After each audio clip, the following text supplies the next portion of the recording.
and destroy cancer cells, offering hope for improved patient outcomes with fewer side effects.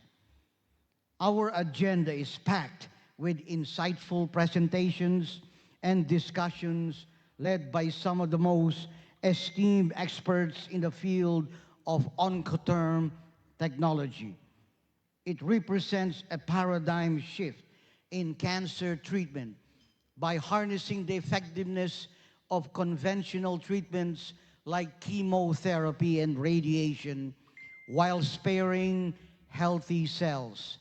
This targeting is not just a technological selective move, but a treatment to our commitments.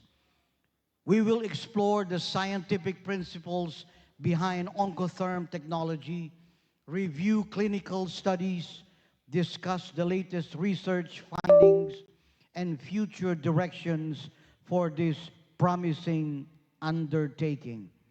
Their insights will illuminate the incredible potential of Oncotherm technology from detailed discussions on the underlying scientific principles to real-world clinical applications. Our speakers will provide a comprehensive overview of how this technology is revolutionizing cancer care. Our gratitude to our sponsors and the organizing committee for these incredible efforts in bringing this remarkable event to convention. Everyone's support is vital in fostering collaboration and innovation within the medical community, ultimately improving patient outcomes and advancing the aspect against cancer. At this juncture, I want to introduce the CEO, the medical director of Life One Oncotherm Life One Philippines, no other than Dr. Albert L. Zarate. Let's give him a round of applause.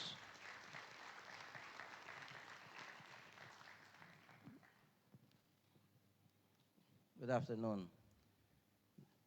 Dear esteemed colleagues and guests, it is with great pleasure and anticipation that I welcome you to this exclusive overview of Oncotherm, a groundbreaking innovation in the realm of cancer care.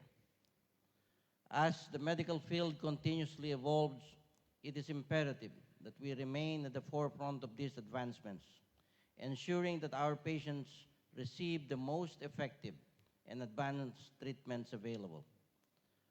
Oncotherm represents a significant leap forward in our approach to cancer therapy.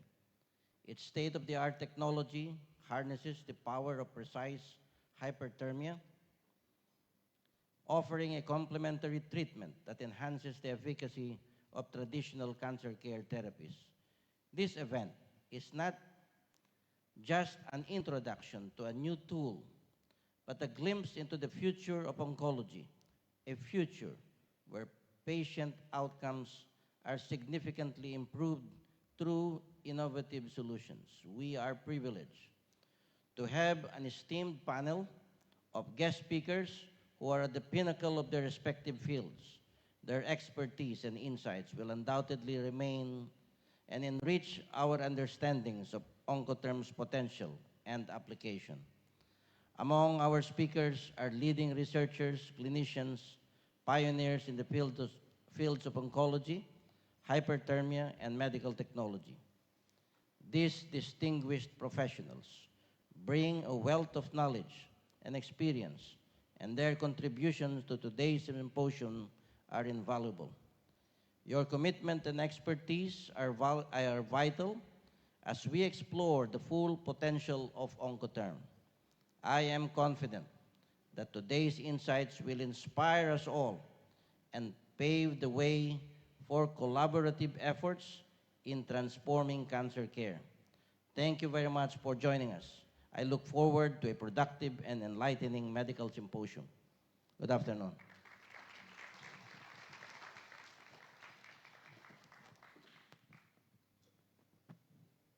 Ladies and gentlemen, we are privileged to have the ambassador of Hungary to the Philippines, the Marshall Islands, Palau, and Micronesia. Ambassador Titanilia Toth. Let's give her a round of applause.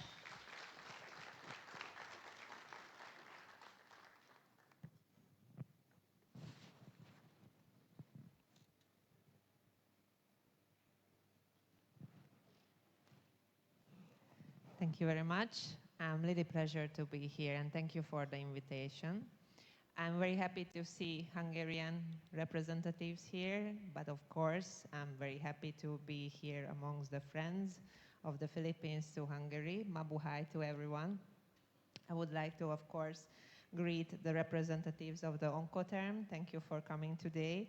And thank you for Dr. Albert Z. Zarate for hosting this amazing event today.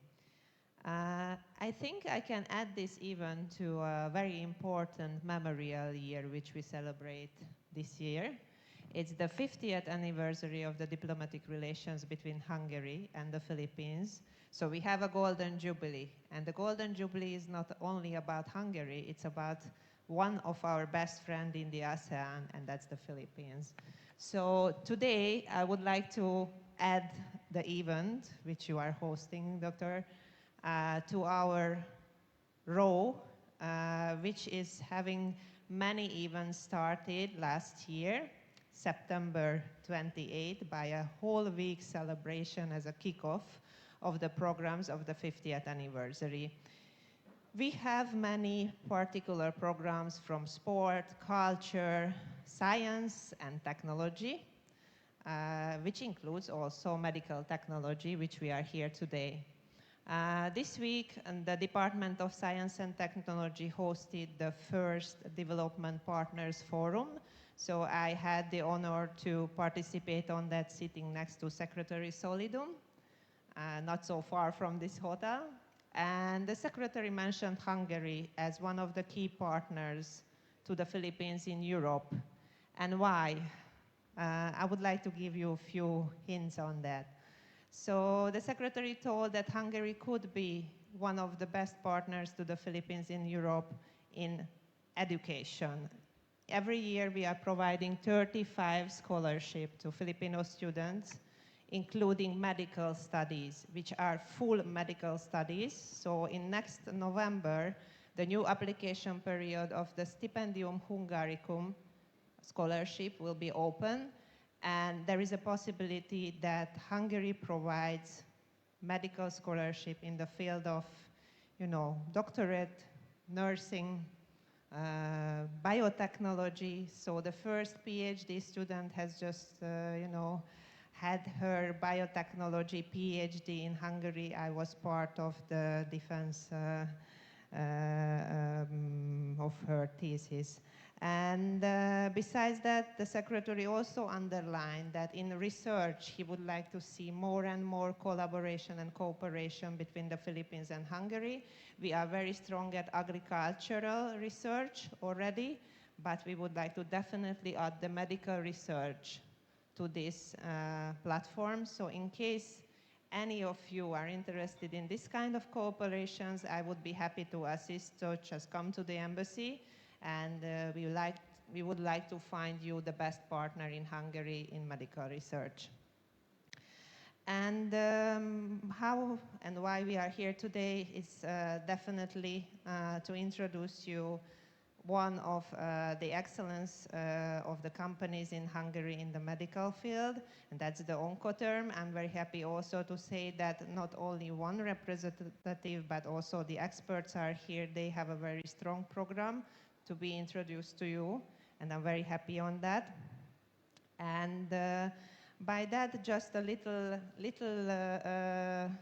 diplomatic overview on that why Hungary. Everyone asking, why Hungary? How could it be that a small country in heart of Europe could give that much to the other part of the world by this kind of invention?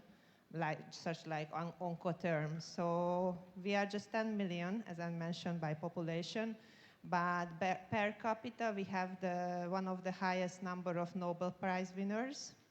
And I would like to give you one person and his story, and why I give him to you today. One, because he was the one who discovered the vitamin C, so it's related to the medical field, and he got the Nobel Prize for that in 1937, and also because his given name is also Albert, so he's Albert Szent-Györgyi, just like our gracious host Albert today.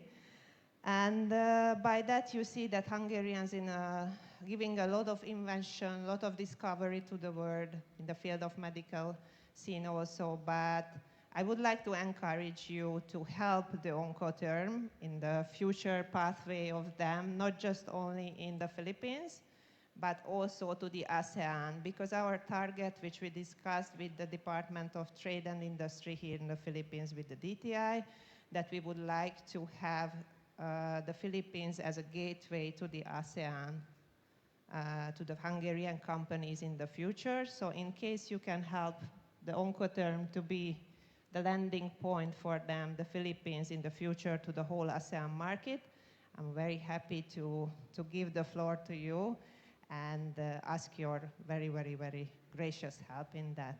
Maraming salamat, thank you very much, and wishing you all the best for today.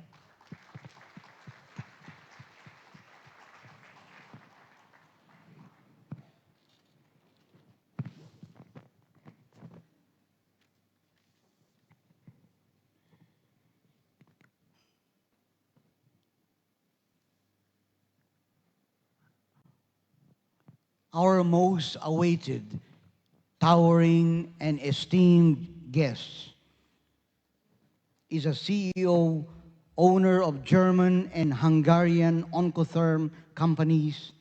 He has several decades of experience in the field of medical technology developments. He is known as Mr. Balas Ax. Let's give him a round of applause.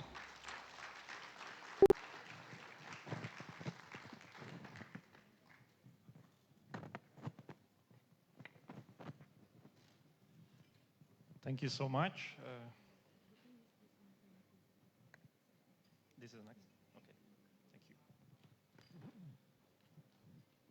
It is my great pleasure to be here. This is my first time in Philippines, and I was shocked that how so beautiful this country.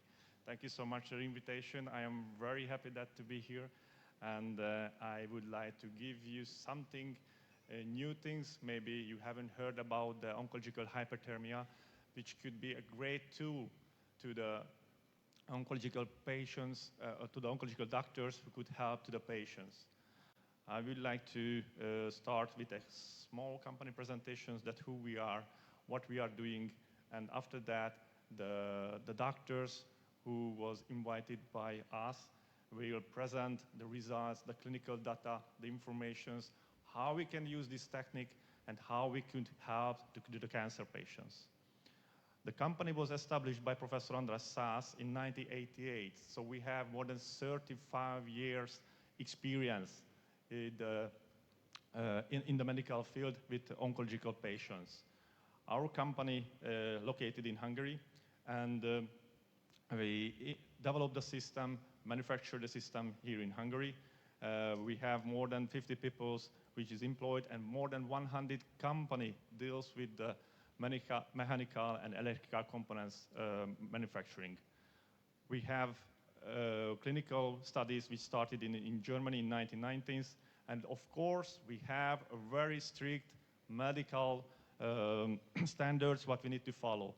ISO 30855, which is the medical ISO system, and we have a CE approval.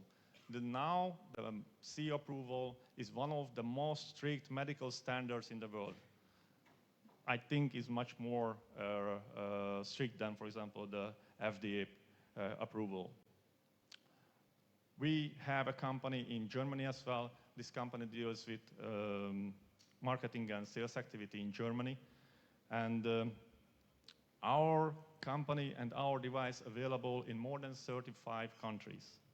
These 35 countries use more than 600 devices, and these 600 devices could have more than 400,000 patients per year. So that is a huge number. We have connections with university and governmental clinics, and these clinics are responsible for the clinical trials, for the publications. We have strong connections with Germany and South Korea. South Korea use more than 250 devices only from the EHY 2000 device and 20 devices for the newest development. We have such kind of cooperation partner like Charité Berlin. Charité Berlin is one of the biggest and best university center in Europe, and the 70-30 position in the best universities in the world, and the 13 position in the best oncological centers in the world. And we have a strong cooperation with Charité. We have a 5 years cooperation contract with each other, and Professor Pirus Gajar, who represents Charité, will give you a presentations what we are doing there. Waldestelle University is one of the biggest radiological center in Spain. They are also doing glioblastoma multiforme trial, and they are planning to do pancreatic cancer trial as well, represented by Dr. Elizabeth Arojo. Szemmelweis University is a Hungarian university, one of the biggest and best university in Hungary, and 236 positions in the best university centers in the world. University College London from UK, they are also starting a new trial, glioblastoma multiforme trial, very soon, and Professor Dr. Paul Mullen will keep a presentation online. Unfortunately, he couldn't come today. But what is the Oncotherm? What we are doing and how we could help to the cancer patients? The Oncotherm using 30.56 megahertz modulated radio frequency. This modulated radio frequency will found automatically the tumor cells. How we can do that? The tumor cells has higher metabolic rate. It has much more ions around in the tumor cells, and that's why the tumor cells has much better conductivity than the normal cells. That's why we can target the radio frequency exactly the tumor cells, and we can heat up selectively these tumor cells. This is a non-toxic and non-invasive method, and the heat and the modulated electric field together will cause apoptosis and not necrosis. It is an important and huge difference between other techniques, that we are capable to show to the immune system that something is wrong inside the tumor cells, and the immune system will find and attack the tumor cells selectively. This immune response is in situ real time, happens during the treatments, and this is a patented method.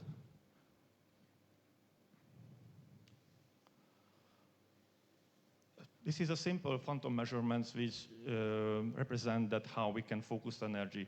We put some meat layers, healthy meat layers in a plastic tube, and we put a tumor which was cutted out a dog into the middle of this system.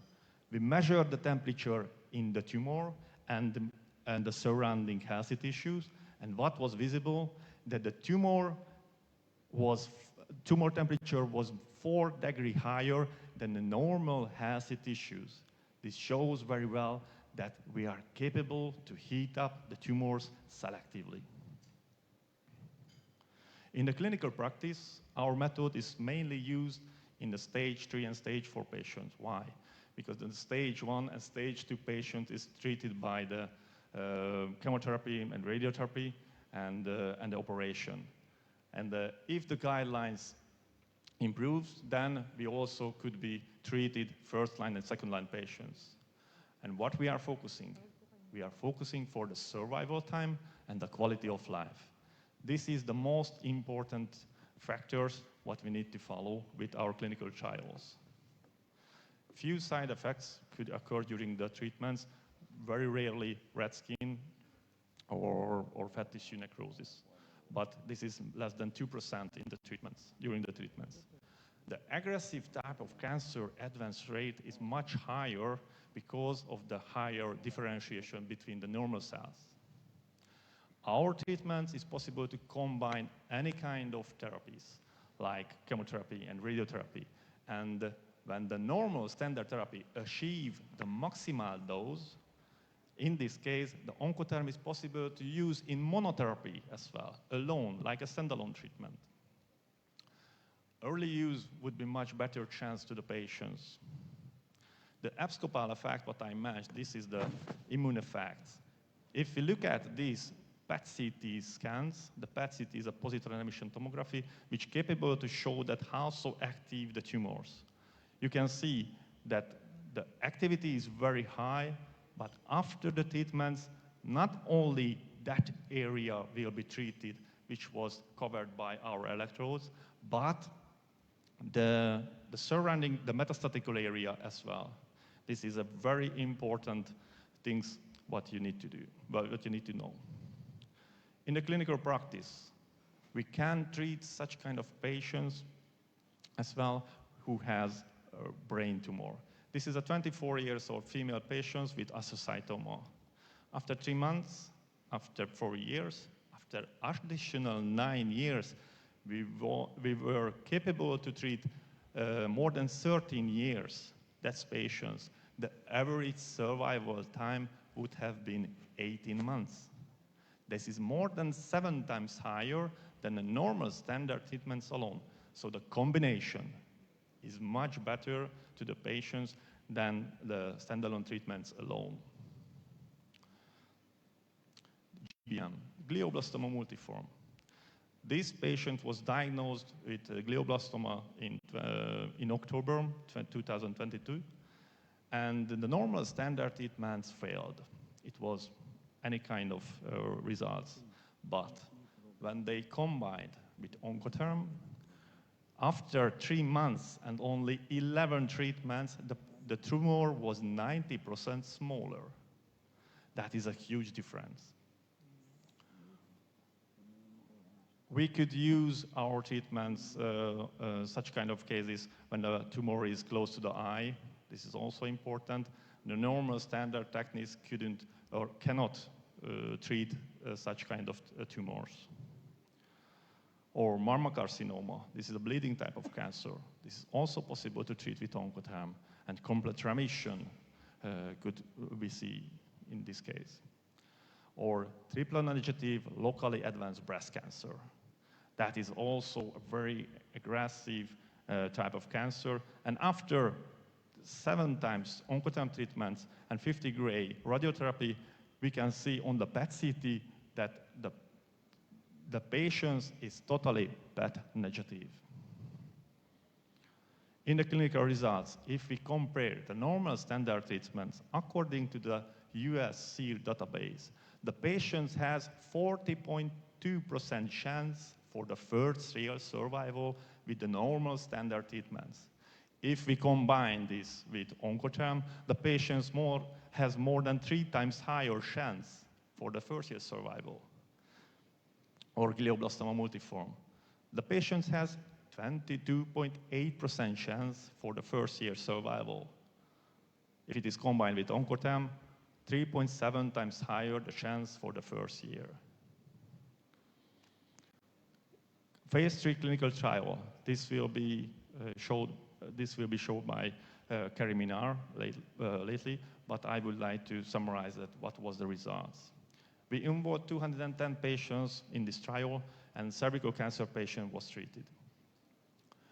In the first group, the control group, got only the normal standard treatment, 50 gray radiotherapy, 3 times 8 gray brachytherapy, and 80 milligram per square meter cisplatin. The second group got the same plus Oncotherm treatments. After half years, it was visible very clearly that the normal standard treatments failed in 36.5%. This is much more less with Oncotherm, less than 3%. 97% of the patient has complete response or partial response for the treatments. That is a huge difference. In the local disease control and the local disease-free survival is also double. This is published data and it is available in the PLOS ONE journal. And the final result. After 10 years clinical study, we analyzed and evaluated the clinical data, and the 5 years disease-free survival was more than doubled. 2.3 times higher the disease-free survival if we use the combinations with the normal standard treatment and Oncotherm together. This is our device, the HY 2030. This is the latest development of Oncotherm. And I hope this system could help to the Philippines peoples as well. And please use this device for help more patients' life. Our products, not only the human, but for the veterinarian patients could also use. We have a veterinarian device, and this veterinarian device is also available. And I have a small case study, which is very nice results. This dog couldn't use their legs because the tumor was around the nerves of the spine. But after the treatment, after 2 weeks, the dogs could walk again, could be happy again. The quality of life is much better. So it is a good tool to our pets as well, and we could help to others as well. This is the Oncotherm. Thank you so much.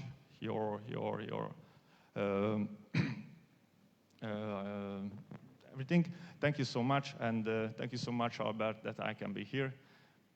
I am very, very, very happy that to be here. Thank you so much.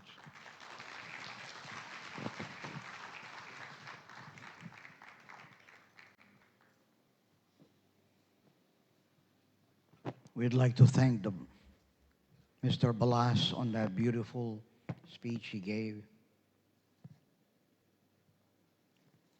Our next esteemed guest.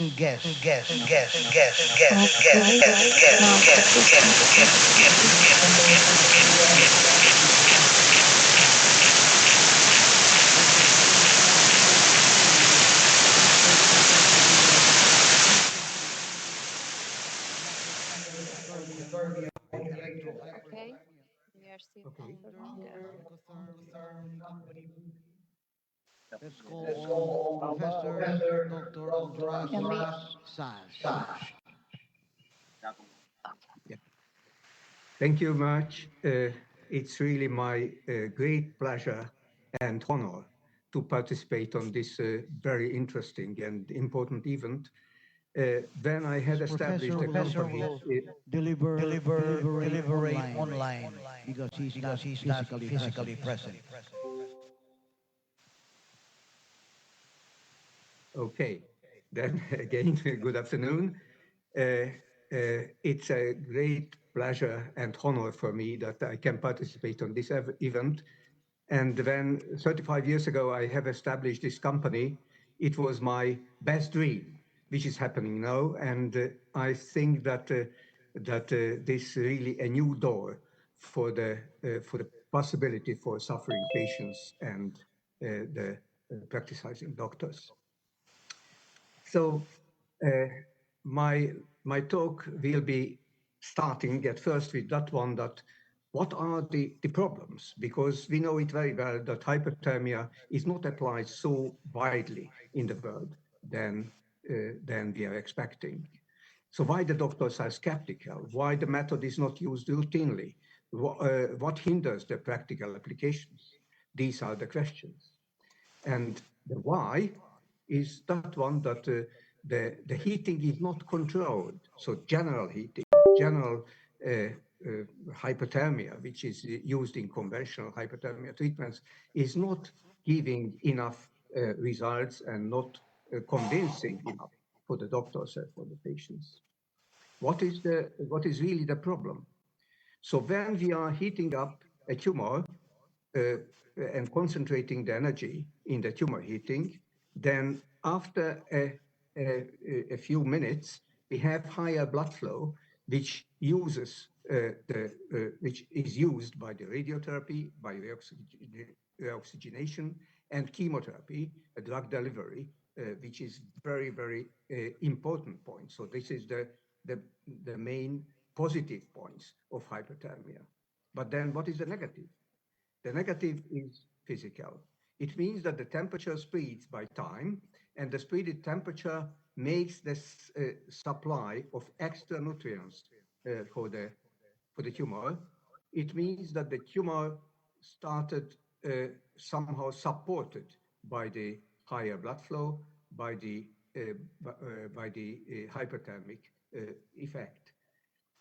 Even worse, that the risk of intensive dissemination is growing because the blood flow is very high and takes away the disseminated cells and forms metastases. The third problem that the further uncertainty is that the thermal homeostasis is patient dependent. So it means that you cannot really control it so much like, for example, the radio or chemotherapies. So what to do? How to get out from this trap of the hyperthermia? This was the question 35 years ago when I had started this company. So the first we have to study that what is going on in the human body. The human body has a homeostasis, which we know it very well, that it has a negative feedback and always stabilizes the body in a stable position. When a tumor comes, then of course the body tries to compensate this damage, but of course cannot, unfortunately. And then we are applying a thermal treatment in conventional hyperthermia, destroy the tumor, necrotically destroy the tumor.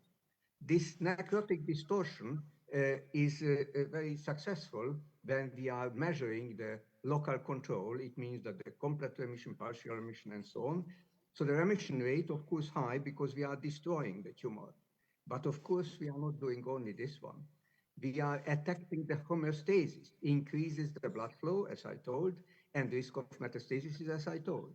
So it means that we are attacking the homeostasis and not cooperate with the homeostasis. So it means that somehow we have to change our mind and using another facility, which means that one that somehow help support the homeostatic uh, uh, uh, feedback, the homeostatic control, and combine the thermal and non-thermal effect, combine thermal and non-thermal processes together. And the result is very important because it gives survival time and quality of life as primary focus and not only the local control. So that with the survival time and quality of life, of course, the local control is also working, but that is not enough for that one. That really having a uh, uh, good result. How to do it? So what is the method which we are applying to do? The trick is absolutely technical. So it means that when we are applying conventional hyperthermia, the isotherm temperature characterized in isothermal heating, which has three different groups. The radiative groups, it's the antenna array, which they are using, maybe microwave or something like a microwave heater in the kitchen. Then capacitive, like plane wave treatment and so on, and magnetic, like eddy current or others. What they are doing? They are doing a homogeneous heating. It means that from outside to inside goes the energy, heating the tumor and trying to have a complete heating of the full tumor mass. The other facility is non-isothermal, but a heterothermal isodose treatment. The very well-known isodose treatment is the artificial local absorbers like nanoparticles, seeds, rods, and interstitial different things.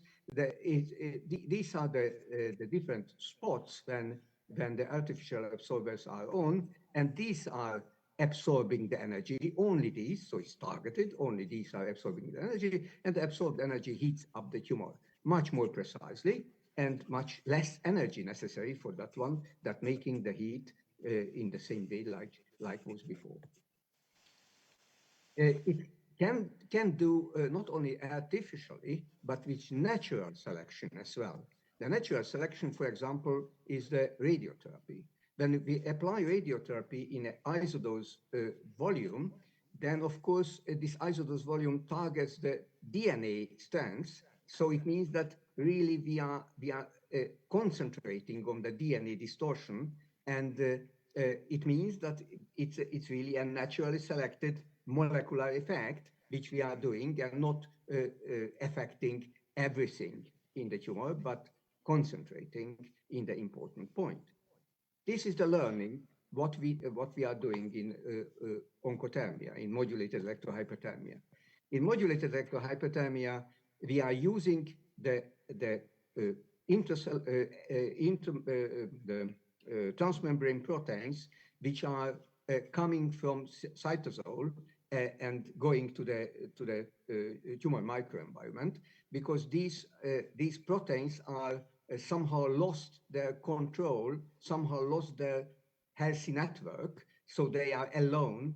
And these we call it these clusters of the transmembrane proteins, we call it rafts, membrane rafts, can be excited by modulated electrohypothermia, and the excitation of these rafts, so it means that really targeted on the tumor cell surface, this makes the apoptosis as we are expecting.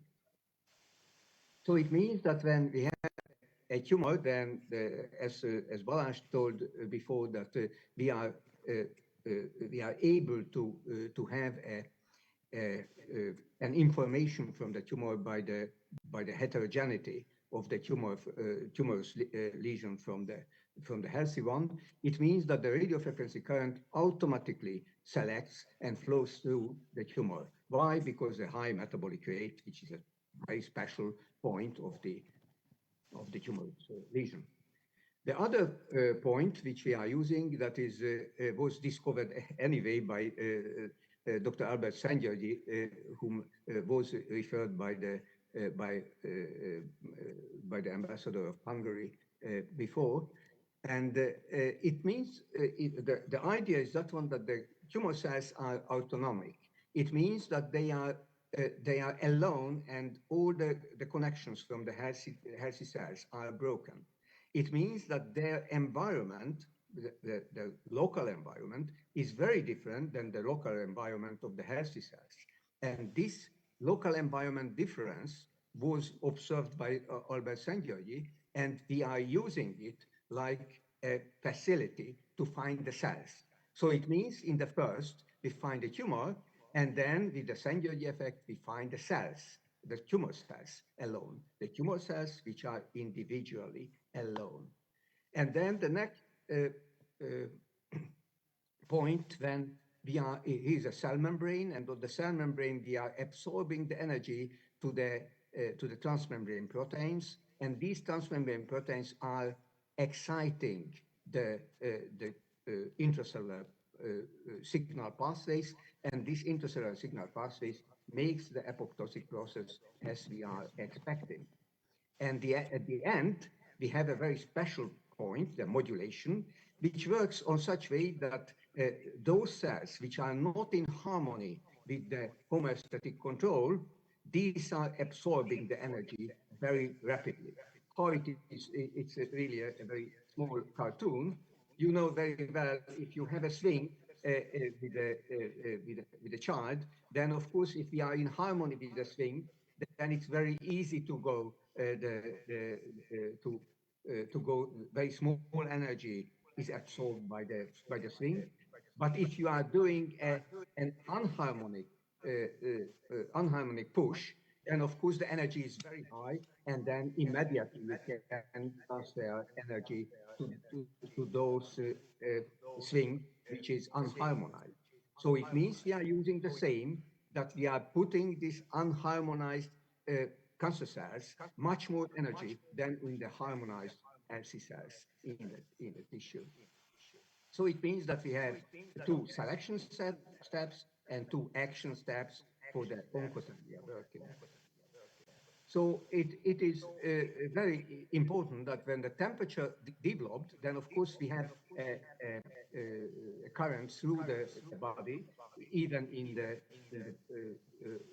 different location of the tumor, and then the current goes mainly between the cancer cells, and only a small part goes through the cancer cells. Why it is so? Because the cancer cells are enveloped in the membrane, and this membrane is lipid, and the lipid membrane is an isolator. So the current will go around it because cannot go into the isolator so effectively like around.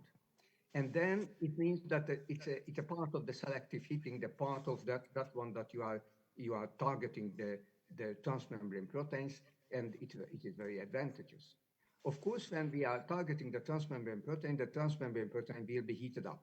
It's about 42 or higher temperature. It's measured in many different publications, and this targets not the full cell, but targets only the the gate to go into the cell with the apoptotic signal. The next is the malignant cell heating. So this overheated raft will heat up the malignant cells, which malignant cells heating is less than 42. It's a little bit more than 40 centigrade. And at the end, the cancer cells are heating up the total tumor mass, which is less temperature even. It's a very, very advantageous point that not the full cancer is heated too much, because when the full mass is over 40, then the immune cells are somehow paralyzed, so the immune activity will be blocked in the area. So it means that we are solving really absolutely heterogenic heating, mainly heterogenically heating the raft, and then the raft makes all the job which we are looking for. So it means that we have two different points for that one what to do. The first is a signal exciting energy. It's a non-thermal effect. It's proportional with the field which we are applying, and it's somehow active by the voltage differences which we are putting in. It triggers signals and reactions. The other one is the heating energy, which is proportional with the square of the field, and these both are synergically acting. What means synergy? The thermal effects are heating up and giving the best condition for the chemical reactions, because of course the chemical reactions are more if the temperature is higher, and the chemical reactions which are excited, that is done with the non-thermal effects. This synergy is really making the apoptosis on different pathways. I will not go into it. Again, a lot of publications was done on this one, and all these pathways are going to the apoptotic solution. So I show for you some case reports, which are very old case reports, and I am very happy that not go into the clinical data, because that will be done by my colleagues afterwards. So I'm showing only the first few things which we had at the beginning, and we were very enthusiastic about that one, that start really the clinical trials. This was done in Jordan. It's a brain metastasis from breast cancer. It's really a terminal case, you can see. And then after a monotherapy only, the patients had very good, not complete remission, but partial remission. Of course, much better quality of life and much longer survival time. The other one which the CEO had shown, that is this breast cancer, also very, very old, almost 20 years, almost 10 years old. oh, sorry, 20 years old. And these are also applicable, the oncothermia applicable in the bleeding and inflammatory solutions, which generally the normal hypothermia cannot be done. The same in the esophagus, which was done in Germany. A lot of pre-treatment was done, surgery, multiple chemotherapies, radiotherapy, and so on. But relapsing was seen in the esophagus, and then it was applied oncothermia, and after 6 oncothermia and 12 oncothermia, the esophagus was open again. It not means that one that the tumor disappeared, but the patient quality of life became much better, and the survival time became much longer than was before. So we are really intensive help for the patients who is suffering a lot from the cancer. This is another stomach carcinoma, which was made in Korea, in Koshin University.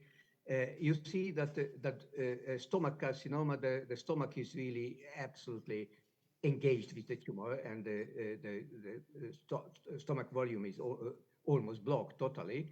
But after 36 treatment, which is a monotherapy, so was no any other treatment applied because those were failed before, and then the stomach is again active and possible to eat. Again, the quality of life and survival time. The same on the pancreatic carcinoma is metastatic bladder cancer. You see the bladder was or not totally, but very much blocked by the cancer. And then after 12 treatment, it was open again. The immunogenic activity is very important one, and that is which I would like to show very quickly. And my colleagues afterwards will do a much wider view, medical view about it. So as I told you, we have this tumor somewhere, then we detect it with the positron emission tomography, and then high conductivity is used for find it with the radio frequency, then high permittivity, so St-George effect used for find the cells, and then absorbing by the transmembrane proteins and making apoptosis. This called the trial are two these death receptors, which we are exciting very much. So the death is really written on with a point of no return, which we are applying.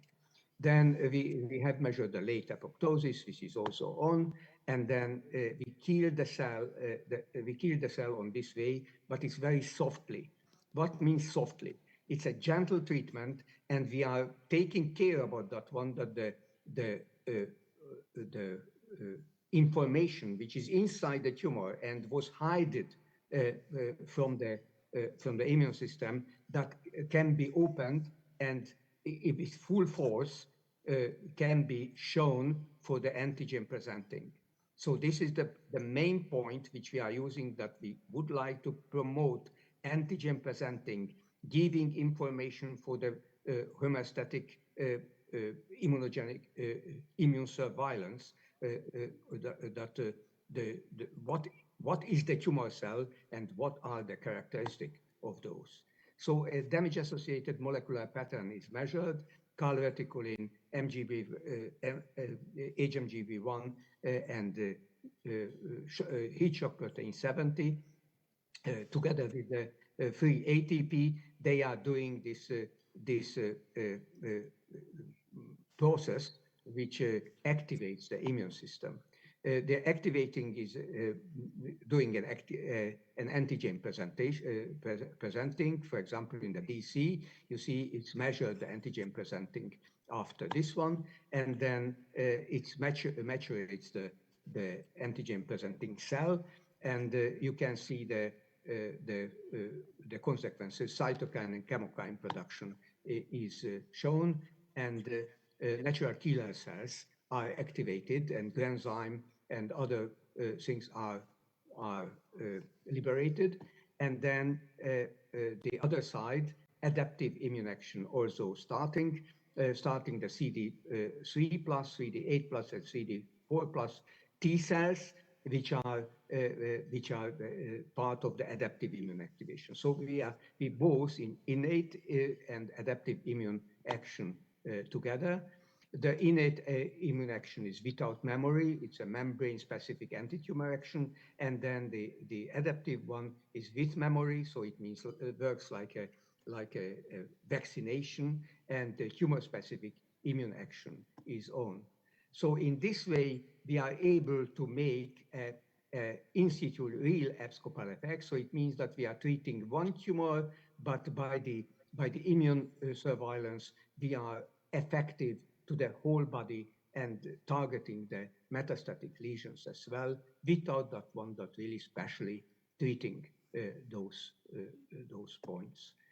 So, for example, this one is one of the example of the immunogenic action of the abscopal effect. You see that this was the tumor of the breast. Balázs had shown it. Then, after a few treatment, it was smaller, but metastatic lesions were developed. But after the treatment of when oncothermia starts, the metastatic lesions and the original primary lesion disappeared. So it means the abscopal effect was working. The same in the touch breast cancer, also before therapy, after therapy, you can see that really it's very active against the metastatic points. The same on the ovarian cancer. Is really the ovarian cancer is a horror. Everybody knows it. Before therapy and after therapy, you can see that really the abscopal effect works. Metastatic esophageal cancer also shows the same, that it was done in Taiwan, that the abscopal effect works really effectively about 9 months care of the patients, the follow-up. The pancreatic cancer also shows, which is again very, very important kind of cancer. So this was before oncothermia and a lot of previous treatment, and then was applied oncothermia like monotherapy, and then this was after 12 times. This was before, and this is after 12 times and 36 times and 42 times. The far away metastasis in the liver is also solved. So it means that again, from the pancreas to the liver, pancreas was treated, liver was abscopally affected by the immune system. The same in the advanced relapse metastatic urothelial carcinoma, this abscopal tumor affecting liver metastasis. You can see that really it was a palpable large lesion in the patient. So this was before therapy, and a large tumor in the liver. And then after therapy, it was solved, and abscopal effect was really proven again. I think that the abscopal effect is really very active. Everybody measures it. It was measured in Italy. You see that before treatment and after treatment, and these are the steps before, during, and after. Publications are really very, very large number. You see, this is a basic molecular preclinical publications, and these are the publications of clinical, so a lot of publications available. These are the publications, the publication list will be given for you, and then you can follow everything which we are doing, and then you can see that how the publications are showing the advantages of oncothermia. Thank you very much for your kind attention, and I want to express my real pleasure and gratitude for that one which that you are invited me, and you are doing such a opening like I see now. Thank you. Thank you, Professor Dr. Andras Saj. Our next prominent and esteemed guest works in Department of Radiation in Oncology in You can start sharing. Universitat de Medicine de Berlin, known and noted for his special interest in the development in establishing solutions using high-frequency electromagnetic fields in oncology. Let's put our hands together to Professor Dr. Pirus Jajar, MD, PhD.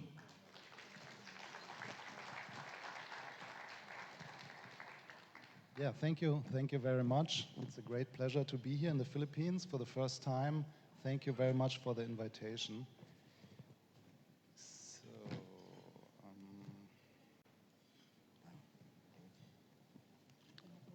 this I use for, yeah.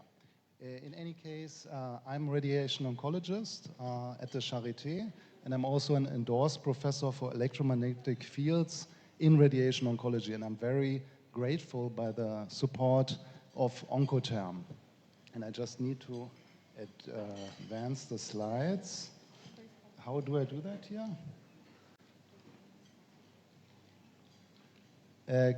Can someone, sorry for that. How do I advance the slides here? Sorry. Yeah, okay, this one. Okay, thanks. Great. So the Charité was mentioned. What is that?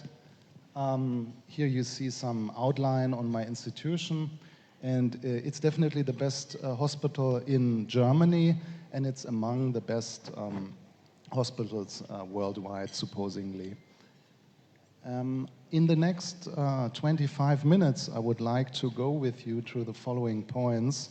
I would like to share some data that I have on completed randomized trials to improve radiation therapy. This is my main goal, to improve the lives of patients with cancer, and I have some experience in that. I want to highlight the great potential that hypothermia has. I want to share with you some recent preclinical results of modulated electrohypothermia. Then I want to show you some early clinical trials that we are currently conducting at my center, and want to share with you some future developments. So let's get started. First of all, I have to say we made, and you know that, a lot of progress in cancer therapy. So for instance, radiation has so much improved technically. So we have radiosurgery, we have adaptive approaches, and so on. Also, the drug therapy for cancer has so much became better with immunotherapy and specified therapies, etc. But the truth is, cancer remains a major societal challenge. So it's only in the European Union, 1.3 million people die every year due to cancer. And we have to say this is mostly due to the unsuccessful treatment of locally advanced solid tumors, I would say. So everything which is common, prostate, breast, colorectal, cervical cancer, you name it. And the problem is that treatment-related toxicity can worsen actually the quality of life of the patients. And what we really need is a better treatment, a new technique that can increase the effectiveness of the therapies that we can use already without adding toxicity. This is what we require. So, regarding the completed randomized trials I conducted, I would like to start with those on locally advanced head and neck cancer. So already a long time ago, colleagues of mine and I, we thought, let's add chemotherapy, let's add cisplatinum to radiation, let's do radiochemotherapy. And this here you see the two Kaplan-Meier curves with cancer-specific survival on long-term outcome. Those two trials with more than 500 patients in total. Left side, Swiss SAKK 1094 trial, right side, the German ARO 9506 trial. And what you can clearly see is that the cancer-specific rate is significantly better when you use additional chemotherapy. So this has now become the standard of care. But cisplatinum does not come without any burden or cost. It can cause significant side effects. It's a toxic therapy, radiochemotherapy, especially to frail patients or older patients. Sometimes you cannot even use it. So let's go further. Then I thought, okay, let's increase the radiation dose. So we performed this randomized trial, the Swiss SAKK 0910 trial, 350 patients again, and we increased the dose for post-prostatectomy salvage radiation therapy. Easy trial design, salvage radiation to the prostate bed alone, 64 gray compared to 70 gray. And the primary endpoint was freedom from biochemical progression, so PSA follow-up based. So here you see the final results that we published in European Urology some time ago, and surprisingly, there was no benefit from the high dose. But what we did see is that when you use high dose, then you actually increase significantly the late rectal toxicity. So what will be the outcome? And this will be incorporated in European guidelines. Let's use the lower dose because it's more sufficient and it prevents patients from getting toxicity. So if you do trials like this nowadays, it's not enough, I believe. We have to gain further insights. We have to approach something in the direction of personalized cancer therapy. So we did analyze some patient data from prostatectomy tissue in a translational approach. And we analyzed a gene signature called PORTOS. This is associated with radiosensitivity, and this is a good thing to have because you see if you have a high PORTOS score, then you significantly benefit from the dose intensification. So what we're going to do in the future, measure the PORTOS score as a predictor of dose intensification. And why I'm telling you this? Because I believe future trials incorporating hypothermia, they also need something like this, a translational approach. So let's go to the most important thing, which is hypothermia here. So is there any potential? Of course. Here you have two graphs. Let me guide you through the graphs. They show that there's a synergistic effect of heat with radiation and chemotherapy.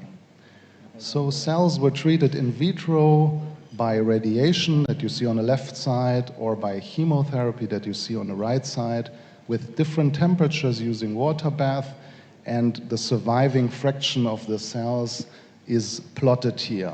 That means when the curves fall off more sharply, then there's more cell kill. So if you look on the left side, we can take home from that if you do hypothermia to 42 degrees for 60 minutes, this is kind of standard treatment time for hypothermia, you double the cell kill of radiation. And even at lower temperatures, let's say around about 40.5 degrees or so, there's still an expected radiation enhancement of 10% preclinically. Remember that number. On the right side, you see synergism with chemotherapy starts even at lower temperatures. So 39 degrees might be sufficient. So when we want to treat and use hypothermia, there are a bunch of different technological approaches, but when we want to treat like locally advanced tumors, which we have to, because this is the clinical problem, then we are bound to these local regional heating techniques that were mentioned before, and I'm going to concentrate on a capacitive local regional hyperthermia approach, which is a very good approach. And Oncotherm is the main vendor, as you know, for this kind of techniques, called also modulated electrohyperthermia. So there's not only preclinical data, so I have a view on that with a high potential for hyperthermia based predominantly on clinical data, and I want to show this now to you. So this is a nice meta-analysis of a colleague of mine who looked, to what extent is actually hyperthermia radiosensitizing. And he included 38 clinical trials, almost 3,500 patients from very various cancer entities that you see here, like including breast, cervix, head and neck, rectum, bladder, and so forth. And the bottom line was that the complete response rate of radiation was 15% increased. And this is very important, and this exceeds the preclinical expectations, actually. 15% is a lot. This is more than sometimes chemotherapy can give you.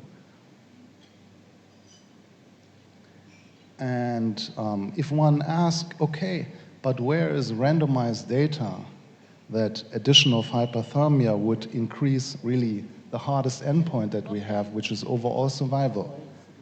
Then look, there are multiple positive randomized trials on different cancer entities with a positive outcome for overall survival when you use hyperthermia plus radiation as compared to radiotherapy alone, including rectal cancer, including head and neck, glioblastoma, and cervical cancer. And what is very important here is that all these clinical reports have one thing in common, and this is they do not report on high-grade toxicity. So it appears here we have something which is really boosting the effectiveness of radiation without any clinically significant toxicity. So, and this is not all. We have data from a clinical trial. I was also involved in a long-term follow-up, a large European trial, EORTC trial, comparing neoadjuvant chemotherapy for high-risk sarcomas with neoadjuvant chemotherapy plus hyperthermia. And you see the Kaplan-Meier plot for overall survival on the right side, and it's just that the mean survival is substantially more than multiple years prolonged when you use hyperthermia. And this data leads hyperthermia to be part of the European sarcoma guidelines, and this is very important. So, talking about a European trial, I would like to mention that there is a scientific organization called the European Society of Hyperthermic Oncology, ESHO. I'm the vice president. I'm very honored here for this distinguished audience to mention this.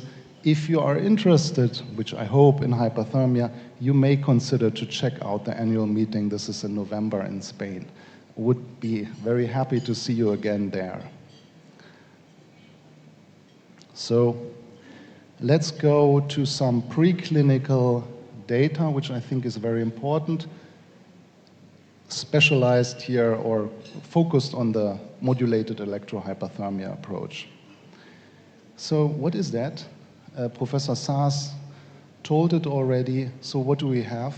We have a carrier frequency in a megahertz range, and this can induce heating to the tumors. But we have this amplitude modulation at a low frequency, and I will show you later that I think it's very important to have that. So it's in the hertz to kilohertz range, and it comes together with the carrier wave. And I believe that the low frequency amplitude modulation can exert some extra effects, probably at the cell membrane. So already 15 years ago, Andox from Hungary showed in a xenographed mouse model that the MEHT approach is actually more successful than temperature increase alone. This is very interesting. You see, he was treating the mice with 42 degrees regular heating. This is the dark gray bar. And then he was using the MEHT approach, heating up also to 42 degrees, but using this amplitude modulated electromagnetic fields. And you see the red bar is really outperforming the cell kill in the mice. It's much more effective. And then he made a trick. He said, okay, let's go down to a lower temperature, like 38 degrees, this is the bar on the right side, and apply MEHT, and it was still more effective than the regular treatment at 42 degrees. What does that tell us? We heard it before. Probably there are other anti-cancer effects beyond the direct temperature effects that are caused by that treatment. And this is very important because for hypothermia, sometimes you cannot reach the temperature deep within the body. Can you heat up a pancreas to 42 degrees? This is, can be problematic because of the perfusion of the patient, etc. So we really want to have a treatment that can induce mild hypothermia and exerts extra anti-cancer effects. So after more than a decade of preclinical research based on Hungarian mostly and Asian groups, there's this very nice review by Krenach et al., and it really highlights very nicely, for your interest maybe, the mode of action of MEHT. And it induces ion fluxes and ion disequilibrium. This is very important. We have, for instance, voltage-gated ion channels at the cell membrane, and it's easy to understand that those are probably affected by the electromagnetic fields. MEHT induces DNA double-strand breaks. It causes, we heard that, immunogenic cell death, but it also increases the chemotherapy drug uptake in the tumor, and it does really radiosensitize by reduction of hypoxia. So all that together is actually what we want to have when we treat cancer patients. Okay, and then we started to work at the Charité at my center, and we didn't want to repeat all the evidence of the last decade again, but you know, we have somehow to convince ourselves, and more importantly maybe to convince our fellow esteemed colleagues like from medical oncology or so at my institution is not very easy. So we started off with some preclinical own data, which I want just briefly to show you. So in vitro on the left side, using the Oncotherm preclinical device, we were treating a colorectal cell line, and we saw just more cell kill as compared to the heating with a water bath. And that was convincing us a lot because it was just fitting to the story that I just showed you. And we didn't stop there. We went to a mouse model, you see on the right side, and then we were actually looking on, okay, what about the amplitude modulation? Is this really required? Can we also treat just with radio frequency at the carrier frequency? But this was not the case. Look, the light gray bar was the effectiveness of the unmodulated fields, so the tumor growth. But the tumor growth was significantly better stopped when we used the MEHT approach with is the yellow bar. So this was just the winner. And this was convincing ourselves, and this was also convincing our colleagues in order to do trials. So then we browsed through all the literature, and we had to make up our minds. So why is that? Why do we have such effective treatment without any toxicity? And we heard about this in the talk before a lot, and this is all true. And I believe the cell mechanics are important, and also the ion channel expression of cells. And I tell you why I believe this Oncotherm technology can be actually the basis for cancer cell-specific therapy. And the reason for that is, you know, cancer cells in the cell mechanics, they differ significantly from healthy cells. Healthy cells are relatively rigid and well organized, but in comparison, cancer cells, they like to migrate, they want to be invasive, metastasized, they are more flexible. And we measured that with a scanning force microscopy you see in the upper right. We were measuring fibroblasts and colorectal cancer cells. And colorectal cancer cells are much less stiff or more flexible. So is it maybe that we induce some resonance phenomenons at the cells with a low frequency, which is in the range of the resonance frequency you can calculate for the tumor cells? So maybe, can that be a reason why we do not harm the healthy cells? So maybe, we have to do some further research, but it's very interesting, I believe. And also, there's a significant difference, you can check it up in the literature, between the ion channel expression in healthy cells and cancer cells. This is named channeloma, leading up to actually a very significant membrane potential of healthy cells and cancer cells. And now knowing that we use electromagnetic fields and probably ion channels in the cell membrane are a target, this can be really the basis of a cancer-specific therapy, I believe. So, we showed the preclinical data to medical oncology, to GI oncology, to neurosurgery, and so they were kind of impressed by that, and they allowed us to do some early clinical trials, because the patients at our centers, they are very esteemed, and you cannot do just a trial without the confirmation of these fellow colleagues. But we started 2 trials which I would like to share with you. One is called the LIFE-RF trial. It's a phase 2 trial, and it combines MEHT with chemotherapy in colorectal patients, cancer patients with large liver metastasis. They have a problem, because we are talking here about third-line chemotherapy, a resistant situation, and if the liver is not working, then the patient's going to die. So we need some extra help here. For the background, there's a medication called Lonsurf, and some time ago it was shown that it would improve overall survival over placebo. But the objective response rate of that drug is below 2% only, which is nothing.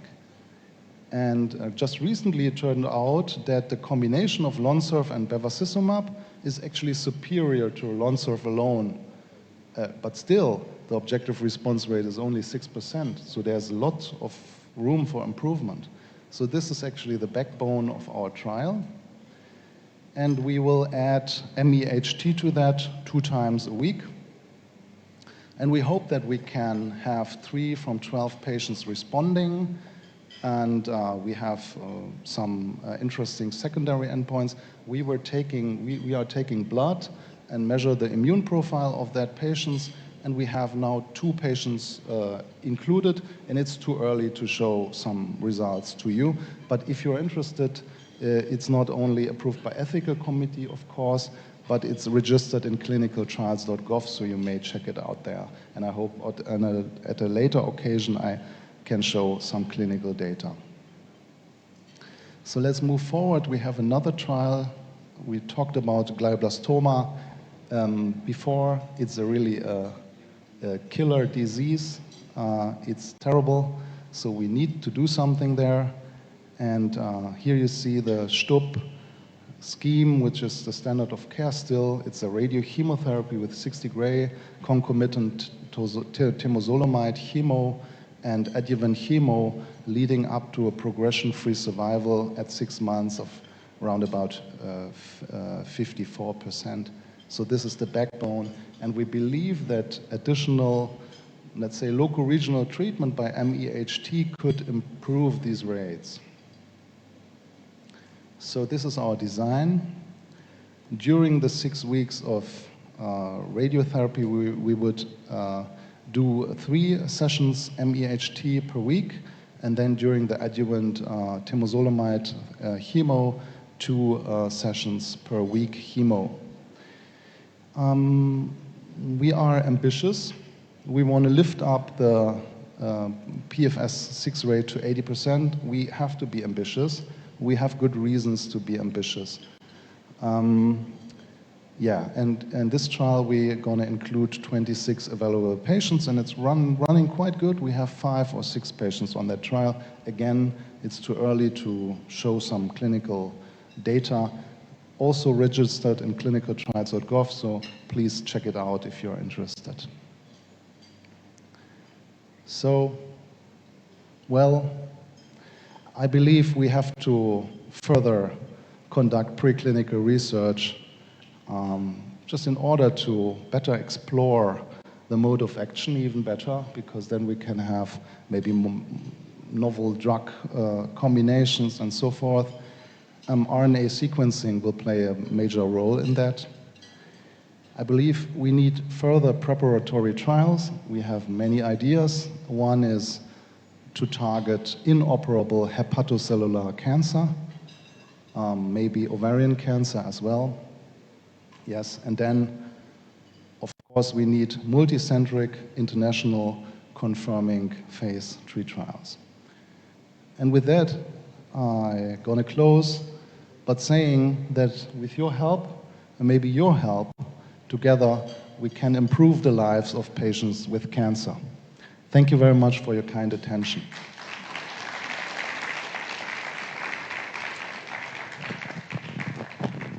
And I would be happy if there are any questions to answer.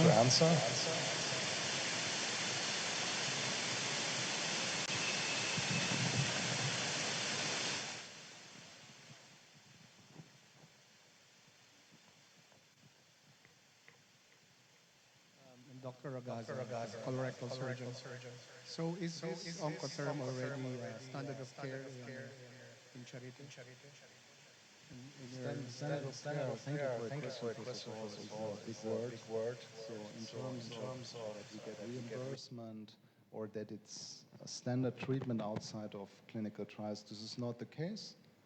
But I'm confident that, we will follow up on the road to have early trials at our institution with good results, larger trials, and then, after phase 3 data, which we have for cervical cancer, but it's then sometimes not the case that in Germany the insurance company is going to pay, then we hopefully make it to a reimbursed therapy.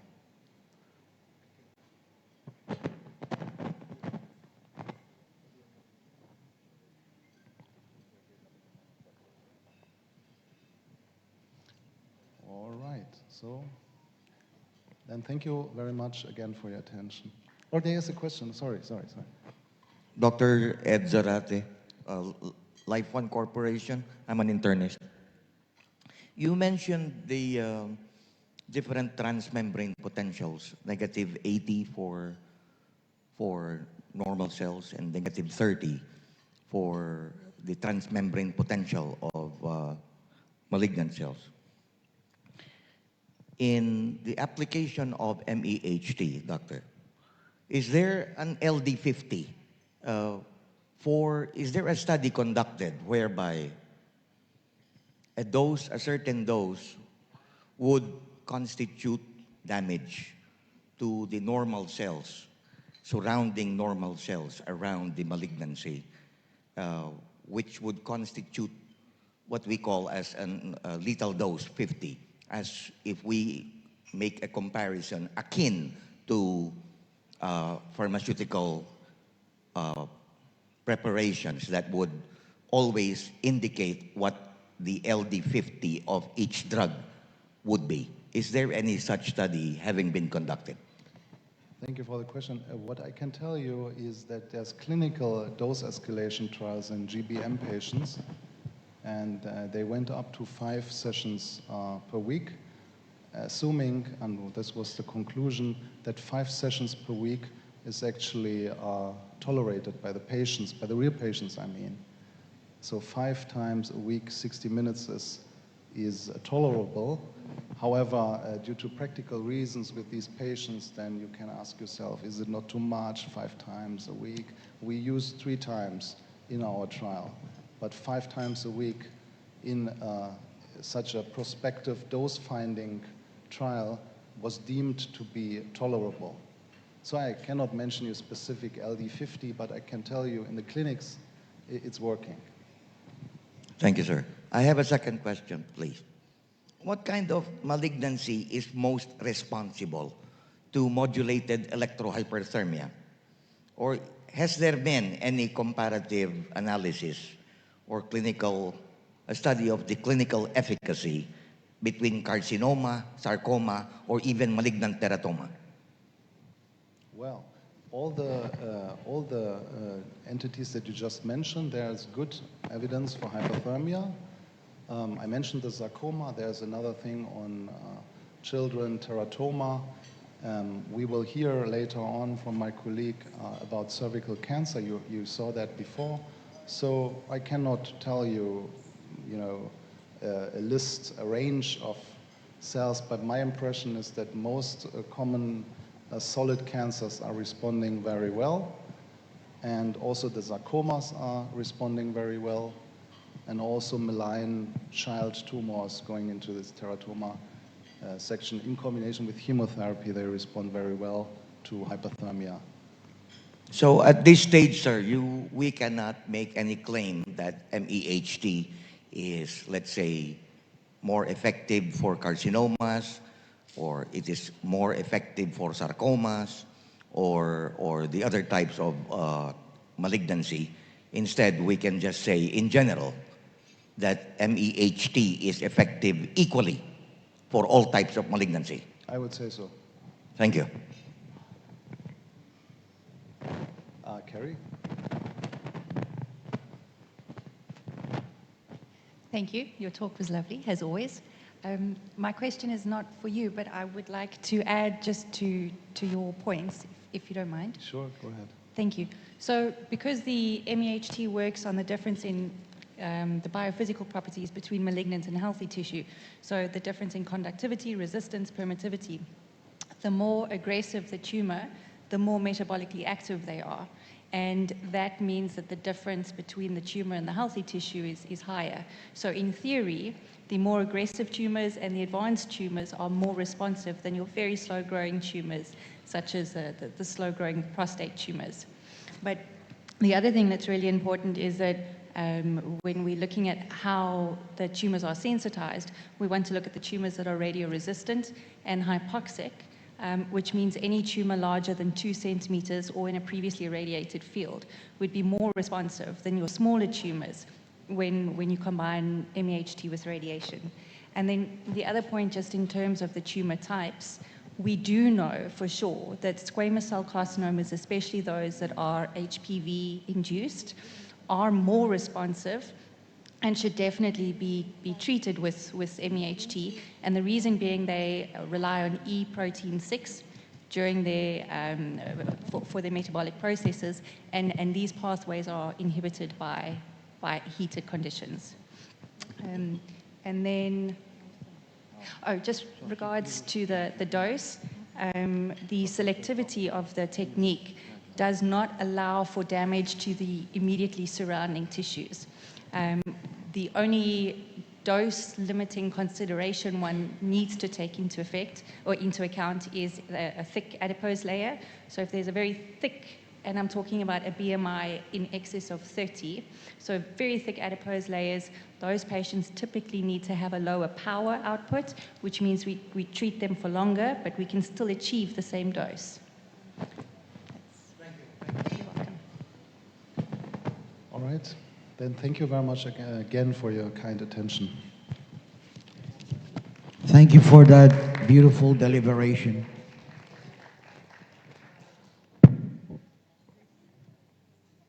In any case, we will still have Q&As in a later portion, but we can also continue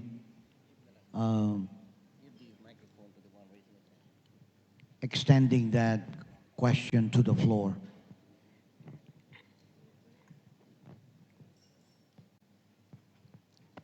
Yes, sir. Am I allowed, sir? Yes, sir. Thank you, Dr. By all Lazaro. means.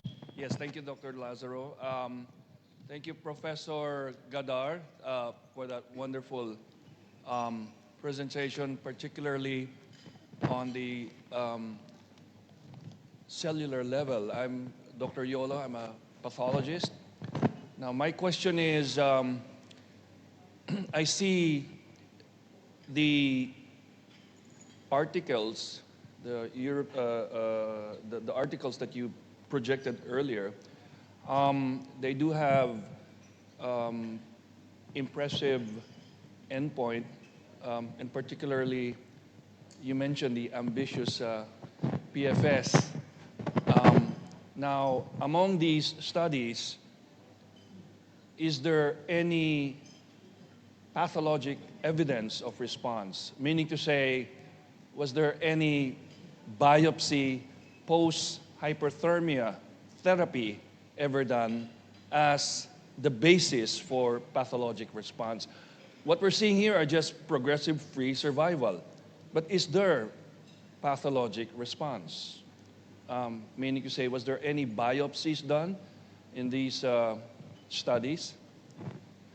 I think to some extent there was, especially when it was possible to be combined with clinical routine. For instance, I was showing you the rectal cancer trial, and this was a neoadjuvant trial. So it was possible in the resection specimen to compare with pre-treatment biopsies. And in this case, there were also histological analysis, I believe, confirming then this immunogenic cell death and necrosis done.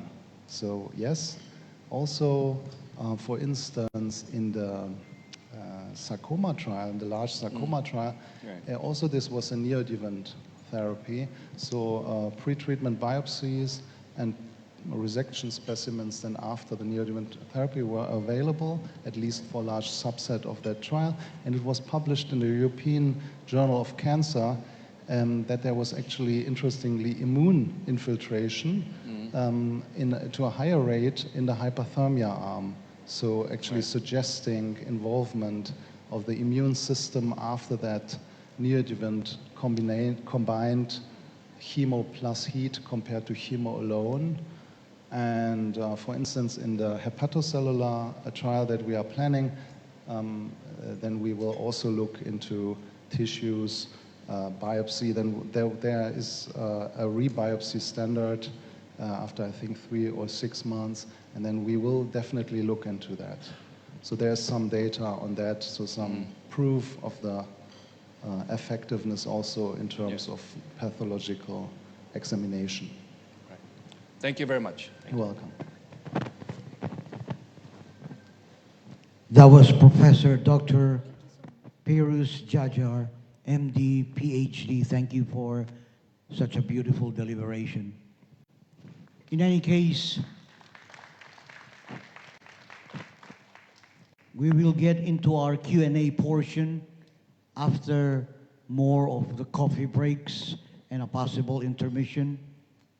At this point, I'm not going to sing or dance or anything like that, but we will have a special portion of intermission after this other special and prominent esteemed guest who is he has clinical evidences and trials in modulated electrohyperthermia, establishing proof of efficacy in medical oncology. Let's put our hands together for Dr. Habil A. Marcel Saj, MD, PhD. Let's give him a round of applause, please.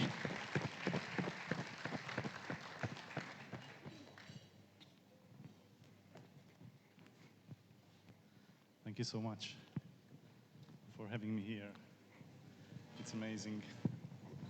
Thank you, Dr. Zarate, for inviting us, and thank you for this fabulous organization, and thank you for all for coming.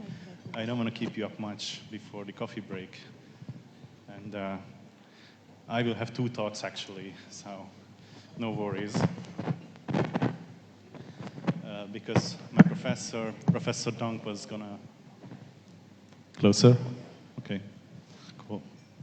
So I hope you understood so far as well, but I'm gonna give 2 talks. This is from my supervisor, Professor Dunk, who is the chairperson of the Cancer Center at Semmelweis University, and she was unable to deliver her talk, but I will do this on her behalf.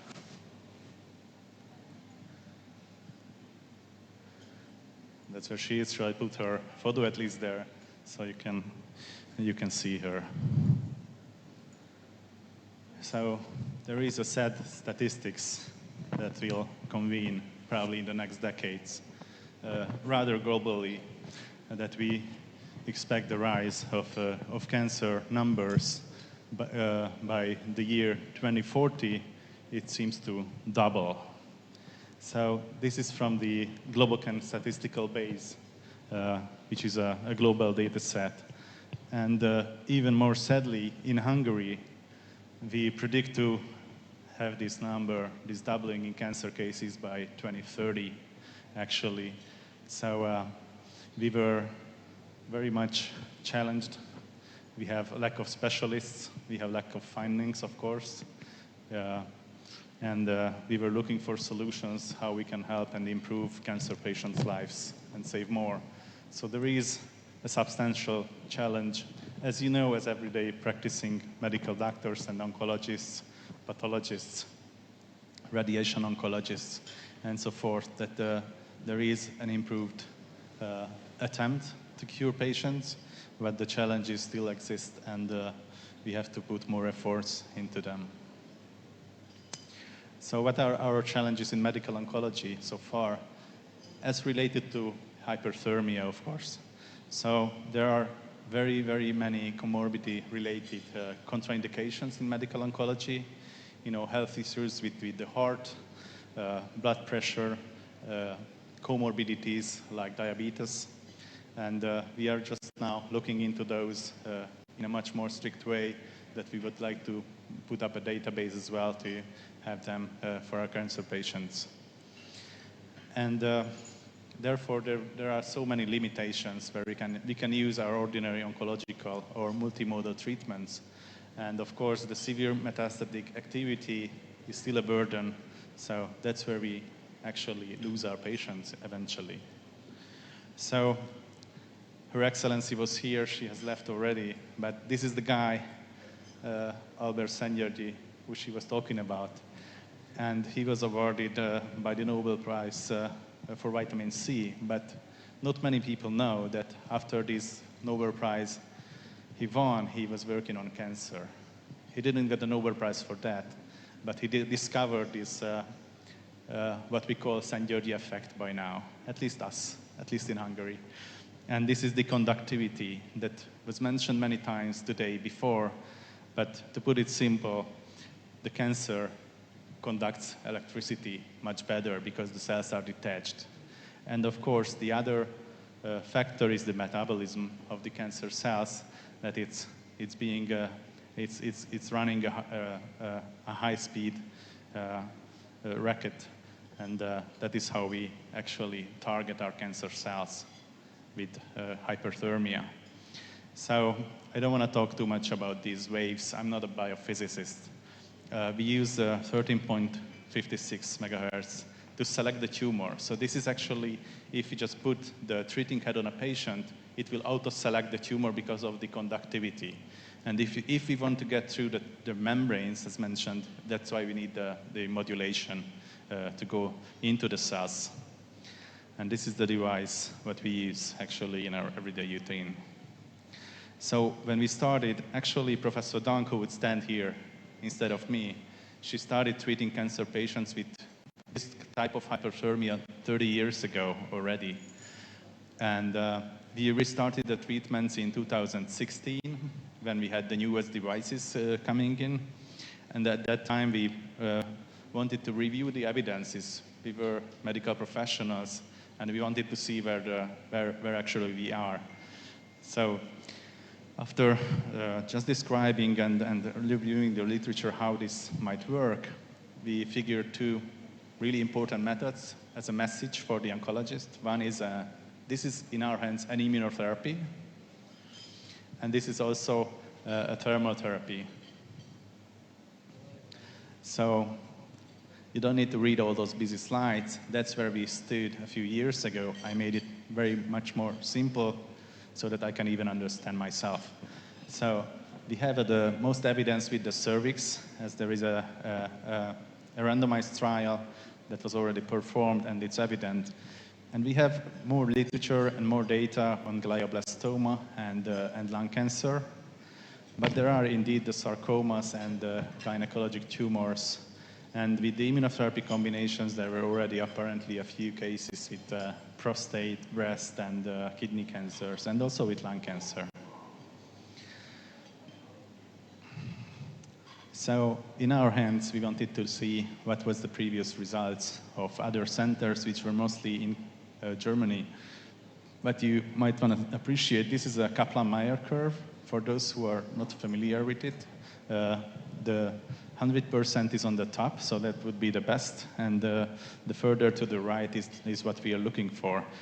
So the hyperthermia arms are here on the right, all the four almost together running, while the comparison arm is on the left, 5 and 6, which are SEER database for survival for pancreatic cancer.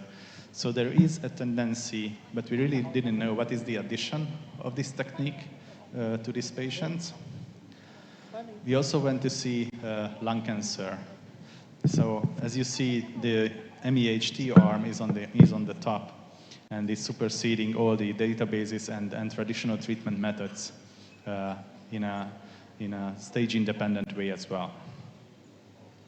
For colorectal, again, the same what we see. The SEER database is the brownish, orangish line what you see, and all the other arms are mostly on the right, but it's not so evident. And I think this is a large group of patients with various stages, and we have to be careful with them. So there was an attempt to assess the benefit for glioblastomas as well. And this is also by Sergei Rusakov, who made actually this evaluation of the patients from other trials. And he compared dose-dense temozolomide of 5-pooled cohort to the addition of modulated electrohyperthermia. And what he has seen that this really improves the survival, and it's really advantageous economically as well. So it's more effective if we add modulated electrohyperthermia to the treatment of glioblastoma patients. And these were his graphs, actually. The top one is, of course, with the modulated electrohyperthermia, and the bottom one is just the temozolomide plus radiation. So you probably know there are multiple methods, electromagnetic methods in the market. There is the tumor treating fields, which is advertised and produced by the company Novocure, and it's funded in multiple countries, but they provide a helmet and which you have to wear 18 hours a day. But while with the modulated electrohyperthermia, we treat 3 times a week, about 1 hour. So we took all the literature that was available to perform a meta-analysis, and we have seen that we have actually, even in studies conducted before 2008 and after 2008, they all favor hyperthermia to be added to the standard protocol of glioblastoma treatments. And we put together, the TTF is on the lower part of the graph, while modulated electrohyperthermia is in the top. And as you can see, these diamonds we call in this forest plot, they are next to each other and all favor the same benefit for the patients. So it seems that the advantage of the other is the drawback of the one, and vice versa. So either methods can be used probably. Most likely, modulated electrohyperthermia is more cost efficient because it's simply much more cheaper. And these are the graphs as we compare. So if you see the reddish is the modulated electrohyperthermia pooled, and there is the temozolomide plus radiation graph, and also it seems on the right one we have the TTF which overlies the modulated electrohyperthermia as well. All right, so I moved to oncology after 10 years in pathology, And these are more like our ideas, how we approached the clinical trials. We wanted to have evidences, and we wanted to see not only the palliative patients, you know, when the metastasis has already spread, then we are probably a little bit too late. There is a huge room with the hyperthermia for its very excellent safety profile and tolerability for the patients in the palliative setting. But also, if we go to the neoadjuvant or an early cancer treatment, we thought we might benefit the patients much better. So this is a pathologist-driven clinical trial, which is actually using the endpoint of a pathological complete response rate to measure the benefit for the patients.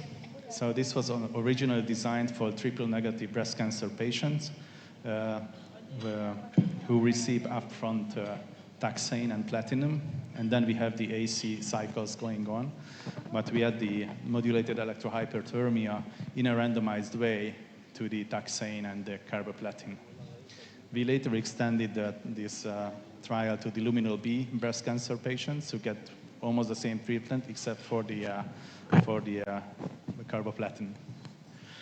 So the idea what was behind and what's actually coming up in multiple publications is that if we have a defect of homologous excision repair mechanisms, then probably the platinum agents work much better against our tumors. So this was an initial study by the Polish with Stephen Narod in Canada, and they actually gave monotherapy of platinum to BRCA-mutated breast cancer patients.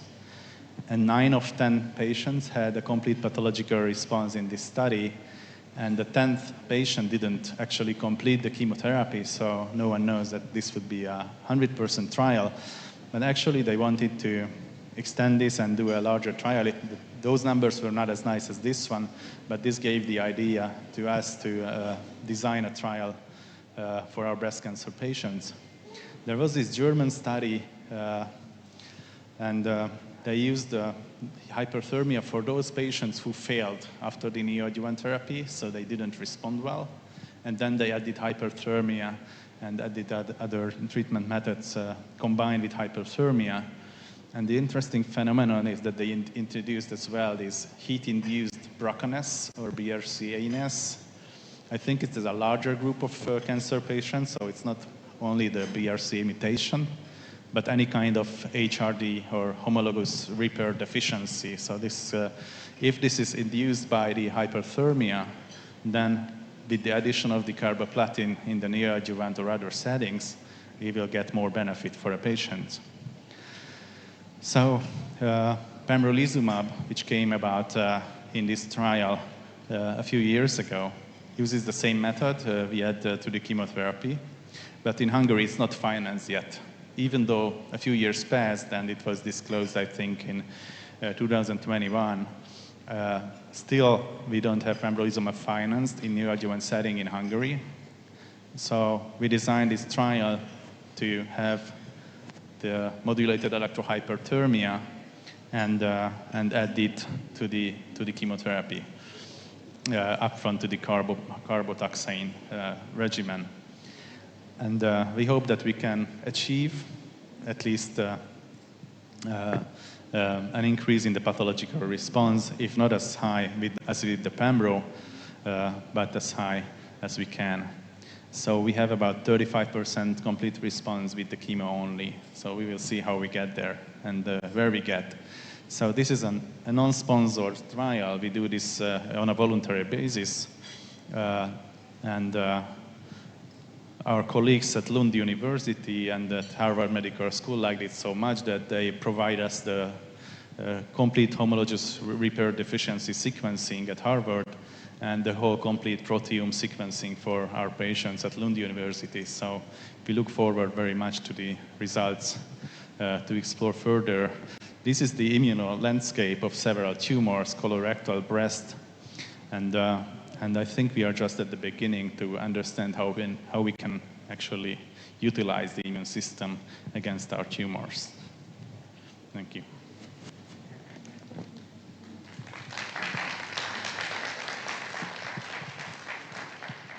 That was Dr. Habil A. Marcel, SAJ, MD, PhD.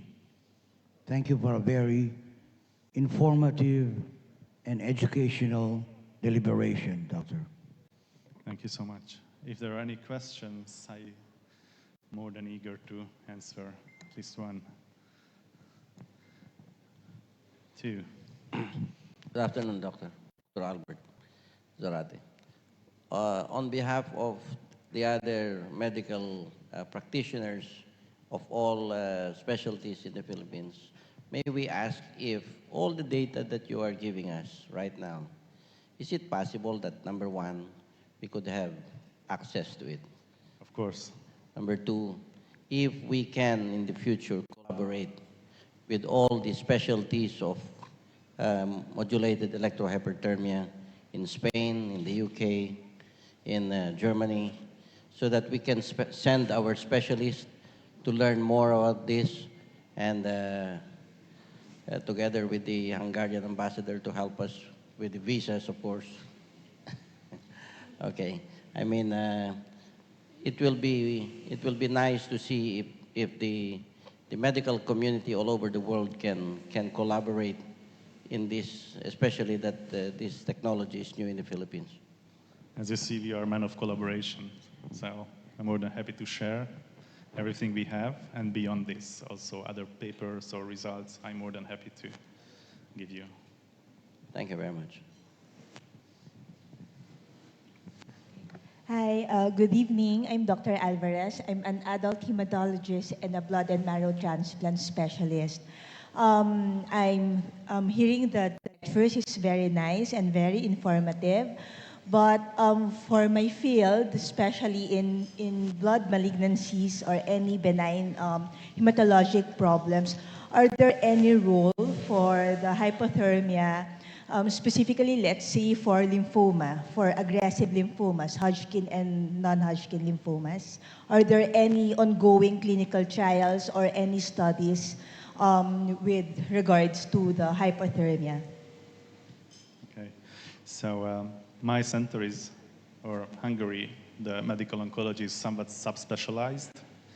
So this means we don't have glioblastoma in my center, we don't have hematology, and also lung cancer is treated somewhere else by the pulmonologist's matrix system.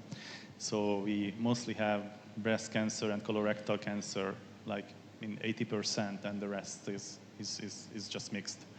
However, we had a few patients with lymphomas. So we had, when we have consolidated disease, nodular breast, liver nodules, we have treated them with, if I can say, success. But that was only one patient. And we had another child with T-cell lymphoma, so we treated the arm as well. But as we don't have too many patients, you know, 2 successes out of 2 may not say enough to anyone, so maybe we just got a bit lucky. But I think both cancers were kind of indolent, you know, so not too aggressive types. Both patients are alive and kicking, and they are happily after, so I don't have more information for the hematology. Maybe my colleagues have, if they have some experience. Thank you. Thank you. I have treated a lot of cases with lymphoma. I am a radiation oncologist, and their response combining with chemotherapy is huge, is wonderful, because you achieve complete response many times. So many times we don't need the radiotherapy after retreatment. And it's interesting because now I would like to begin a clinical trial, because I have treated myeloma patients with bone metastases, and they respond in monotherapy to the treatment. So sometimes we avoid radiotherapy for pain for the bone metastases because they have very good response. I think that probably lymphomas have better response compared to solid tumors. So there are some publications, and the results I think are really good. I think it's good to know that there are already trials or studies or at least case reports and case series regarding the lymphoma and other blood problems, specifically multiple myeloma. Because one of the problems with multiple myeloma is that it's not only a blood cancer, but it is also a bone cancer. We have a hard time treating multiple myeloma, especially those who progress with plasmacytoma, because these plasmacytoma are not chemosensitive.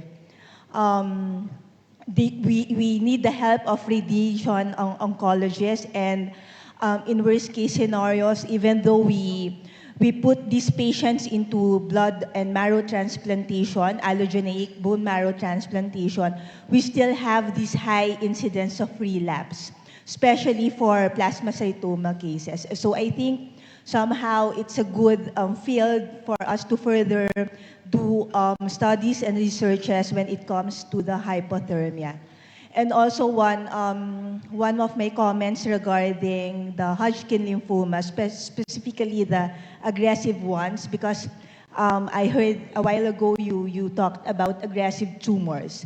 And I do believe that solid organ tumors has similarities with lymph nodes, no? Especially the diffuse large B-cell lymphoma. Because these aggressive tumors, in the long run, if they did not respond with chemotherapy, they are chemo-resistant, there's a role for immunotherapy, and the role of pembrolizumab is there, together with the breast cancer, because we're also using pembro for diffuse large B-cell lymphomas that are resistant to chemo. And I think this lecture somehow will give a way to at least do further researches for blood cancers and at least for lymphoma cancers. Thank you. So just one last comment. I will speak today about immune system and hyperthermia as an activator, because the cases I have treated with immunotherapy have better response compared to chemotherapy. Probably because when you combine the treatment, what you are doing is you are opening vessels to make easier to the immunotherapy to go inside, but you are also doing two more things. You are a stimulated immune system when you hit the malignant cells, and on the other hand, you are increasing oxygen, so these C cells, the dendritic cells, are going to have better maturation. So the combination is very good. And I will show today, because there are patients who are not responding to immunotherapy, and when you combine that with low-dose radiotherapy or hyperthermia, you can do the immunotherapy to be effective. So there is a very interesting field of research on that. Yes, the synergistic effect. Yeah, thank you. Thank you.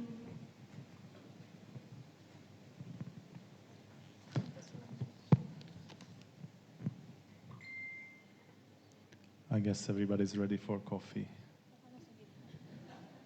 We shall have, as she had mentioned, more coffee breaks to come, and after which we shall have our intermission, which is quite entertaining. Thank you, Doctor, for that beautiful deliberation.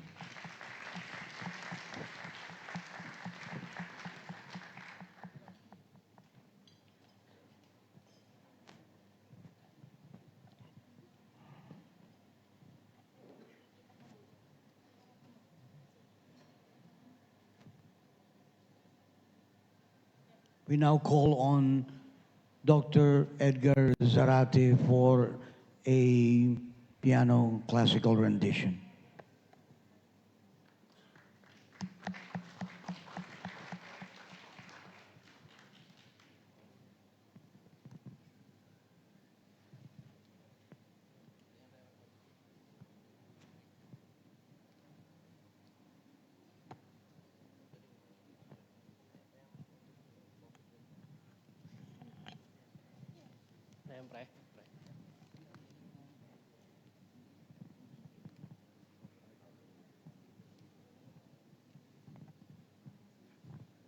We can now enjoy our coffee break.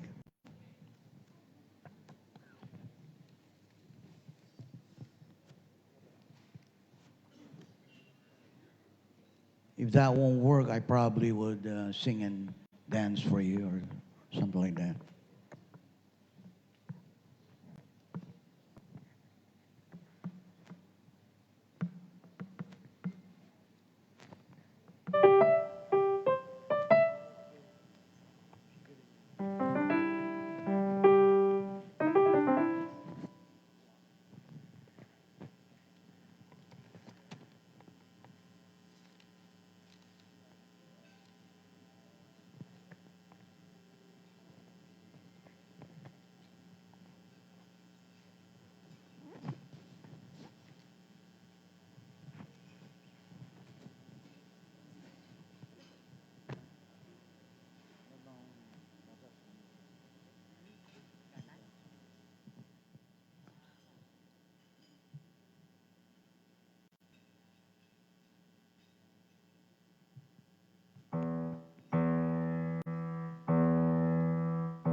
He became the medical director of Oncotherm in 2021 and has been supporting Oncotherm with his valuable expertise ever since. He initiated a phase 2 and phase 3 randomized clinical trial using the method of MEHT as a treatment for breast cancer patients. He also has more than a decade of experience in graduate and postgraduate education. He is a recipient of various awards and is a member of several European and American medical societies and Secretary General of the Hungarian Society of Sinology. More for Dr. Habil A. Marcel Saj, MD, PhD. Let's give him another round of applause.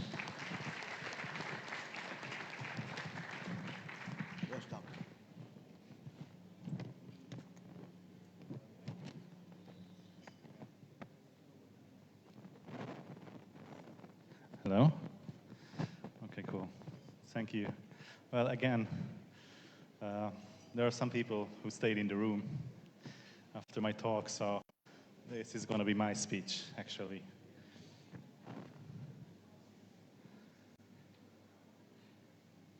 So, as opposed to my supervisor, I'm mostly on the scientific side, still doing a lot of research, which gives me a lot of flexibility beyond the clinical duties. And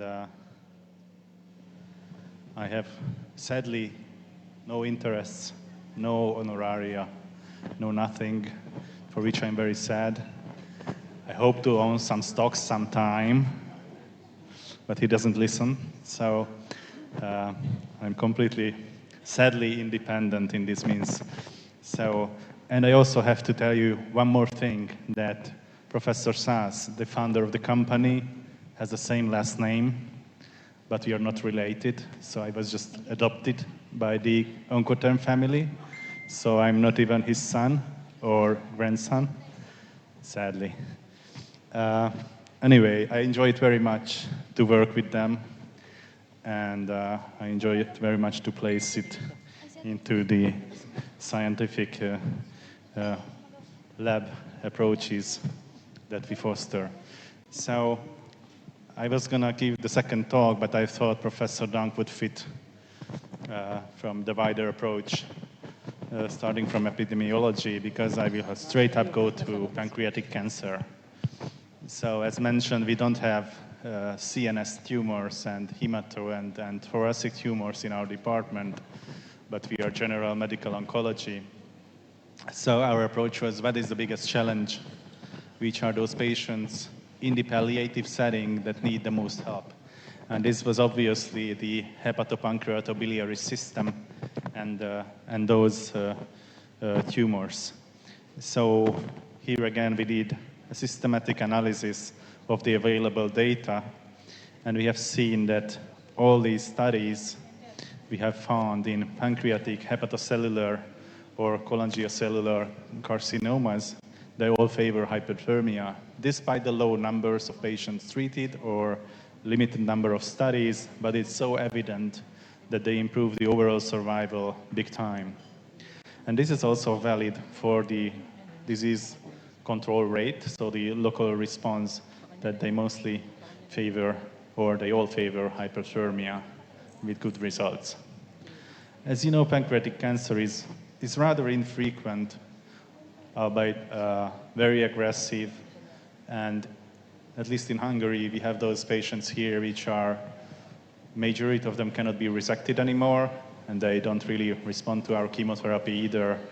So they are advanced stage, either metastatic or inoperable cancer patients. And really the 5-year survival is dismal, or we cannot even talk about them. In our studies at the cancer center, Therefore, we have conducted a few studies. These were mostly single-arm or case control studies retrospectively, which are affecting those tumor types we have actually in our practice. But we wanted to see how the pancreatic cancer patients actually perform if we add hyperthermia to the systemic treatment we have. So initially, these were our 25 first patients. And we have seen, you see, extreme, these are weeks, all these dots, these small dots are 1 week, they mean a week. So we have already seen like 60-week survivals. And even though the light gray boxes are like drug holidays, hyperthermia holidays, there were some patients who got into the long run. So we went into analyzing what's going on there and what kind of treatment they receive. And we didn't really figure how they worked, but most of them had breaks in the treatment. So they had used to the hyperthermia, and then we had treated them on and off, and that was some fashion we have seen, but we have yet to explore it further. So with our studies, we have seen a benefit for these patients. And there was only a trend in this case control. So these were same age, gender, and treatment by chemotherapy. And although there was a trend, we didn't see a significance in them in the early days. So we wanted to see what is there, where we see the most benefit. And as Carrie pointed out, the more the tumor tissue, the better the effect. So if we had a metastatic patient with much more tumor, we had a much more dramatic response from these patients. So this was the first interesting phenomenon we have seen, that the more tumor, the merrier. It sounds really weird, but the most benefit goes for the patients. And especially because these patients are not in a good condition physically anymore. And the other thing was that ascites formation. So if there is a fluid in the abdomen, this heat and the conductivity probably bypasses the tumor itself. So if there is an ascites formation, that could lead to a dismal effect of hyperthermia if they can just go around the tumor. And also, we can actually theoretically burn the patient, although it never occurred. We are very afraid of treating patients with a lot of ascites. If we have a medium-low level of ascites, we try to get rid of them medically, and we still treat them. So we give them drugs to get rid of the ascites if we can. And sorry for this. This is in Hungarian. This was our ending paper of the studies and experience. We had almost 100 patients with pancreatic cancer. And we wanted to publish this in Hungarian because it's really hard to convince colleagues everywhere, especially in our field, as you know. And I just translated to the left side that this was our landmark paper which came out last year. So sorry for the Hungarian graphs. I will go for the next slide, which is completely there. So what we have seen, the more treatment we give, the better the survival of these patients. So now we think that we have to treat these patients at least 2 months, 3 times a week for 2 months. And that is really kind of the milestone of treatment. If the patient doesn't have that kind of a prognosis, we still treat them because there is an evident benefit, relieving pain, improving quality of life, and there can be also better chances. But we know now that we have to treat pancreatic cancer patients upfront as fast as we can after the diagnosis, even if it's progressive or advanced stage. The earlier we introduce hyperthermia, the better the results. And also, the longer we treat, the better the results, of course. So that is what we have seen at the Samovest Center. And this is really confirmatory. There is an Italian study for the same inoperable stage 3 and 4 pancreatic cancer patients. And there is indeed an evident benefit of patients for the treatment of modulated electrohyperthermia. And these are the graphs, and the one on the right or on the top is evidently the MEHT combined with chemo. And these are just graphs which show several hospitals which were treated with modulated electrohyperthermia in the metastatic setting. And the ratio of 1 year survival is shown here. This is on the left, the European and American database of the average survival. And this is really a 3 times enhancement of survival in these patients with the addition of modulated electrohyperthermia. These are kind of smaller community or memorial hospitals in Hungary and clinics in Germany that provided these data.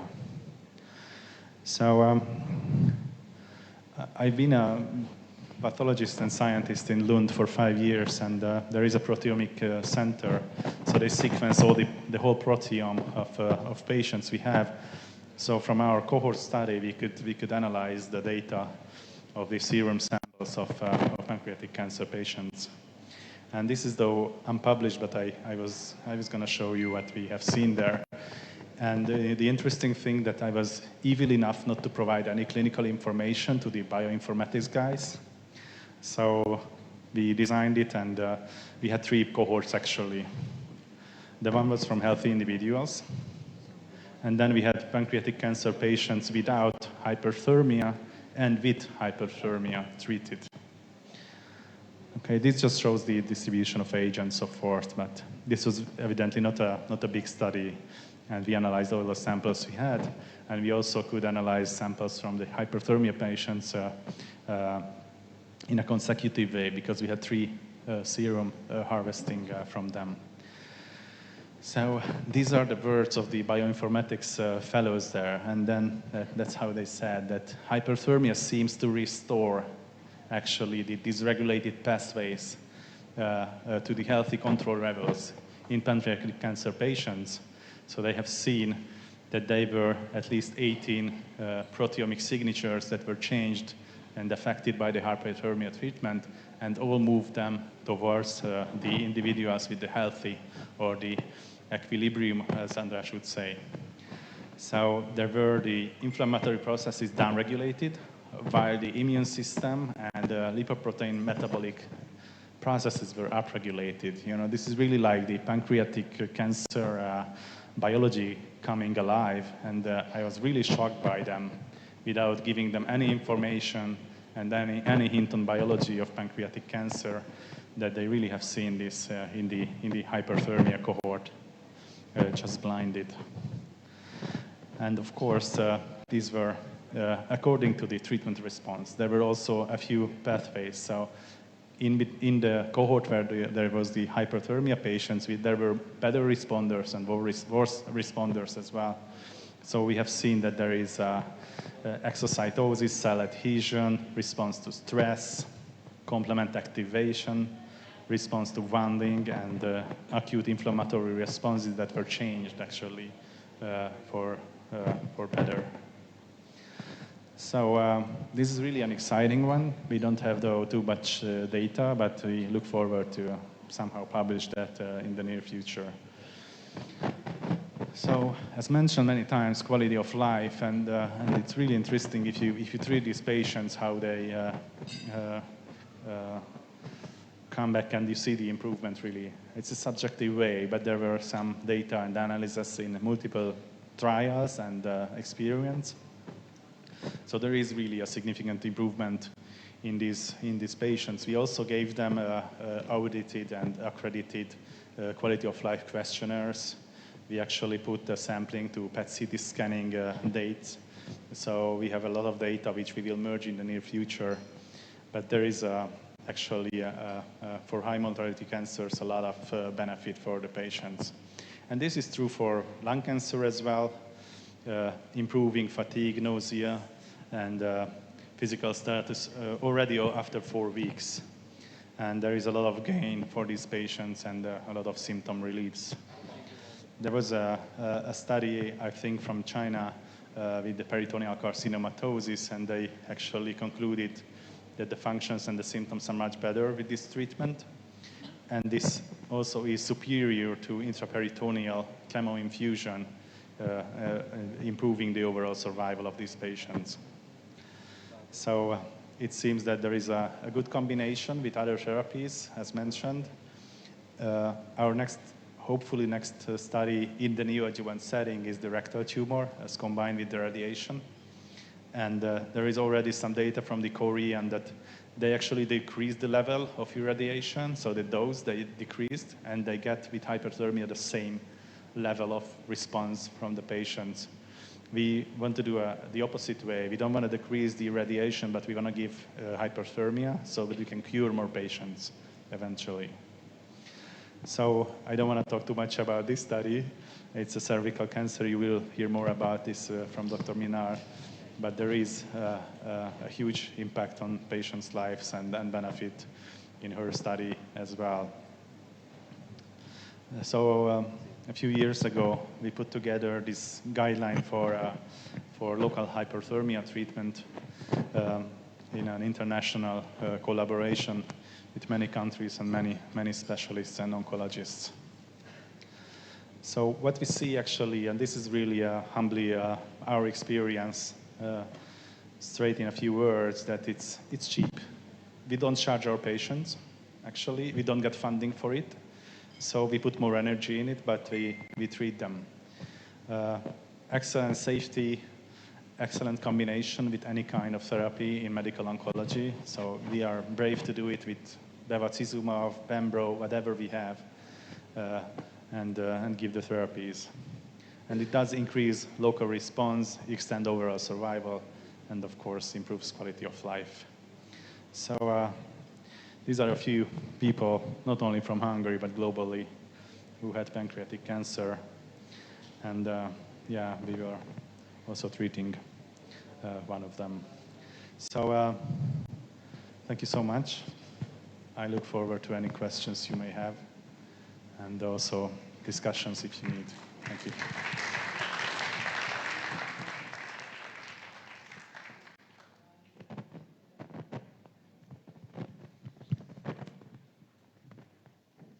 Oh.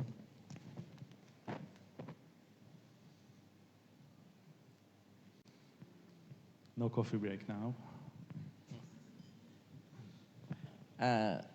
Doctor, is there any cellular evidence, as you are a pathologist, I know, to show that the normal cells, because you said that Oncotherm does not have, has good effects in terms of killing the cancer cells, but with no side effect on the normal cells. Do we have evidence on that the peripheral tissues are not, or cells are not affected? Yeah, actually we have a few studies in animal models as well. We have never seen any necrosis, burn, or any affection in the normal cells. And we had a few patients with resected tumors as well. Some were debulking surgeries, so not much of the normal tissue was around, but we never recalled any damage there. In the clinical practice, what we have seen is sometimes like a sunburn on the skin. If the patients are sweating, you know that the conductivity gets crazy there, so then we can burn patients. We had one patient who didn't tell it's burning, and he was like so strict, and he didn't dare to tell because he thought that he then gets excluded from the study, so he had a second-degree burn. But other than a bit of fat necrosis or sunburns, we never see any problem. Going back to the cells and cellular levels, it's very interesting. In the animal models as well, with working immune system, you get the infiltration of the lymphocytes around the tumor and also in the tumor. There was one tumor removed, I think it's Professor Datta's result, and it's a sarcoma actually, that it was the upper arm sarcoma, and the patient got irradiation to the whole sarcoma, but hyperthermia he could only get to 1/2 of the tumor. And when they resected histologically, it was completely different. So the hyperthermia treated tumor area had more natural killers and also T lymphocytes in it, infiltration. And while the other one had a much lower level of tumor infiltrating lymphocytes and this. So we don't see any damage in the normal tissue at all. Okay, can I have a follow-up question? Yeah. We have the first machine in Las Piñas in our hospital, and we tried it already with a patient with rectal cancer with metastasis to the liver and to the lungs. The question is, there was a patient who just walked in and he was asking me, a breast cancer with an open wound. Okay, the technician who introduced and who gave me the technical description on how to use the machine told me that the machine should be so many principles, but one of it is the surface should be dry. Yeah. Now, if the surface is not dry, therefore, such as in cacheating or skin lesions or in tumors with skin lesions or with external signs of injury, just as in breast cancer, how do you manage these cases then using the technology? Yeah. So you can. I try to start from a little bit of distance, and maybe my colleagues also have some experience. So if we like to combine the treatment with classic therapies, first of all. So if you can give radiation, you can decrease this fluid excretion, and also with the chemo to some degree. But if you don't have that ability, you just dry it with paper towels, and we give 1 hour treatment, but you can stop. There is no problem if you stop every 10 minutes for 2 minutes just to dry it and do the therapy as according. You watch the patient, and if they don't complain, they don't have burn, they don't have pain, then it's just working fine. So it doesn't have to be all the way dry. It works. It works if you just take care and take up all the fluids from time to time during the treatment as well. So that could work. There is no problem with that. Yeah. Okay, thank you very much. The other one is if you have a tumor, with multiple metastases, that's another question, whether you wait for the abscopal effect or you treat multiple locations. It's also, we like to treat multiple locations in our clinic. Mostly to the primary, 2/3 to the primary, 1/3 to the metastasis. Yeah. And one last question. Each area has a certain sensitivity to heat. When we apply the machine, we tried it, the patient will say, I usually ask the patient, do you feel anything? The patient will say, no, no, no, no, until he comes to a point that he will say, yes, it's a little warm.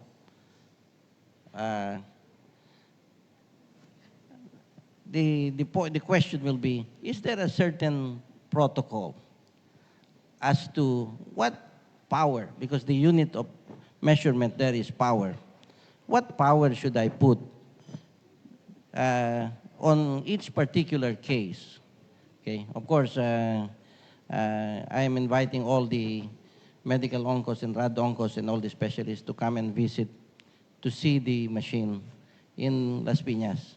So we placed it there so that it can be seen, so that when we ask questions to the specialist here, we like to know what we are talking about there. And we ask all the doctors when they came to collaborate. But in essence, is there a particular protocol that we should follow? Say for prostate cancer, is there a particular protocol for what power should we use? If the patient is, say, 100 kilos, 150 kilos, or 75 kilos, is there any difference in the amount of heat that we should apply? So Maybe the other specialists would know more about that. It seems now a lot of questions, like a bandage. But I try to touch upon some points, okay? We don't have developed protocols for this, but it's more like a rule of thumb approach. So I would distinguish between the two situations, whether a patient has a temporary sensitivity during a treatment, so she can or he can go on with the treatments on a regular basis, but this treatment has to have either a break or we can just end it. After we treat most of our patients to 1 hour and go up to 120, 140 watts. So when we start to treat the patients, we have a training phase that goes from 50 or 60 watts to 100. And then we develop, further, take it step by step. That's one of the key issues. You can overcome this heat sensitivity. The second is if, for instance, this patient's been there for 3-4 weeks and feels like this is burning now, we normally stop the machine, have a few minutes break, we dry, all the surfaces because it's most of the time just sweating. So we want to get rid of any fluids on the surface as much as we can. And we also have seen that we need a climatized room for the therapy, because if we have air condition, they tolerate much better. If they are sitting in this room or laying in this room which has air condition, it's not always available in Hungary. In those rooms we had hyperthermia, so this came like an observation as well. And the other scenario when a patient develops heat sensitivity, then we have a drug holiday or a treatment holiday for 3 weeks normally. So this can range from 2 to 4 weeks as well, but we start with 3 weeks, 1 week, and then we add 2 more weeks, but that's how we approach it, and then we try to continue. Most of the time this works. 90% of the patients would fall into this, either local sensitivity and just a few minutes break, or a few weeks even. So that's our experience. I wonder what you have there as to add. Yeah, hold on.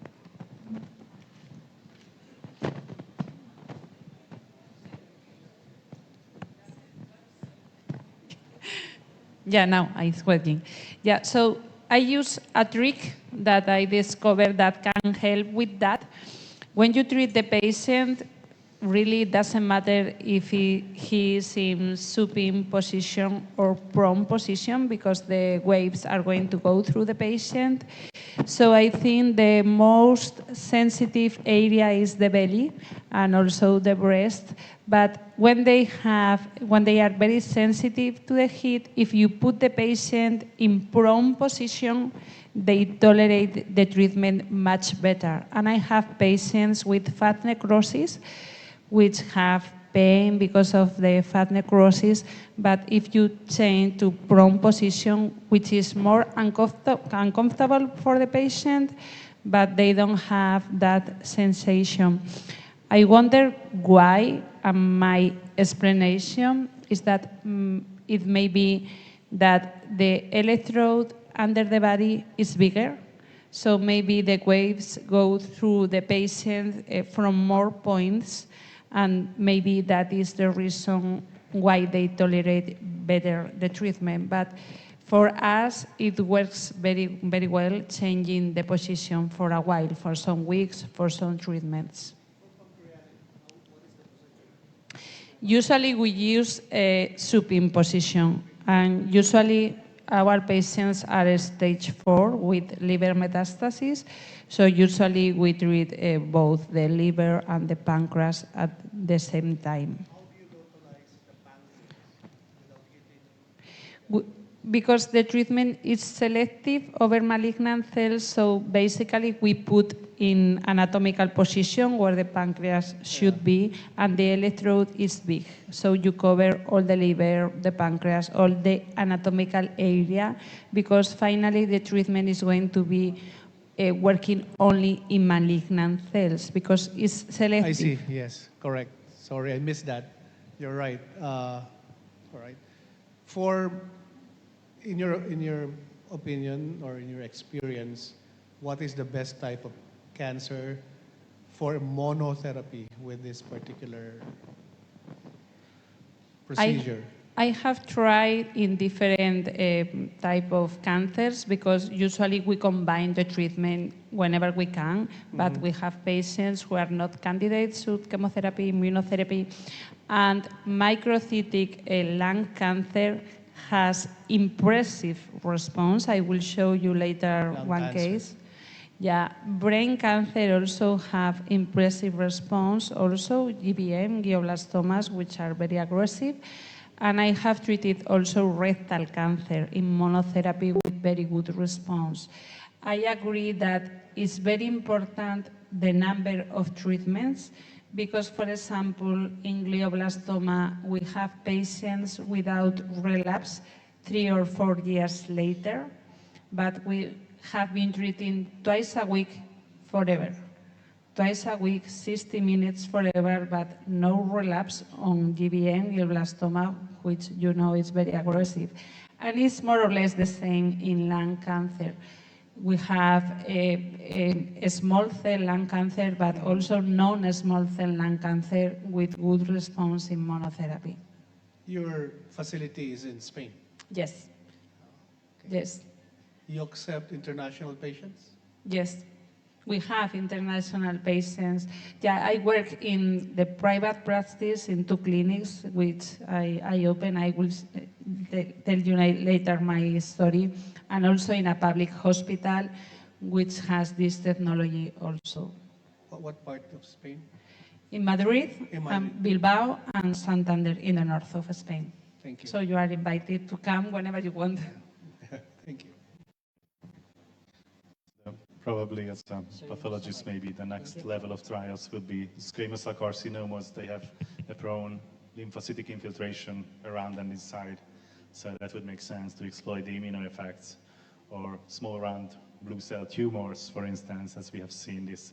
But that's just my idea to foster later, maybe. I just wanted to add to your very important question, so it's very relevant. So do we have concepts for prostate cancer, for instance, regarding the dose? And the answer is yes.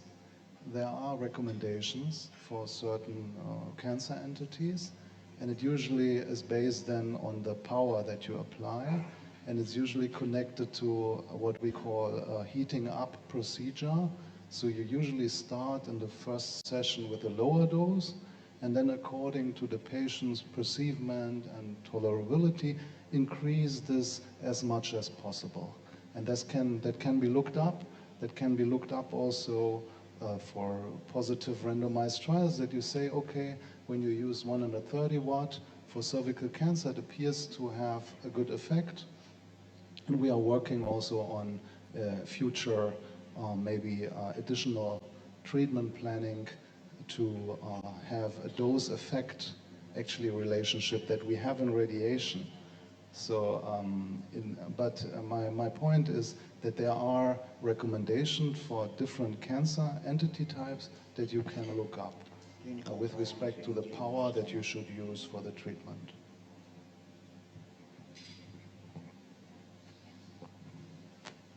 One more.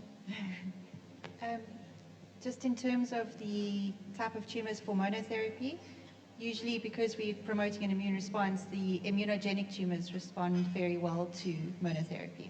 So your immunogenic type tumors respond very well to your immunogenic type tumors. Yes, so for example, renal cell carcinoma or your melanomas, those that have a very strong tumor immunity or immunogenicity, sorry. Yeah, as a monotherapy, they respond well. I mean, a lot of them do, but they respond particularly well.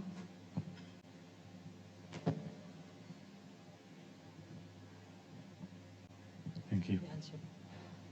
Thank you.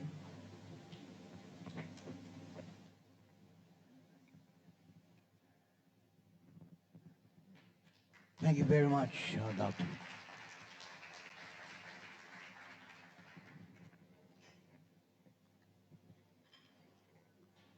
Our next prominent guest is a medical oncologist who exclusively treats brain cancer.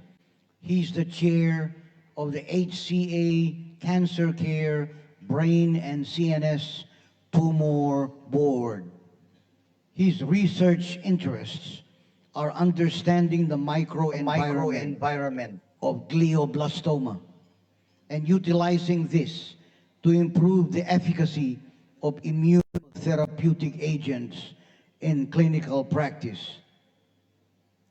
Let us put our hands together loud enough for Dr. Paul Mulholland, MD, because he's online. Maybe he would hear it.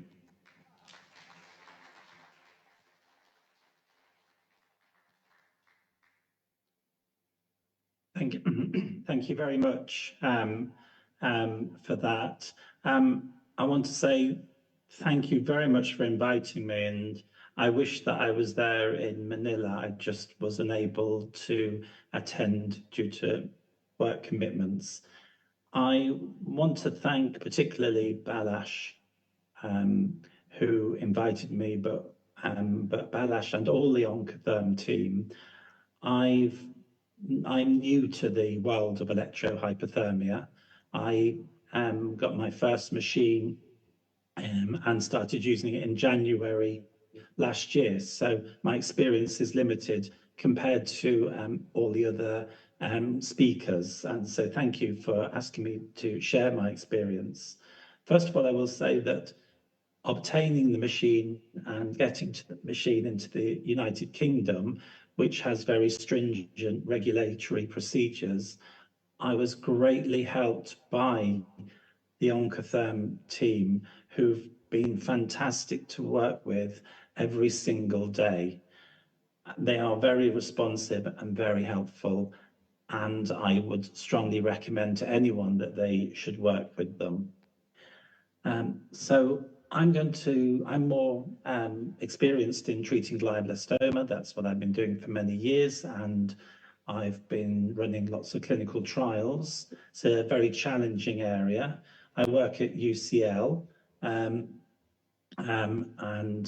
but also part of the hospital. So you can see there's a picture of the hospital there, just a modern hospital in London. There's a picture of our outpatient treatment centre, and there's also a picture of our Cancer Institute, where I have a small laboratory and a dedicated group of postdocs who work just on glioblastoma research.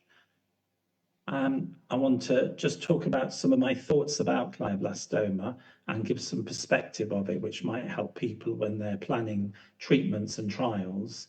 I was going to give it some discussions around trials I've been involved with and run, and then talk about the clinical trials that are in development and what we're actually going to do with the Oncotherm device, which I'm very excited about. So when we think about glioblastoma, it's a primary brain tumor, so it's not spread to the brain, it started in there. It affects 3,000 people a year in the United Kingdom, which has a population of 65 million people. The survival curve is shown here. It's actually not representative of the real survival curve. This is actually the survival curve when people have radiotherapy plus chemotherapy. And so this is only the fittest patients. We've looked at our data and published it from our multidisciplinary team, and looking at the last 500 patients, the average survival is actually only 9 months. So it's a really shocking disease. Patients generally present, they can be any age, most commonly around late 50s, early 60s. They generally present with either a seizure or they have developed some weakness. A lot of them present through casualties. They get an MRI and they can see there that it's a glioblastoma. They then go for surgery, and they generally go straight for surgery. They don't go to oncology first to discuss what might happen. And the surgeon takes a biopsy to confirm the diagnosis, or they take as much of the tumor out as they can. But surgery has a zero cure rate on its own. And I think that's important to remember. There was a surgeon in the 1920s and 30s who treated glioblastoma by cutting out half of the brain. Obviously, this had a devastating effect on the patients, and it didn't cure any of the patients from the glioblastoma. So even if you go as far as cutting out half of the brain, you're still not going to cure this disease because it's a diffuse disease that dots around the brain. So following surgery, people go on to have radiotherapy for 6 weeks with chemotherapy, and the chemotherapy is called temozolomide. They then go on to 6 months of further chemotherapy. They get recurrent disease, and then very short after, they die. And it's something that happens over and over again. So we do need to find better treatments for this patient group. Thinking about the disease, this is one patient, and what you can see here that they have 3 different regions of tumor, and at post-mortem, the different regions of tumor were removed, and when they were looked at under the microscope, they were seen as that part of the tumor was astrocytoma grade 2, part of it was glioblastoma grade 4 disease, and part of it was gliosarcoma, which is also an aggressive form of glioblastoma, and that's grade 4 disease. So it's quite a heterogeneous disease. But it does give us ideas about the low-grade tumors and high-grade tumors and our definitions of them, that they're quite blurred. So we tend to focus our treatments on glioblastoma patients, not treatments, our trials on glioblastoma patients, because we get the outcomes much quicker. So we can see how it affects the disease much quicker. But once we have treatments for grade 4 patients, glioblastoma patients, we know that they'll be applicable to the lower grade tumors. This is just an old technique, which I think is, but I put it in because I want to discuss some of the modern techniques for looking at genetics now and what we can do in the laboratory. But this is what I think is a beautiful picture of some nuclei which have been stained, and the chromosomes have all been labeled with different colors. And you can see that this is a normal nuclei. But when we look at glioblastoma, we can see that the chromosomes are highly disorganized. And in fact, what happens in glioblastoma is that the genome is duplicated and they get gains and losses of chromosomes. So there's very great genetic change. And this actually contributes to the resistance of the tumors to treatment. So we often saw trials at ASCO with phase 2 data as promising, but then fails to deliver at phase 3. And I think that's because we were focusing on small molecule inhibitors. So focusing on a particular target like epidermal growth factor receptor, it doesn't work for this tumor type, unfortunately, because these tumors escape those treatments. The biology of glioblastoma is still not well understood. However, I think it is rapidly improving. This is a trial that had some success and is actually at the moment going for registration, and it's an immunotherapy trial with a treatment called dendritic cell vaccination. It was with a company called DCVax. The trial randomized 331 patients internationally. We were part of the study.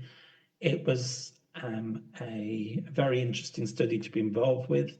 The patients required to have surgery, and for us, we had to arrange the surgery first thing in the morning, and then the tumor material had to be shipped to Germany fresh. So we had to be taken to the airport and taken to Germany fresh. And then they manufactured the vaccine by taking monocytes from the patients and mixing it with the tumor material and then maturing the monocytes up to dendritic cells. We then got the dendritic cells back, they were frozen, and we injected them back into the patient. Now, what's interesting with this study is that there is a signal of response, and in particular, there's a marker of response in glioblastoma, and it's called a gene called MGMT, and whether it's switched on or switched off, so whether it's methylated or unmethylated. And what we can see for those patients where the gene is switched off and they've got a methylated MGMT, that there's a survival advantage with the dendritic cell therapy. There is a small advantage with the unmethylated group, but the majority of the advantage comes with the methylated. And that's something just to bear in mind and something we need to think about.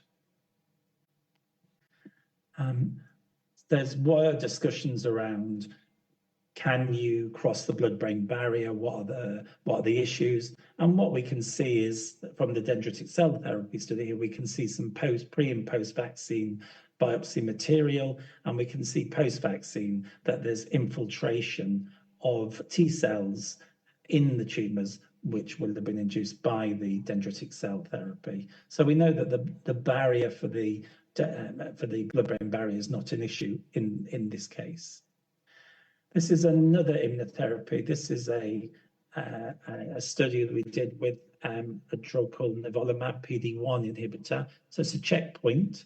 It's more straightforward because you can just get the nivolumab off the shelf. And in this study, it was an international study that we were fortunate to be part of, and patients were randomized to receive bevacizumab, another antibody, or nivolumab, the PD-1 inhibitor. And what we can see is that those patients who had methylated MGMT had some response to the treatment, but also importantly, these were patients who were not on steroids. So that's something else for us to think about. So we're thinking about the status of the immune system. So it's important about being on steroids or not being on steroids, and also this methylation of MGMT. Now, if you think back to the slide I showed earlier with the chromosomes, what this is now showing, this is where we can take tumors, and these slides were prepared by one of the bioinformatics people in the laboratory, Ben Kinnersley.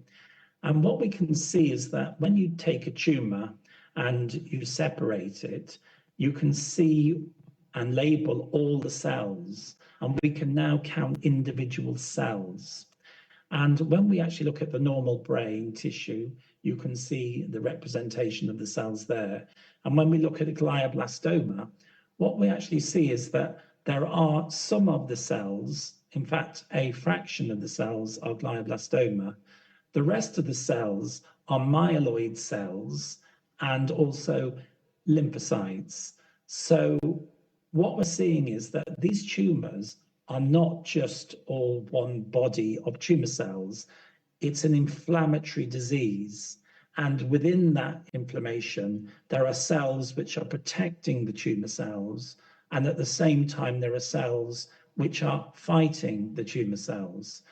So what we need to think about is, how do we change the balance of those cells within the tumor to give the body a chance to kill the tumor? This is another method. This is called spatial transcriptomics. And why this is so important is you can take a slide, a paraffin slide, and you can label the cells on the slide. And rather than the previous slide, which shows single cell analysis, what this does is this allows down to single cell data, but it tells you the relationship between cells in the tumor. And that's really interesting because it's going to tell us how the tumor cells are surrounded and what immediate cells are around and protecting them. This is a technique which we're doing in the laboratory, and it's in its infancy, but I think that we're getting to the level of detail now that we'll be able to incorporate these techniques into clinical trials to help us understand what's happening. So just going back to our electrohypothermia experience, we had the first EHY 2030 delivered into the UK, and I started using it in January 2023. We had all the regulatory approvals in the UK to use it. We've also had approval from UCL and also from UCLH, the hospital, that we can use this device in clinical trials. So far, I've treated 27 patients. My experience of using the machine has been an absolute joy. We have seen partial responses in patients, which is very unusual for glioblastoma. The treatment is extremely well tolerated.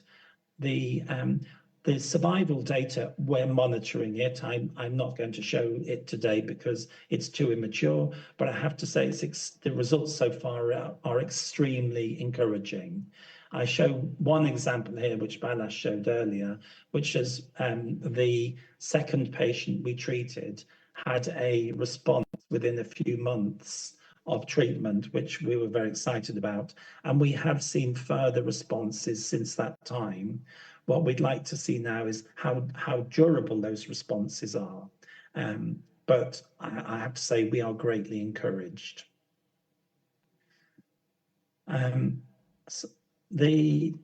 We have a clinical trial which has been opened at UCLH, and I'm telling you about the trial because we are going to be combining this with the Oncotherm hypothermia. And that is the beauty of the hypothermia device, is that you can combine it with many treatments. So this particular trial is of a drug, which is a PARP inhibitor, which is labeled with I123 iodine. And what happens with these patients, it's for recurrent glioblastoma. The surgeon will go in, take out some of the tumor to make a hole. They won't be able to take out all the tumor. They're going to put an Ommaya reservoir, which is a tube, which fits under the skin. And then we're going to inject the drug directly into the tumor. So this is a phase 1 trial. And once we reach our recommended phase 2 dose, the plan is that we're going to then combine this treatment with other treatments. And one of those is with electrohypothermia. Those discussions have taken place. The trial protocol is in place for us to do that. So the other studies that we are doing is we're going to do a feasibility phase 2 study of standard of care plus electrohypothermia. And I know that it's safe and it's feasible, but I need to demonstrate to the regulatory authorities, to the university, to my colleagues in the UK that this is a safe and feasible treatment. So we're doing a small feasibility phase 2, which is being run through UCL and sponsored by UCL. We're also doing a feasibility phase 2 of a checkpoint inhibitor. We've done others, and we've previously done a trial of giving immunotherapy prior to surgery. And we had some success there, and we're building on that success with this checkpoint inhibitor study. And the reason I'm telling you that is because following these 2 initial studies, we're going to do a study of a combination of the checkpoint plus electrohypothermia. So we have in place the Citadel study plus electrohypothermia, and we're going to have our checkpoint plus electrohypothermia study. So what we're actually doing in the laboratory is that we're using window studies. We've designed it as a window studies so that the patients will have a biopsy, they'll then have treatment, and they'll then have surgery, so that we've got pre and post treatment samples. And in the laboratory, we can do the single cell analysis, and we can also do the spatial transcriptomics. And that will help us understand what's happening to the tumors when we treat them. So just thank you for your time. I just want to say glioblastoma is a very challenging area to treat. We've learned an awful lot about treating it, that targeted therapies have not been effective. We've seen some benefit with immunotherapy, and I'm very excited at the prospect of seeing an enhanced responses to immunotherapy in combination with the electrohypothermia. But we need to what we need to do is we need to do these in clinical trials, and we have a program of trials in place so that we can test these. Thank you very much. If anyone's got any questions, I'd be happy to take them. That was Dr. Paul Mulholland, MD. We'd like to thank you for a very educational and very informative deliberation. Any questions from the floor?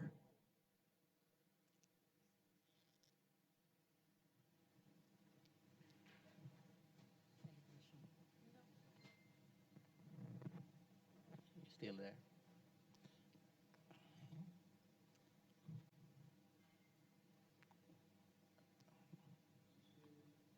Still in?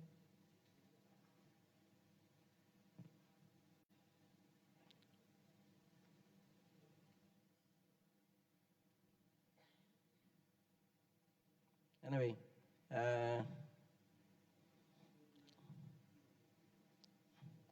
just a quick question for the group based on the specialty of Dr. There is a patient who just emailed me. He is a 26-year-old male with diffuse midline glioma, IDH wild, H3F3A, mutated MGMT, non-methylated, with a diagnosis of diffuse midline glioma, IDH wild, H3F3A mutated. He was asking if the Oncotherm could be used for this for this case. He underwent left ventricular shunting after on February 20, 2024, and oral chemotherapy already on cycle 6. And if the good doctor would give us an advice, he was asking if he could use this, and what results would he expect?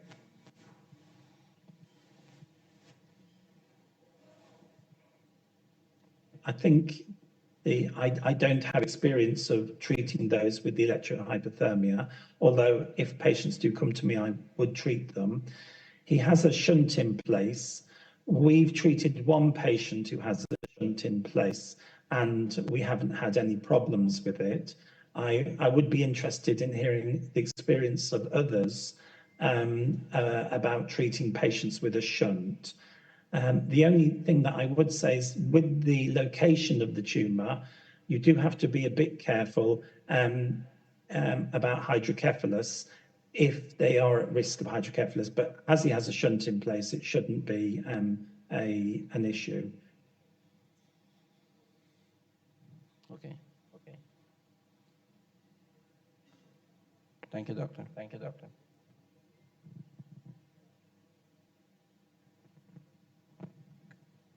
you, Dr. Paul Mulholland, for a very educational and informative deliberation. Next time we will wait for you to come by to give us a face-to-face deliberation.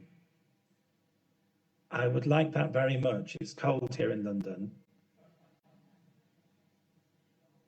We'll pay for your plane ticket right away. Thank you. Thank you, sir. Our next prominent and esteemed guest is a doctorate of medicine, PhD in hyperthermia as an immune system activator. She developed her professional work in the United States for several years after pioneering a technique to improve the treatment of breast cancer. Recognized in the United States as an extraordinary person in the sciences, a category awarded to Nobel Prize winners who carry out her work in the US, and her main researcher in the studies being developed with oncothermia in Spanish public health. Let's put our hands together with Professor and Dr. Elizabeth Arojo, MD, PhD, the lady in red. Thank you, thank you. I'm going to check if I have something to point. Yes. Yeah, so thank you so much. First of all, I would like to say thank you to the organizers, to Oncotherm for being always supporting our research. And I must say that this is a great opportunity for Philippines because here I know you have very advanced tumors and hyperthermia is especially good in those situations. So I think today is a great day. So let's see here. So today for me is also a brainstorming because I am here with some of the best working with hyperthermia, and with all of you, I think we have to join knowledge in order to go on moving forward with the treatments. So I would like to show you some experiences to think about. Because, for example, we have been speaking today about abscopal effect. That is something that they teach us as a radiation oncologist that it exists as abscopal effect, but finally we never seen it in the clinically. So this is a patient I treated. You see here the mass. It was lung cancer with vena cava syndrome. So we treated her with radiotherapy, 25 grays in 5 treatments, but we didn't treat this lesion here. This was before treatment, and this is after treatment. She was not under chemotherapy, so this is abscopal effect. So this is something very, very interesting to have into account. This is another patient. We treated her for skin cancer from breast cancer. She had a relapse of the skin in the thoracic wall. So here she didn't receive radiotherapy, nor chemotherapy, nor anything. You see the isodose line of 5 grays, which is this one. She received 40 grays in 15 fractions. And this is after treatment. You see the node now is smaller, you see before and you see after the treatment. So again, abscopal effect. Abscopal effect is something very common when you combine radiotherapy plus hyperthermia. And this is very important to know. This is monotherapy. I was saying before that microcytic lung cancer has very good response when we treat in monotherapy. We were treating this patient in monotherapy because she didn't have any other options for chemotherapy. And you can see how was, the mass before the treatment and how was the mass after 12 treatments with hyperthermia. This is impressive, and she improved a lot clinically also. She also had liver metastases. We treated both parts, the lung and the belly. And you can see how the response was also very good after the hyperthermia treatment. This is another lung cancer treated with monotherapy.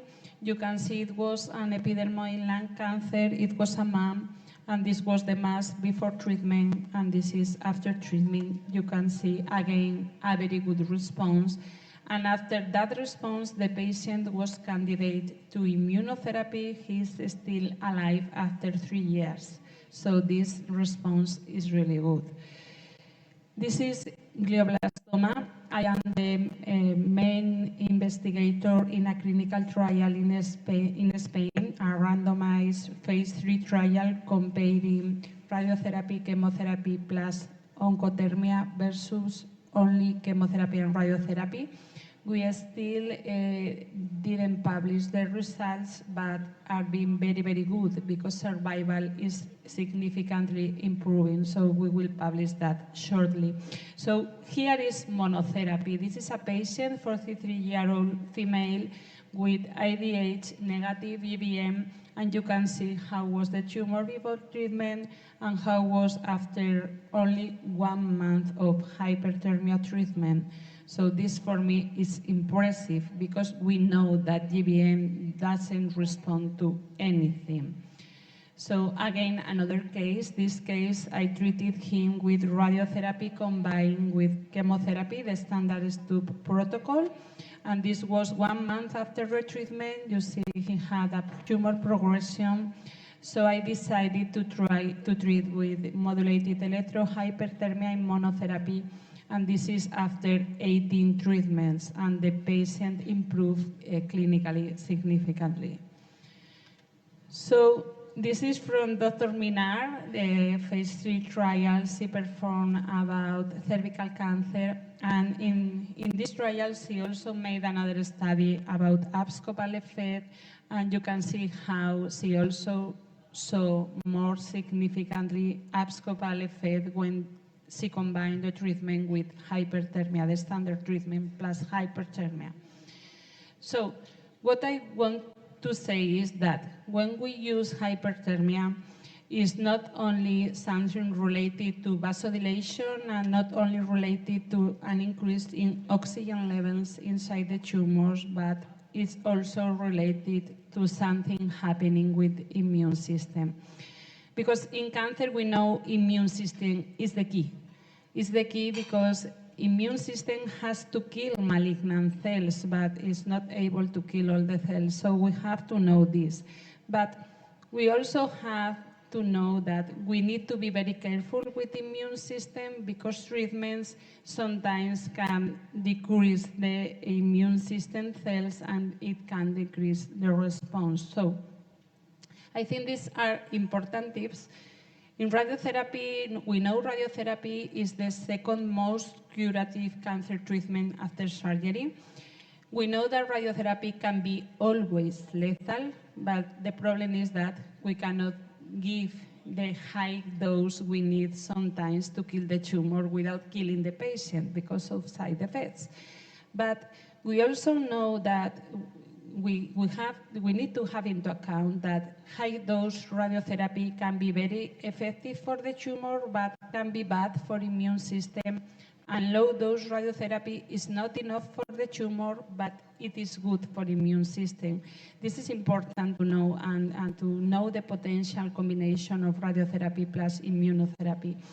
We need to know that lymphocytes are very radiosensitive. When we treat with only 2 grays, 50% of circulating lymphocytes are destroyed with a very low dose. And we know that almost all our treatments have daily 2 grays fractions. So this is a big problem because that lymphopenia is going to decrease immune system response. So here you can see how when we treat the patient with radiotherapy, lymphocytes go down and they began recovering 1 month after the treatment. And we have studies showing that destroying those lymphocytes negatively impacts survival. The survival is significantly worse when we kill those lymphocytes. So we also know that radiotherapy can be very good to stimulate the immune system because it increases the antigen cell presentation with the treated cells, so it can have a very positive impact on immune system.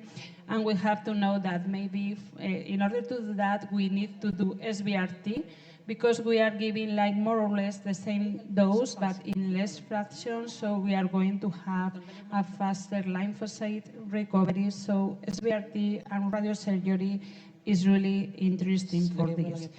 But as I said before, we have to be very careful because radiotherapy can also decrease the immune system efficacy. So what if we combine high and low dose radiotherapy to have better results? So let's try. So there are some publications about this. This is a publication from MD Anderson in Houston. They combine high dose and low dose radiotherapy to treat metastatic lesions after progression to immunotherapy.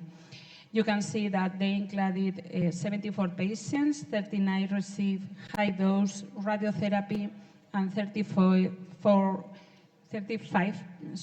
combined high-dose radiotherapy plus low-dose radiotherapy. And they went on with the immunotherapy, but it was the immunotherapy they had already progressed to. So you can see that after retreatment, most of them continued with immunotherapy, but I remember all of you that the immunotherapy was not working before radiotherapy. So here you can see that the response seems better in the group combining high and low dose radiotherapy. The results are not significant, probably because the number of patients is too low. But if we look at the low dose lesions treated in the high dose and low dose group, you see that they have a very important response rate. With very low dose radiotherapy is non-lethal dose radiotherapy, so this is again like ASCOBAL. And if you see the non-radiated lesions have also a good response. Finally, in the high dose alone group, they also have some response, but it's important that the low dose combined with the high dose have very good response.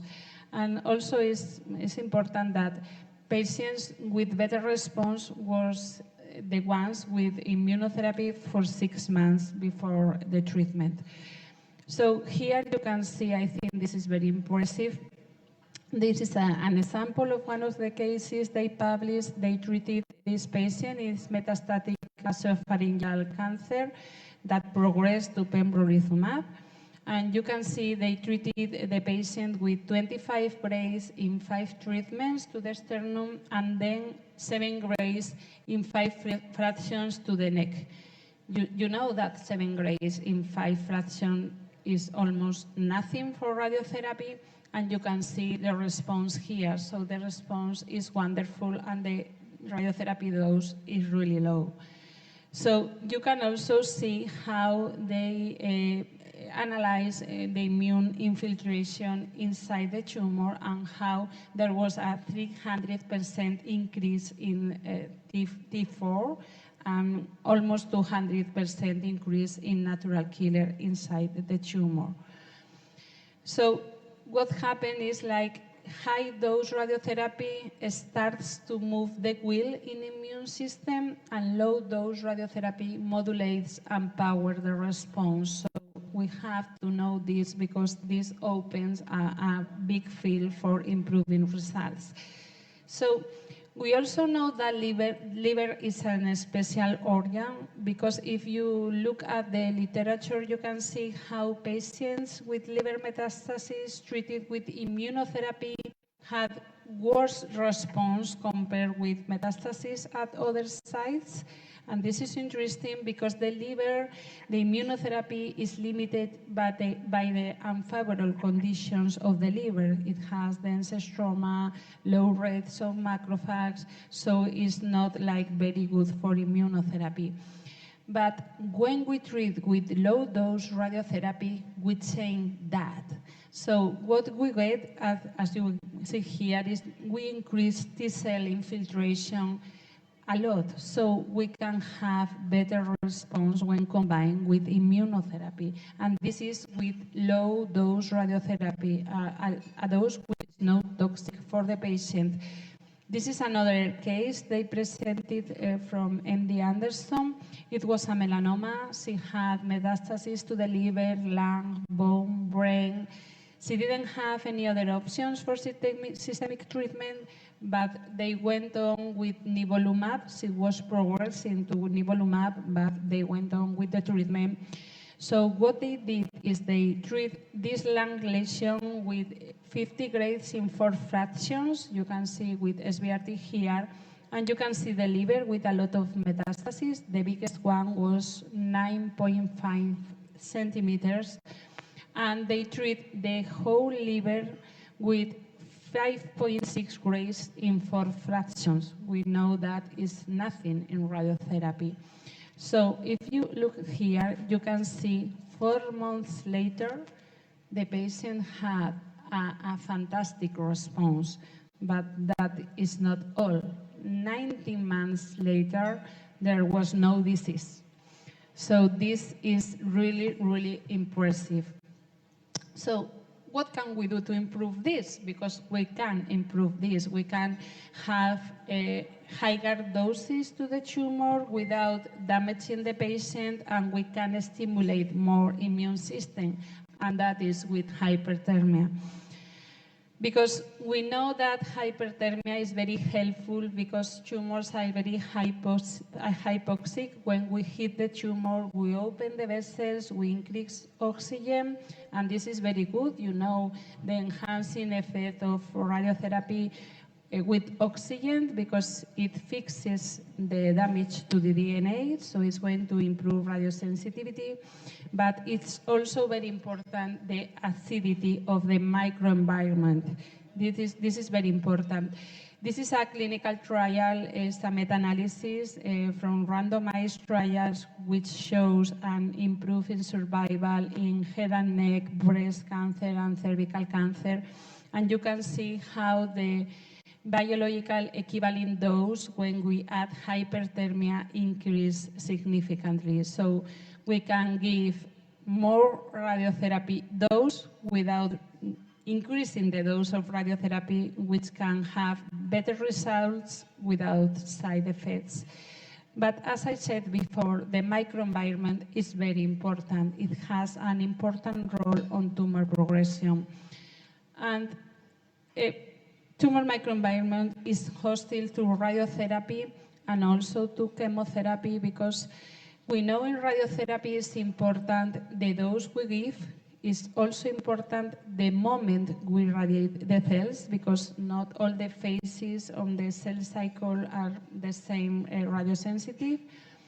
But it's also important to note that the microenvironment is also very important because when we have an acid microenvironment, you see how apoptosis is suppressed or is delayed. So the acid microenvironment is also bad for radiotherapy because it's going to suppress apoptosis. So if we increase the oxygen levels, we will decrease the acidity, we will have also better results. So there is something else about microenvironment. When we have hypoxia, it happens another important thing, is that it inhibits the dendritic cell maturation. So we are again suppressing immune system. So my partners were speaking before about the dendritic cell therapy, and this is one of the reasons why the dendritic cell therapy can fail because the oxygen levels are low and the dendritic cells cannot maturate. But if we combine the treatment with hyperthermia, we'll decrease the hypoxia and will allow the immune system to work better. So we need to move forward and increase these results combining with hyperthermia because, as I said before, radiotherapy can stimulate the immune system, but we know because we have evidences that hyperthermia can also stimulate the immune system in the same way. It can increase natural killers, T lymphocytes, and have better immune response. So what we have to do in this new era of immunotherapy is that we have to convert cold tumors in hot tumors which respond to immunotherapy. And we can do that with radiotherapy and with hyperthermia. So we need to know what we want to achieve. Maybe a local effect, killing the cells with high-dose radiotherapy, or maybe a systemic effect with dose radiotherapy plus the hyperthermia. So it was presented this trial before because this trial is a very important one. In sarcomas in Europe, hyperthermia has evidence one and is in the guidelines for treating sarcomas. You can see how the survival here, this is a randomized trial where they compare chemotherapy alone or chemotherapy plus hyperthermia in sarcoma patients. And you can see how the survival was significantly better in the patients who received also hyperthermia, 9 years more, which is impressive. It was neoadjuvant treatment. But what I want to show you, it was not that, is this part of the study. Dr. Pirus said this morning part of his results. They also did a new study studying what happened with the immune system in these patients. So they had the biopsy at the beginning and they had the biopsy in the surgery. And what they did is they analyzed the infiltrating tumor lymphocytes to see what happened with CD8, also PD-1, PD-L1, and FOXP3. So they see that in both groups, chemotherapy alone versus chemotherapy plus hyperthermia, the infiltrate was comparable. But it's interesting to see how those patients with a high lymphocytes infiltration had significantly better local progression-free survival and disease-free survival. So it's important, this increase in immune cells. But it's more impressive also that the patients who had an increase in CD8 and received hyperthermia had significantly better local progression-free survival and disease-free survival. So adding hyperthermia increased the immune response significantly. So in patients with low CD8, there was no differences between the groups. So a high increase in CD8 adding hyperthermia significantly increased the results, and this is something very important we have to take into account, the immune effect of hyperthermia. So we need to increase CD8. Up to now, we knew that chemotherapy could do that, also chemotherapy, radiotherapy, but now we also know that hyperthermia can also do that. This is a study we did at my center, at my clinic. We were treating different patients. This, for example, is a case with breast cancer with multiple brain metastases. And we were treating the patient with hypofractionated radiotherapy in the brain. So you can see here in red, these days the patient received in red radiotherapy and in green hyperthermia. So you see that we gave to the patient some more treatments after the radiotherapy treatment. And what we did is we analyzed peripheral blood levels of lymphocytes just before and after each hyperthermia treatment. And this is with the combination radiotherapy plus hyperthermia. You see that lymphocytes CD4 are more or less the same. And this is after finishing radiotherapy, when we did hyperthermia in monotherapy. You see that CD4 went down, and this is related with favorable prognosis. But when we analyze CD8, you see that there is a small decrease with radiotherapy. We know that radiotherapy is killing lymphocytes. But what is interesting is what happened with hyperthermia in monotherapy. You see how with each treatment, lymphocyte CD8 increase. So for me, this is very interesting because we are stimulating immune system in monotherapy.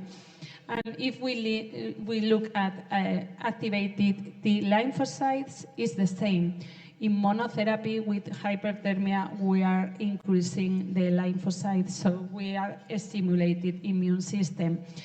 There are almost no publications combining SBRT radiosurgery plus hyperthermia.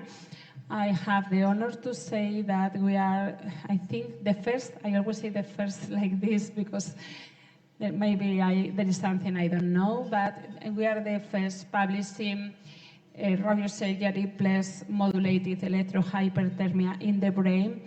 We presented our results at the International Stereotactic Radiosurgery Society Congress 1 month ago, more or less. And this is very interesting because this is radiation of high-grade gliomas combined with modulated electrohyperthermia. We are treating gliomas for the second or third time with radiotherapy because we use low dose and combine with modulated electrohyperthermia. So here you can see the abstract. There was 8 patients treated with 14 lesions. The median age was 48 years. The median of 2 lesions for each patient.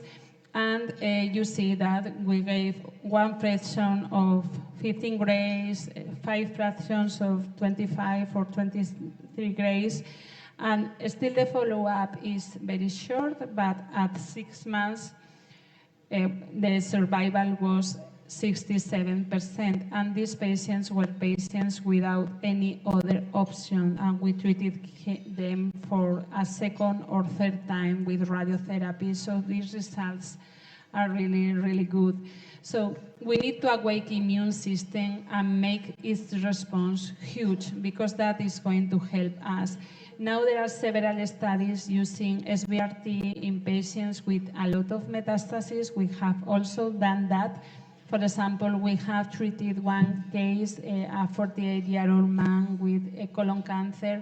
We treated 15 lung metastases with SBRT, plus 2 liver metastases with SBRT.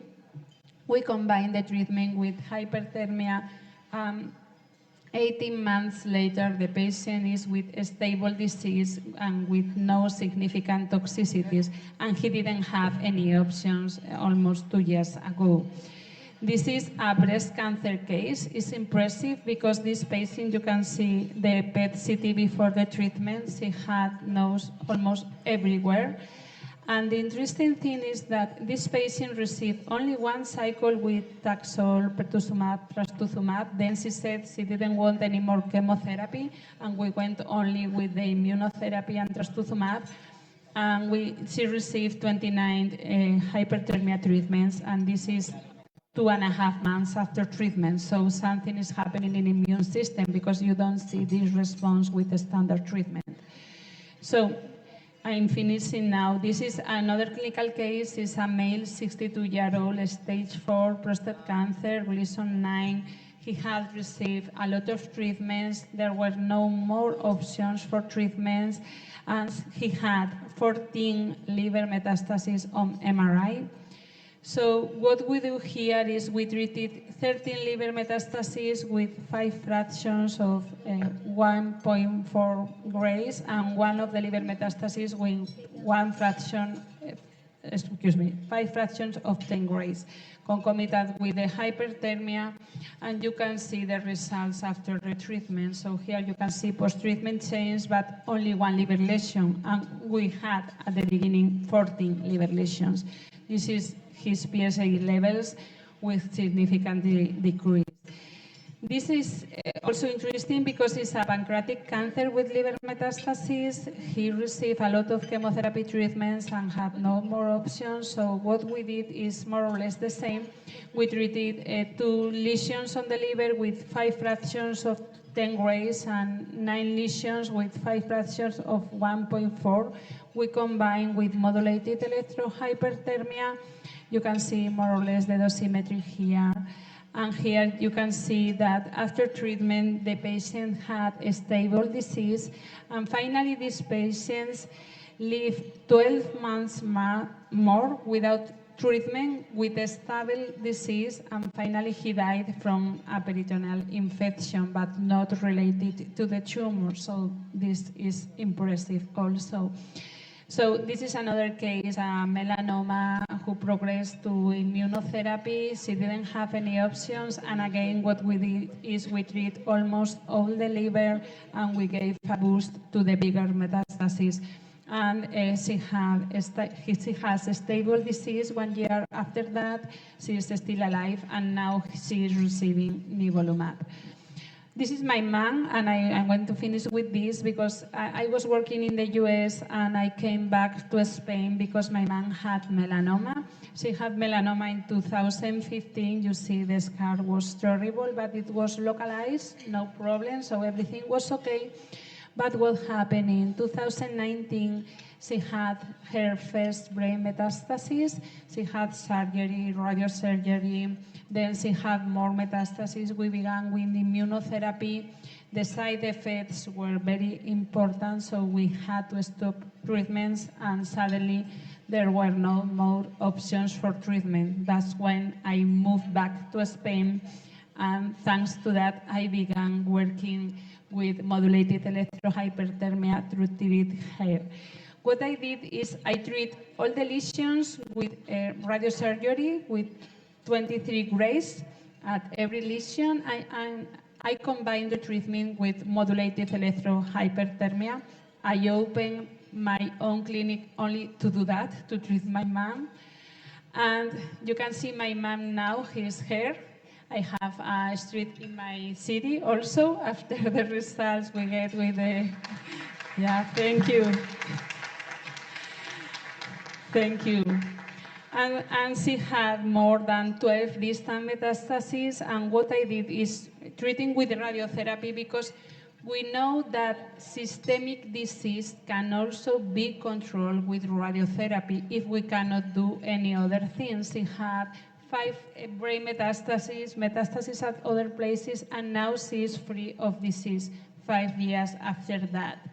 So this is the clinic, one of the centers I worked in Spain. This is the clinic I opened. It was smaller, now it's bigger. You are invited to visit us. We have a clinic in Madrid, Bilbao, and I also work at a public hospital in Santander.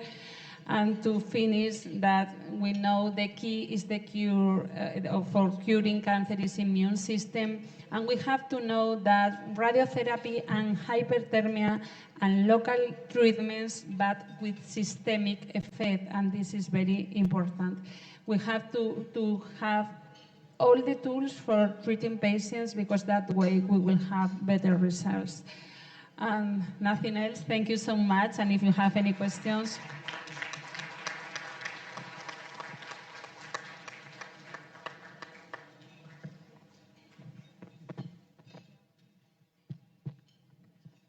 No questions. What an extraordinary deliberation by Professor and Dr. Elizabeth Arojo, MD, PhD. Thank you, Doctor. Nobel Prize winner indeed.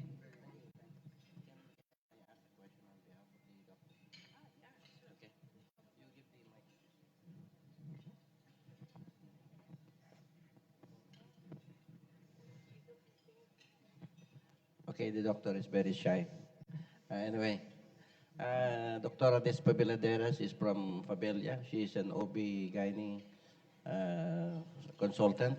She is with our hospital. And I'm about to refer to her a malignant teratoma. And I will be asking you, do you have experience with the teratomas, malignant teratomas? I have only treated one because are not so common, but I studied a lot before treating the patient, and as Dr. Minar said before, the most malignant tumors, the most aggressive tumors usually respond like better because they are more hypoxic and the treatment works very well. So there is no side effects with hyperthermia, so you don't have anything to lose, and it can improve the treatment because the problem many times is that the vessels are so bad inside the tumor that the treatment is not going to arrive inside easily. So I think hyperthermia can add better results to the treatment. Okay, thank you, doctor. Thank you.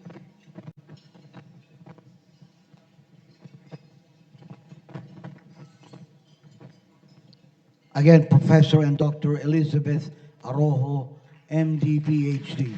Thank you, Doctor. She's a Nobel Prize winner who carried out her work in the United States. Congratulations again. Our last prominent and esteemed guest before our Q&A portion, before our question and answer portion, is an expert in hyperthermia oncology.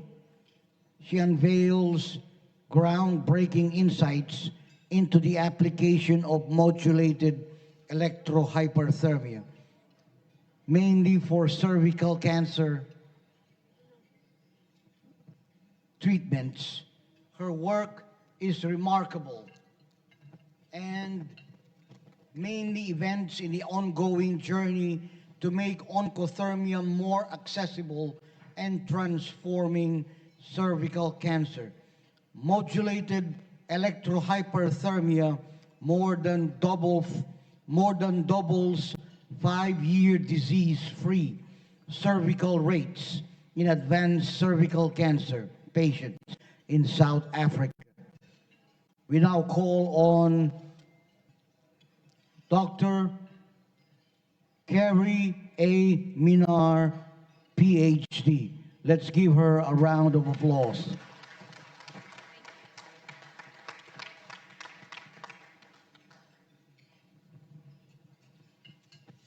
Sure, what a day. I'm not sure that I can deliver as impressive a talk after all my colleagues gave such amazing talks. So well done to everyone. And thank you very much to the organizers, and thank you very much for the invitation. It's really an honor to be in your beautiful country. Thank you. Okay, so right, a little bit about me. My background is a radiation biologist. So in our lab, we study the effects of radiation on tissues, malignant and healthy tissues.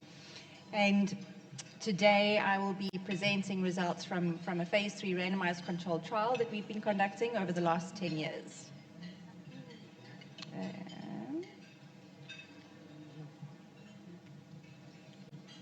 There we go. All right, so my talk will have an introduction into what we've been doing, why we've been doing it, the trial methodology, and of course the results and future perspectives. So in South Africa and sub-Saharan Africa, we have a really big problem with HIV incidence. And what we've seen in the lab, in the radiobiology lab, is that HIV positive patients are more radio sensitive. In other words, they have more toxicity from radiation, but their tumors are more radio resistant.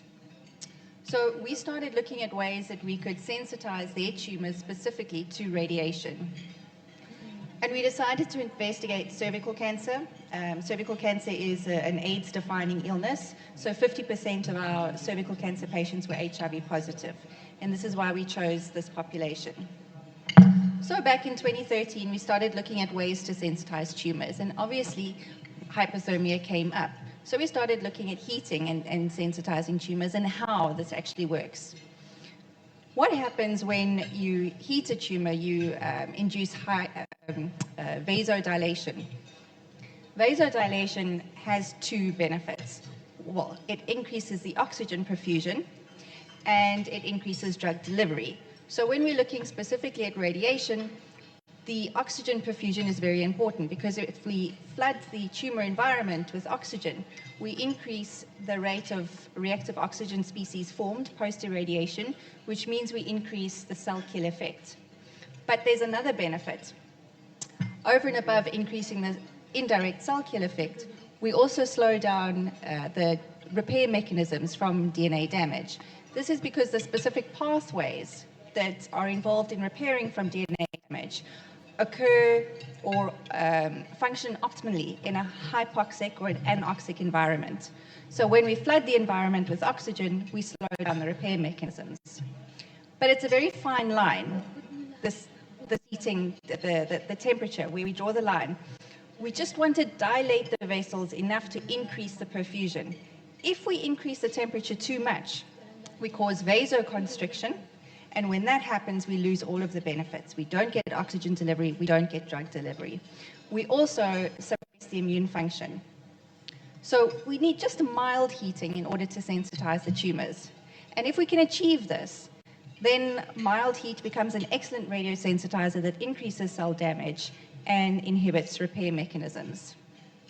This is a study done by Prof. Lee in South Korea. So Prof. Lee took 20 cervical cancer patients, treated them all with modulated electrohypothermia, MEHT, and she monitored the temperature, the peri-tumor temperature, but also the perfusion in the tumors using a Doppler ultrasound. And what she showed was, although the temperature increases, it is correctly, a very mild increase. So it increases by just under 2 degrees after an hour.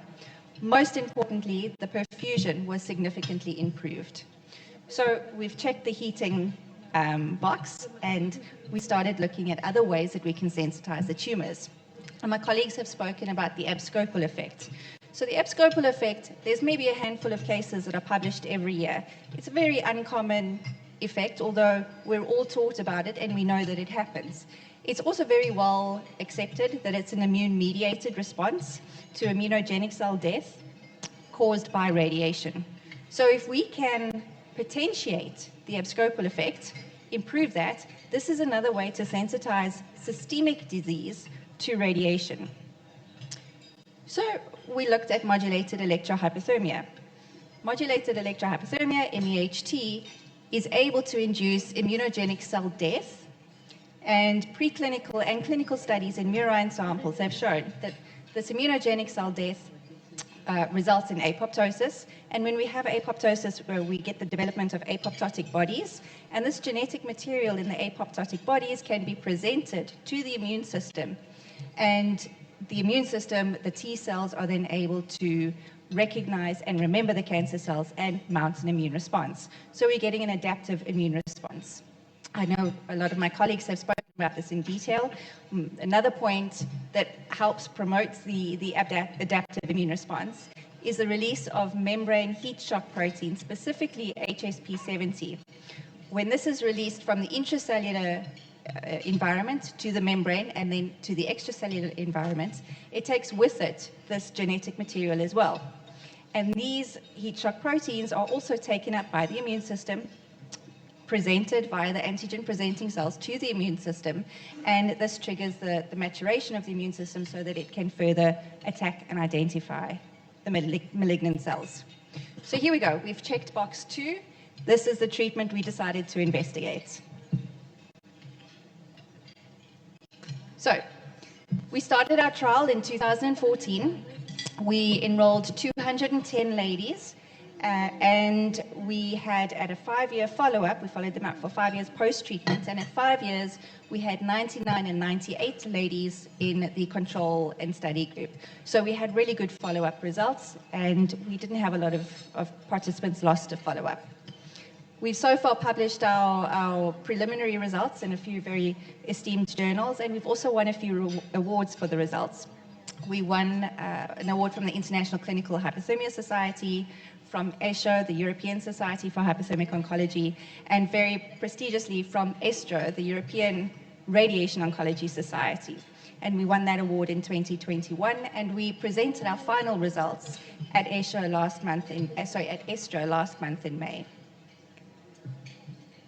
Okay, so our sample, cervical cancer patients, we included HIV-positive patients, provided they had a CD4 count above 200, or they were on antiretroviral therapy, obviously because we didn't want them to be immune suppressed, in which case they wouldn't be able to receive chemotherapy. So back then, we used the most up-to-date staging guidelines, which is FIGO 2014, and the recommendations were abdominal pelvic ultrasound, chest CT, and examination. So that's the staging that we used, clinical staging. We did not at the time do CT or PET-CT studies for staging. So participants were randomized to receive either chemoradiotherapy with or without hypothermia, oncothermia, and we administered 50 grays external beam radiation, 3 doses of HDR brachytherapy, and cisplatin. Cisplatin was prescribed at a dose of 80 milligrams per square meter, 21 days apart. Okay. As I said, we didn't do any imaging studies to stage the ladies, but what we did have was funding for PET-CT, but only for to evaluate tumor response. So all the ladies had a pre-staging PET-CT, and again a PET-CT at 6 months post-treatment, just to evaluate tumor response. We did not change the staging based on the PET-CT. We also evaluated quality of life, and we did a cost-effectiveness analysis. So we can't give a placebo in a situation like this, or it's very tricky to. So what we did instead is we blinded all the clinicians as to which group the patients were in, and the patients were all counseled not to reveal which group that they were in. So there were only 2 of us who knew until the end of the study which patient was in which group. The oncothermia treatments were given twice a week, immediately before radiation. So the reason we chose to give it immediately before radiation is, remember, we wanted to flood the tumor with oxygen. So we treated with oncothermia, immediately irradiated. And the damage done from radiation is in nanoseconds of irradiation. So as long as the tumor had oxygen in, at the time of irradiation, our theory is that the reactive oxygen species would go and do their work. We also know from the literature that oxygen perfusion remains for several hours post heating, although the temperature returns to normal very quickly. So the repair processes from irradiation, from radiation damage, take about 2 hours, or happen for about 2 hours post-irradiation. So we know that the oxygen environment would be, the tumor environment would still be rich in oxygen for 2 hours post-irradiation, further slowing down the repair mechanisms. Okay, now the results. So this is the exciting bit.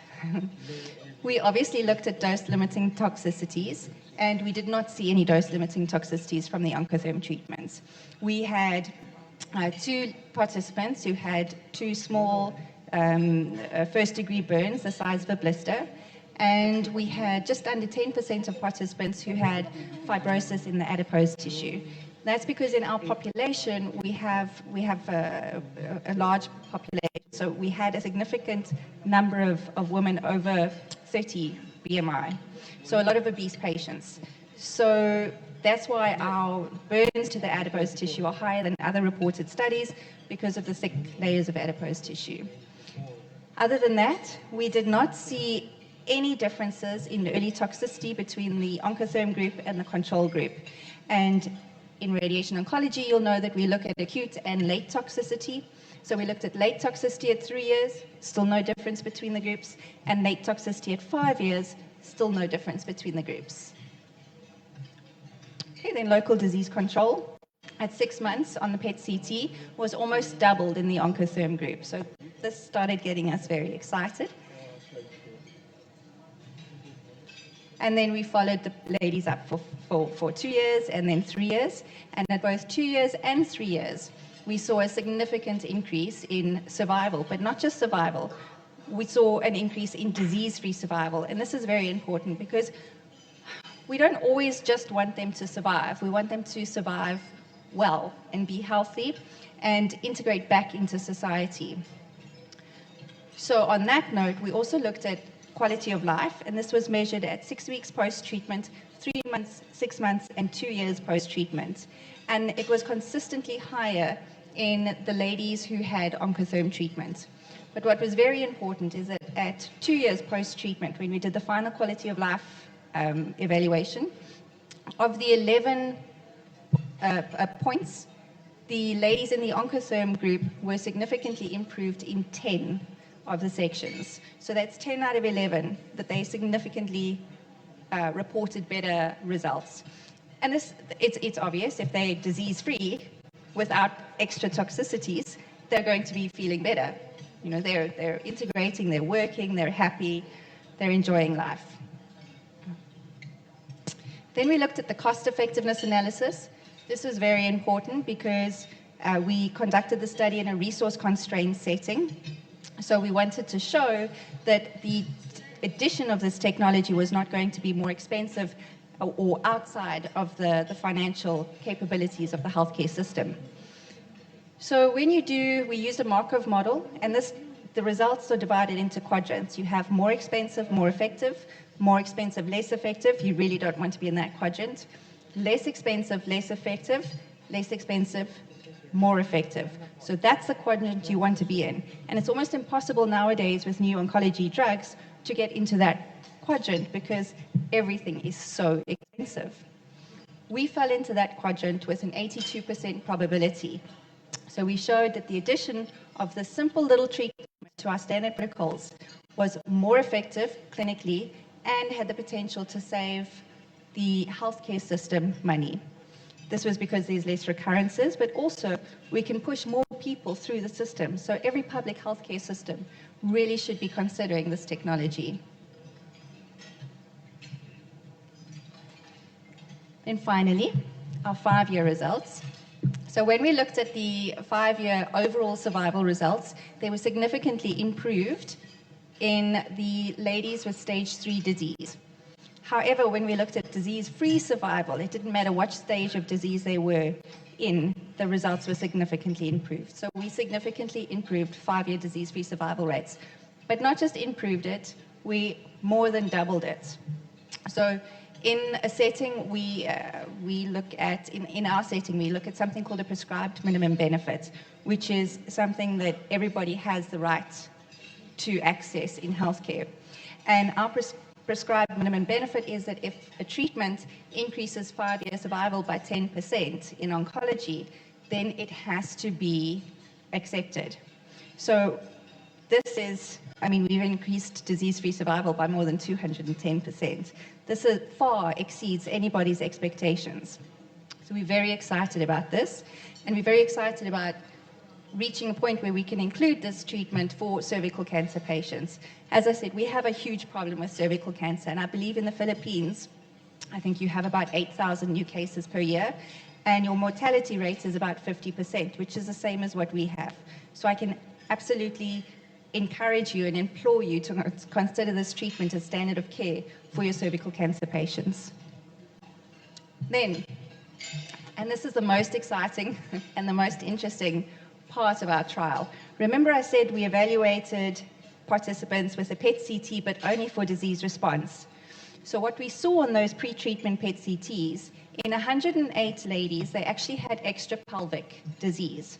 We didn't change the staging because we wanted to see, first of all, it wasn't part of the protocols, and we wanted to see how the patients went through the workflow with the current staging or the standard staging techniques that we used.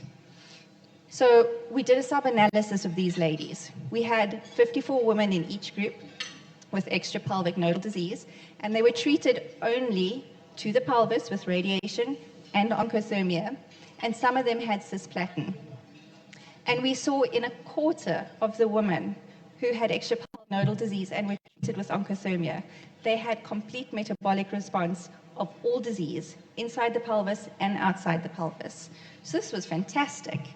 And we ran a multivariate analysis and showed that this result was not associated with the number of cisplatin doses, because obviously you think, well, must have been the cisplatin, systemic response. But not all the women had cisplatin. That was also interesting.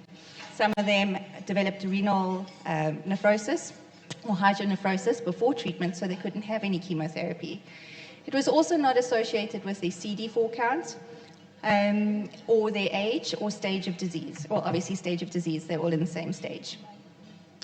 But what was very interesting is it wasn't associated with their HIV status. So even the women who were potentially immune compromised could still have this immune response.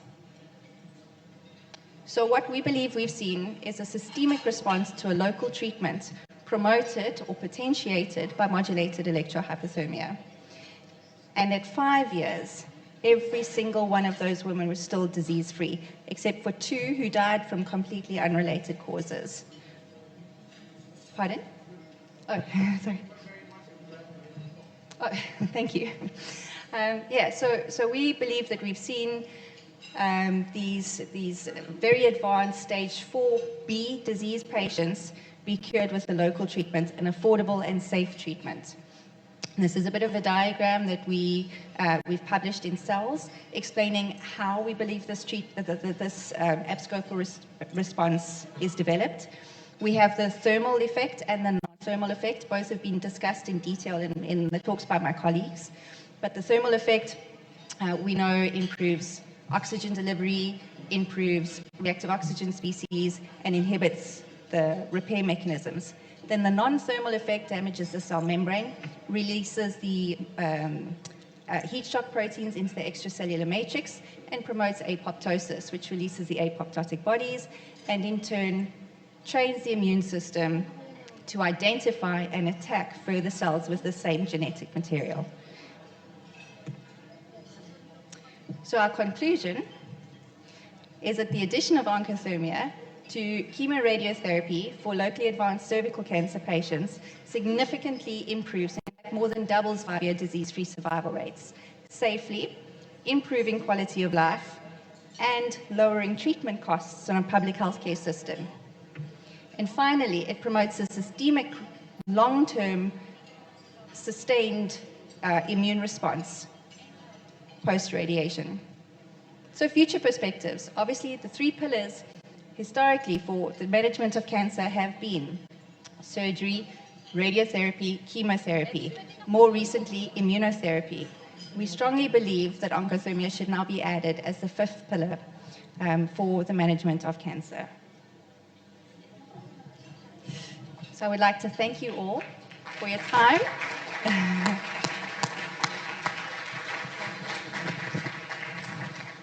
And again, thank you to the organizers. Thank you for the invitation. And I wish you all a very lovely evening. Another extraordinary deliberation by the doctor. Let's give her another round of applause, please. We now come to the Q&A, question and answer portion. We would like to invite our esteemed guests to come up to the stage and face the incredible music that will about to come and happen. Question and answer portion. Let's invite all our esteemed guests to climb and step up the ladder and the stage, please.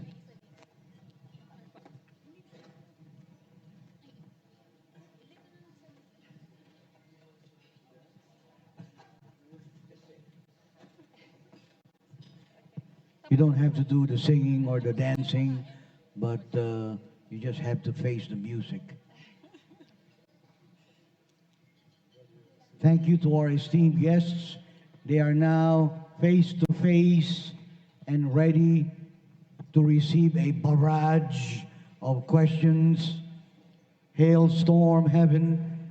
And now the floor is now open for attack from the capitalistic world of troubles from this dog-eat-dog world. We are now faced with all these esteemed guests. The floor is now open.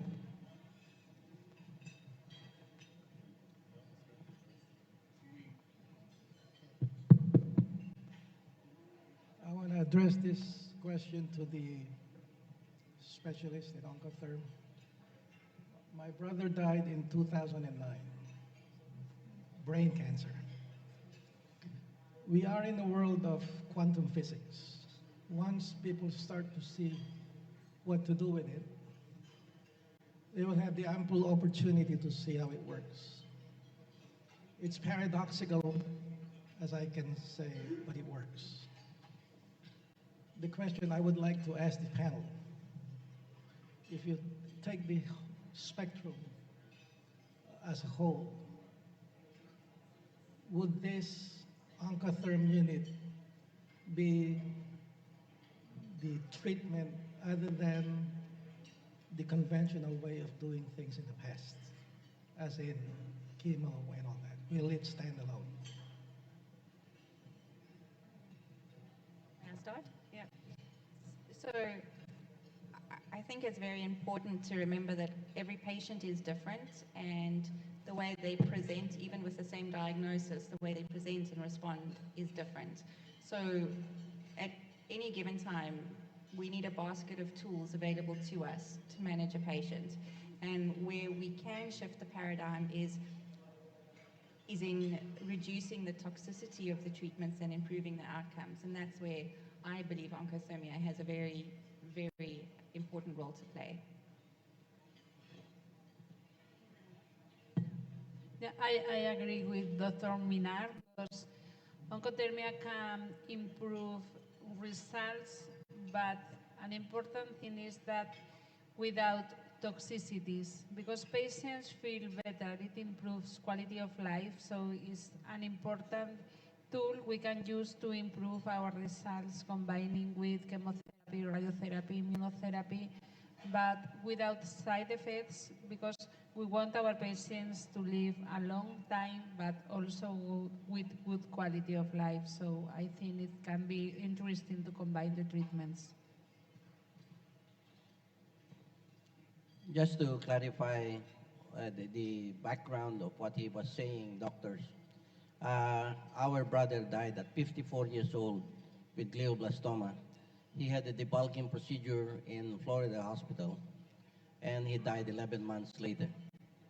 We were trying to get him a cure, even in the U.S., and I didn't find Oncotherm at that time. So probably, if we had Oncotherm, that was what I was quite interested in its response, the effect of glioblastoma, in the treatment of glioblastoma stage 4. Well, that was the background of his question. Maybe I can quickly also respond to this by saying, first of all, I can feel the loss. I feel sorry about this. And I heard 2 to 3 approaches now using oncothermia. Even there are data from a randomized trial from Spain that radiochemotherapy can be enhanced. We are following up on that with other trials. Also, we heard that there can be a maintenance treatment using that maybe after completion of radiochemotherapy in the future as a maintenance therapy to prevent any relapse. And also we heard from London that they are testing this actually neoadjuvantly combined with immunotherapy. So this is a complete different approach. And I think in the future that can be beneficial for GBM patients, the MEHT treatment. Thank you. I'd like to elaborate on that because it's an excellent point. We must remember that the management of cancer is, what we want is for cancer to be managed as a chronic disease, which means that we need a chronic and sustainable treatment. And the best way to do that is to train the immune system to continuously recognize that. Yeah.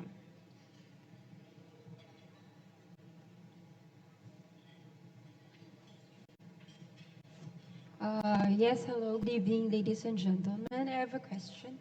So I've noticed that adult patients were discussed here earlier, and I would like to ask if there are any cases involving pediatric patients. If yes, what was the age bracket and what were the response to the procedure based on some cancer classification and stages? And if none, has there been a clinical trial done or at least a feasible study conducted on pediatric patients? Yes, we are conducting a phase 1, phase 2 study on pediatric brainstem tumors, and we are treating children. Our age bracket is 3 to 13. Younger than 3 becomes very difficult to get the child to lie still. From the age of 3 onwards, we can entertain them with comics. We have a TV. The parents are in the room. It's a very safe procedure, and we make it a very fun environment. A lot of the patients are sedated for radiation. So sometimes we have to change sedated for radiation. So sometimes we have to change the protocol and give the hypothermia after radiation. But we don't want them to be too sedated for the hypothermia because they need to be able to tell us if there's any pain or discomfort. We start at half an hour. Not many of the children can lie for longer than 45 minutes. The older children can, but the younger children struggle. What was the other question? I think there is a few more questions. If none, has there been a clinical trial done or at least a feasible study conducted on pediatric patients? Yes, so that's exactly what we are doing. And at the moment, it's the study is limited to brain tumors, but we have treated other regions of the children as well. So how are they so far after the treatment? They're fine. There's no difference in toxicity if they've had the oncothermia treatment or not. They're doing well. We haven't reached 2 years post-treatment yet for any of the children. We only started in the middle of last year, so once we start reaching 2 years post-treatment, we'll have some results. That's good to hear. They're all And- alive, by the way, so far. Okay. So another question. For hypothermia in children, it's not the Charité. We are also doing this, but it's in Düsseldorf. And a fellow colleague of mine, he's called Wesolowski. I can send you the paper. He conducted some research on non-seminomatous germ cell tumors that had a bad outcome after PI chemotherapy. So they were either directly relapsing or quickly after the chemo relapsing. And they were treated then by hypothermia and the same chemo, the same non-effective as a standalone treatment chemo. And he reported this was some years back in Lancet Oncology, that there was actually 80% of the kids then having a benefit of the same chemo, where they were actually without hypothermia resistant to. So this is, I think, an important piece of data. And so sometimes, according to that protocol at the Charité also, we treat little kids, like 2 years old or something. For that, we have to have them in full anesthesia with a team, and this is also feasible. And then sometimes, because under anesthesia, the kids cannot respond when they have pain, then we see maybe a burning in the skin that can be, but this is also not a big deal then. So there will be less trauma for them. Excuse me? Less trauma for them after the session.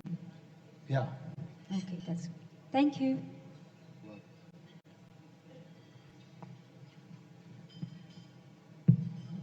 Is there any standing protocols available for new users of new users for like new cancer centers that we intend to distribute Oncotherm to, with respect to what kind of wattage shall we use for what particular type of malignancy, and if so, can we be provided with the same, considering you are the considered experts in this field of oncology? Would there be, like, say, if the patient is less than 10 years old, you have to start with this wattage? If the malignancy is, say, beyond a size for breast cancer, for instance, or if it is a bodily cavity cancer, pancreatic cancer, intraperitoneal or retroperitoneal organ, would there be like algorithmic protocols in the management that we can employ when we start using this? Thank you. Yes, absolutely. So whenever a new user receives a machine, they'll undergo extensive training from Oncotherm, and part of the training is the medical training. And we're continuously evaluating all the data as it's published and putting together protocols. So for example, we know that twice per week is better than once per week when we combine oncothermia with radiation. We know that if the patient has had SBRT, they should have 2 Oncotherm treatments post-treatment. So there are protocols that we are learning from the literature continuously, much the same as in radiation. We're continuously learning and evolving. And when you trained, then we provide all of that. So for many locations, there are strict protocols. For example, the brain and children, you start at a low wattage and increase the power at a certain rate. Certain regions are treated for half an hour to start with. Certain regions are treated for an hour and a half. But all of that is in the protocol. But it's not an algorithm, unfortunately. And we're continuously learning as we go. But overall, what we want to achieve is as high a power as possible, with the patient's feedback being the level at which we stop increasing the power outputs. If, and it's very uncommon, but if it happens that the patient absolutely can't tolerate a high power, then we increase the duration of the treatment, but that very seldom happens. And in general, we want to reach more than 400 kilojoules in one treatment, except for the brain or other sensitive areas. But we have a manual for that. Thank you.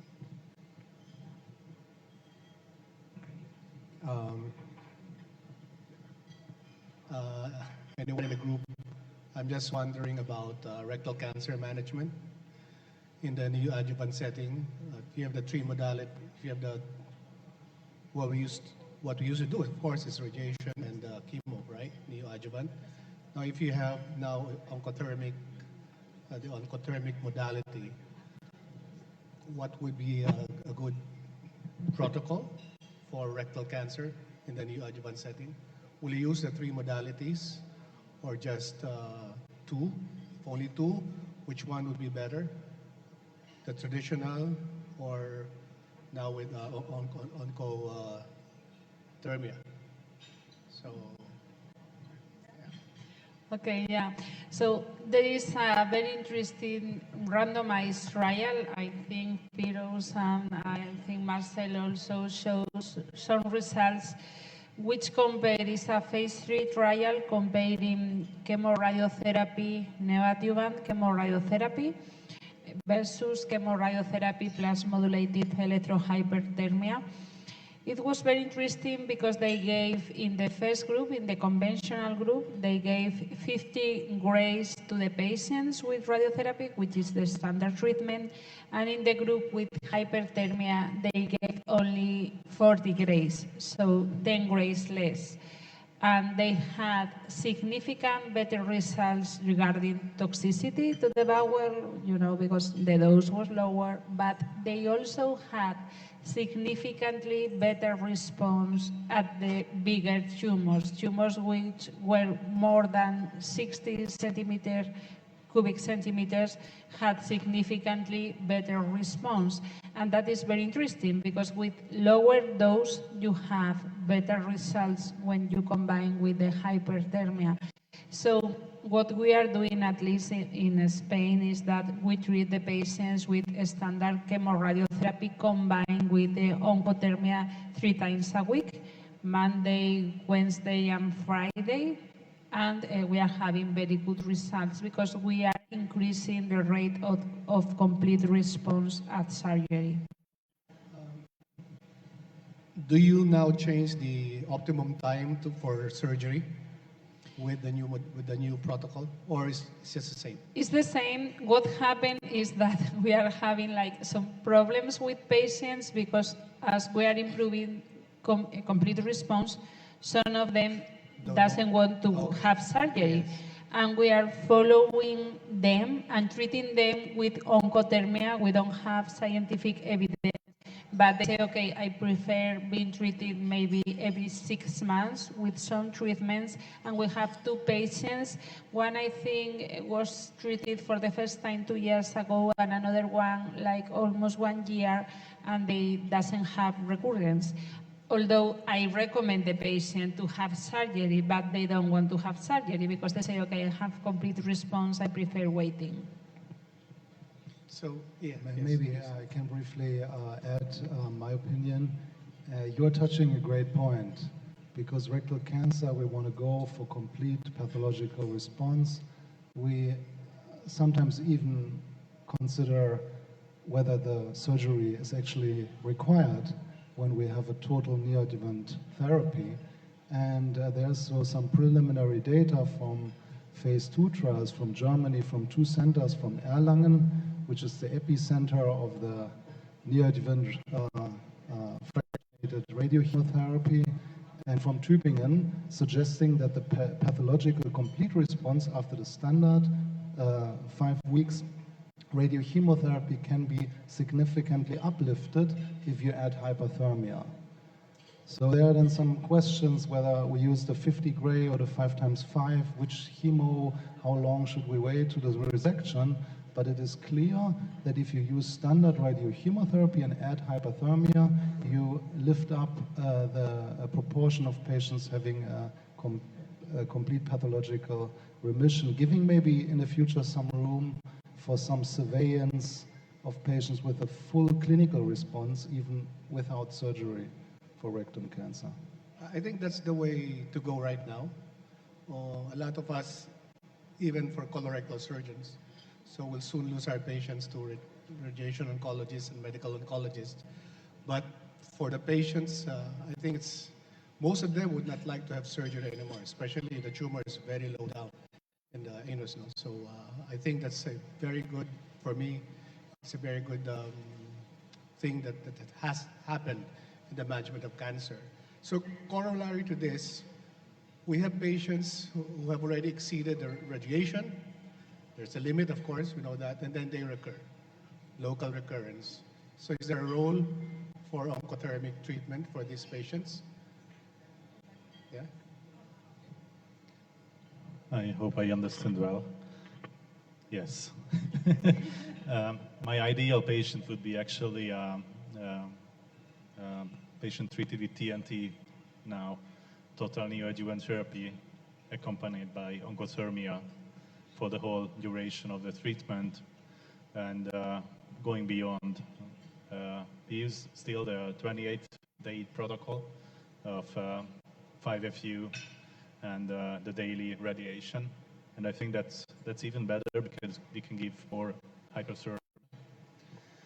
And if there would be a pathological or imaging, on imaging we would see a complete response, probably we would, and there is now an attempt, and in Hungary, in many centers, they are preserving the organ, so they don't operate now, and they are observing.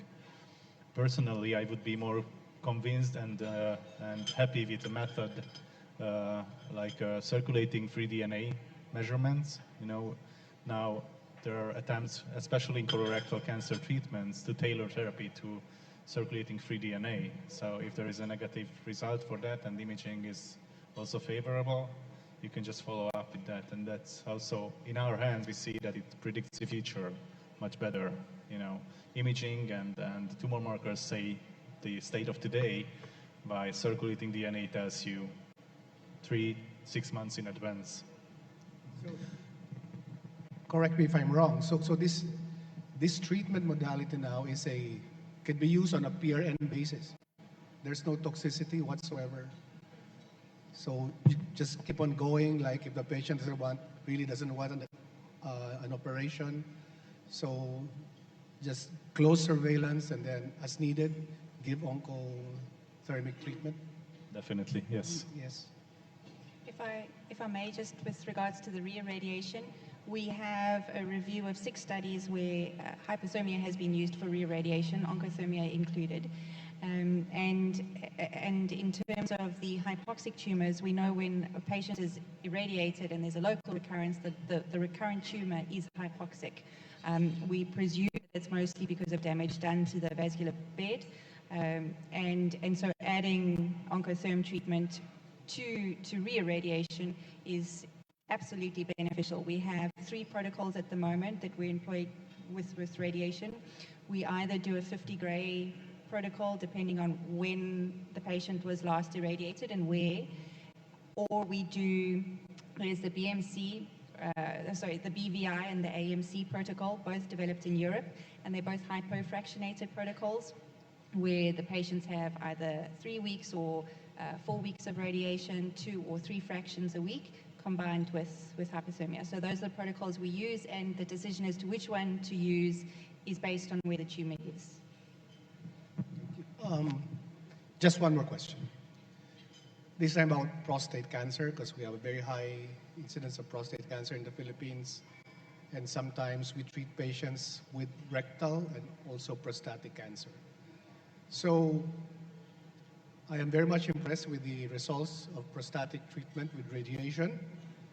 My patients are very, very happy with the treatment, and most of them, they say that I should have done this and not gone through surgery anymore, because the results are really outstanding, especially with the new radiation equipment that we have.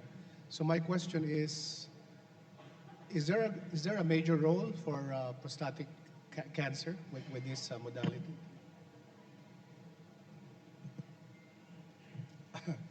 Yes. Well, you're asking whether there are prostate cancer trials? Yes. Can it treat prostate cancer? Yeah. Can it treat prostate You cancer?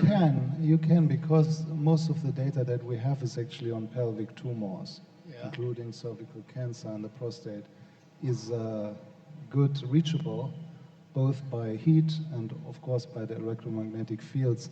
I personally, working on radiation, I'm specialized on prostate cancer. What we see mostly nowadays is that patients come with a PSA recurrence. So because the primary prostate cancer, they like very much to get prostatectomy. And that's why I have a trial. This is using a different hypothermia device, but it doesn't make a difference. So we are using standard salvage radiation to the prostate bed plus hypothermia. And we included 100 patients, mostly finished the recruitment. We published already that the first 50 patients had no unexpected toxicity. So again, and we hope that we can, when we analyze the whole cohort of 100 patients, then see some benefit regarding the PSA control, but this is not yet the case. And of course, then in primary radiation therapy, then you have chances to include the hypothermia as well. For instance, I would say in intermediate risk disease, where it's always a question, do you need anti-hormonal therapy or not? This is toxic to the men to get rid of their testosterone. So if you can offer something that is also boosting the radiation locally in an order of 15% as we see, then this can be very attractive, I believe. How about, sorry, I said last question. How about complex pelvic tumors involving, let's say, rectum, bladder, uterus, and the only way to treat them will be an exenteration. And of course, very few would really want to go to have, to have pelvic exenteration. It's a formidable procedure. So, do you have any experience with such tumors, and how do they respond with the response of these tumors to combine treatment, perhaps with oncotherapy also? May I just start? Well, we have some experience with gynecological tumors as well, with good results. Extracervical, I would say, so uterus, uterine, and ovarian. And rectal, bladder, combined, such cases? Yeah, when they're infiltrating the pelvis, that's what I mean, yeah. Yeah, so the problem is, I think, maybe it's a too long shot, and I will let the others talk as well. That, as a pathologist, I can say I looked at thousands of samples, but I don't know what a tumor is. So that's a problem. And as I have seen here, with hyperthermia, we might also prevent the tumors from regenerating. By this means, I mean that, stopping this homologous recombination repair, I think we convert to some kind of molecular systems or circuits in the tumor where there is BRCA dysfunction in repair mechanisms. I think also Paul showed PARP inhibitor. So PARP inhibitors are mostly used in ovarian and prostate cancer in our practice. And I think the most beneficial effects are with these patients somehow. So and that's I think one point. And as mentioned, hypothermia is actually a biophysical, or modulated electrohypothermia has biophysical basis. So if you have a deeply infiltrating pelvis mass, I think you can expect a tremendous effect there, because just because of the amount and volume of the tumor on one hand, and on second hand you get all these tumors there. So depending on your primary, you have more chance to have all these defects also affecting them to some degree. But maybe I'm just a bit puzzled on that.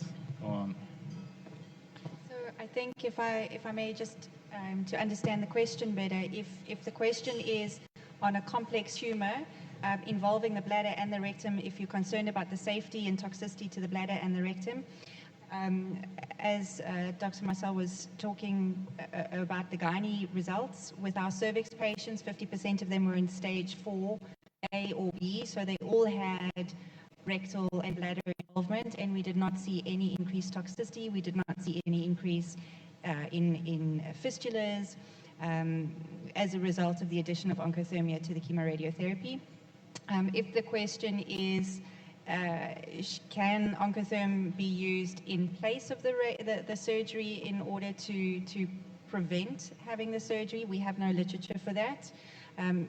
And as a general rule, we avoid recommending oncothermia as a replacement. It's only used as a monotherapy if there's no other options, or if the patient is very resistant to the treatment for which we know there's a better outcome. The other thing with prostate cancer, typically, especially your low Gleason score tumors, they are very slow growing. So when we say there's a better effect because of the higher metabolic rates in more aggressive tumors, what we mean is the effect, we see the response faster. So, but that goes to aggressive, it speaks to aggressive tumors anyway. If a person is only expected to survive 6 months, it's easy to study them for 6 months. But in prostate cancer, if a person is expected to survive 10 years without treatment, we don't have the resources and certainly haven't done the studies. Maybe I would like to pick up that you mentioned bladder cancer, because it's important in our practice to provide organ preservation here, if possible. So what we do is the so-called three-modality treatment, so like a small resection of the bladder tumor, if it's localized, and then apply radiochemotherapy. And we do that with very good results to the bladder, actually. So, however, the salvage cystectomy rate, that the patient would progress locally and then would require this large bladder taking out surgery, is around 1/3 of the patients. And we learned, I didn't mention it, but what we learned using a different hyperthermia method, but again, it doesn't matter because we can heat up the pelvic, the bladder very well because it's containing fluids and it's getting really warm. And also the other effects that we discussed in detail, anti-cancer effect, come into place. So we have a tetramodal therapy for treatments, including hyperthermia, and we published data that with that, the salvage cystectomy rate goes significantly down, like to 10% only. And this is major finding. But you know, what you often get from referrals from the urology is the really non-technically operable patients like T4N+, maybe metastatic, and we know that these more advanced tumors, they do not respond that well. So what we really need to get the best results for hyperthermia is the confined T2 and 0 disease. That's also clear from the data. So what we can do here with hyperthermia is do an extraordinary treatment.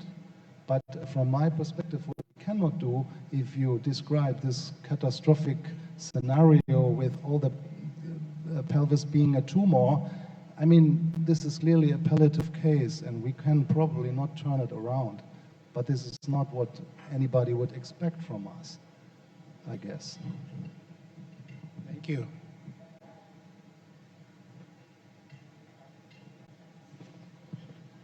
We also very quickly have a phase 3 study on bone metastases, prostate cancer included. I mention it just because you were speaking of prostate cancer. So palliative treatment, radiation with or without hypothermia twice a week, and the results were so significant that the study was stopped early because the patients with hypothermia had significant improvement in pain.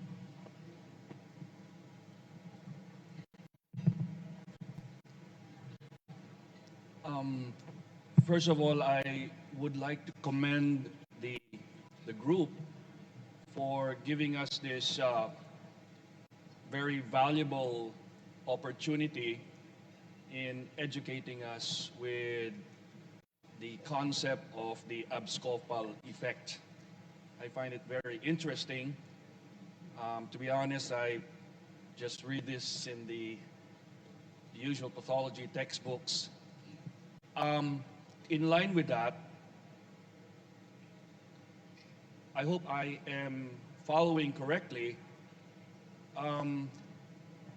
are you saying that patients with metastatic disease, with multifocal or multicentric metastases, and unresectable primary cancer are treated by placing the probe on the main area where you have the primary tumor, or where you have the bulky tumor, and the rest of the foci, metastatic foci, will be addressed by the abscopal effect. Is that correct in the way I understand this?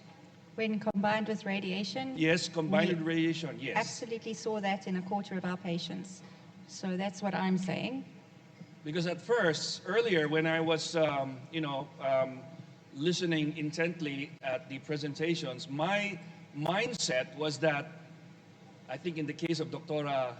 Arojo, her personal experience with your mom, my mindset was that you would apply the probes on all the foci. I think that's rather, cumbersome and, impractical. But I on a personal approach. So now I see that that is not the case. Rather, you would rely on the abscopal effect to take care of the rest of the other foci. So is that correct in the way I understand this? What I try to do is I try to treat as much as possible if we have multiple metastases, but sometimes it's impossible to treat everything because it's too long, are many metastases.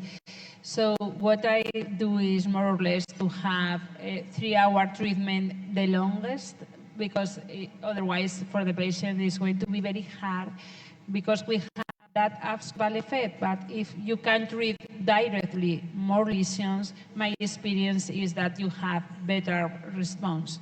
So what I think that it can be interesting is what I presented for MD. If you can, for example, combine the treatment with radiotherapy and give high dose to one lesion and low dose to the other ones, you will have more abscopal effect. So what I usually do is I treat as much as I can, but usually I cannot treat everything, and one part of the body is going to respond with abscopal effect. Yes, ma'am. Go ahead, please. No, just to elaborate on that, the only reason we didn't treat distally is because in the cervix patients it was part of a trial, so we had to follow the trial protocol. But absolutely, if you have the opportunity to treat more lesions, you could either treat 1 hour in a row, or what you would learn when you do the training is we don't give oncothermia 2 days in a row. We usually leave 1 day in between for various immunological reasons. But if you're treating multiple lesions, you could treat, say, the pelvis today and the thorax tomorrow. But as Dr. Elizabeth said, absolutely treat as many lesions as you can. Right.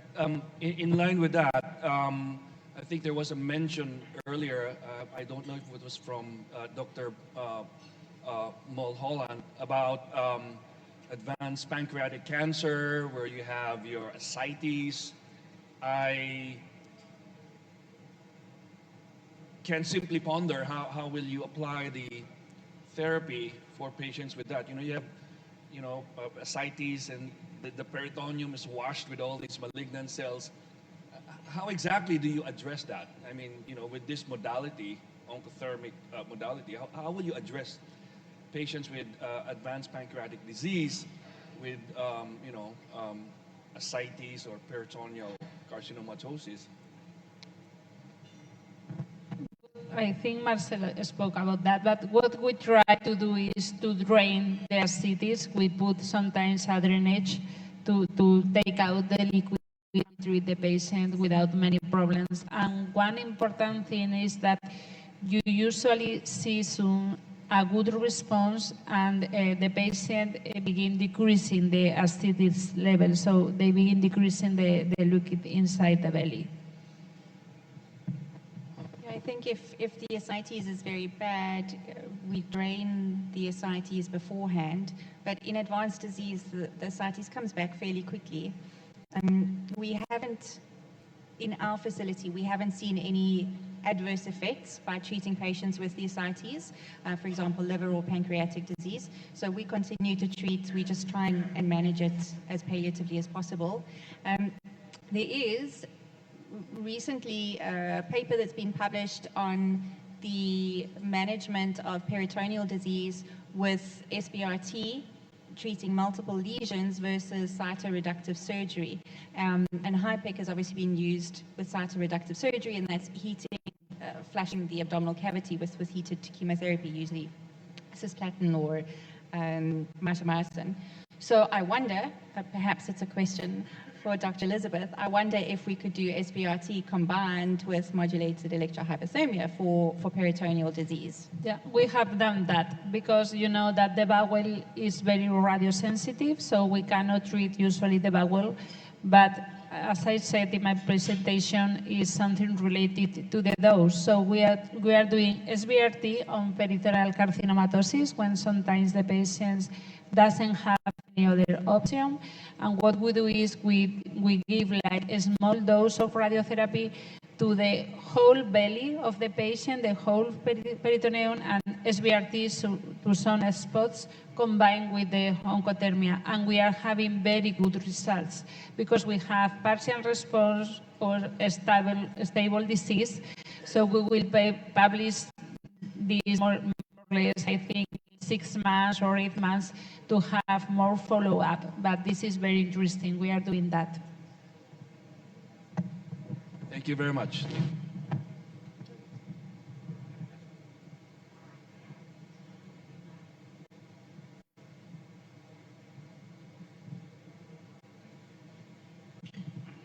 Just to share, doctors, the electrode that was sent to us is small and medium.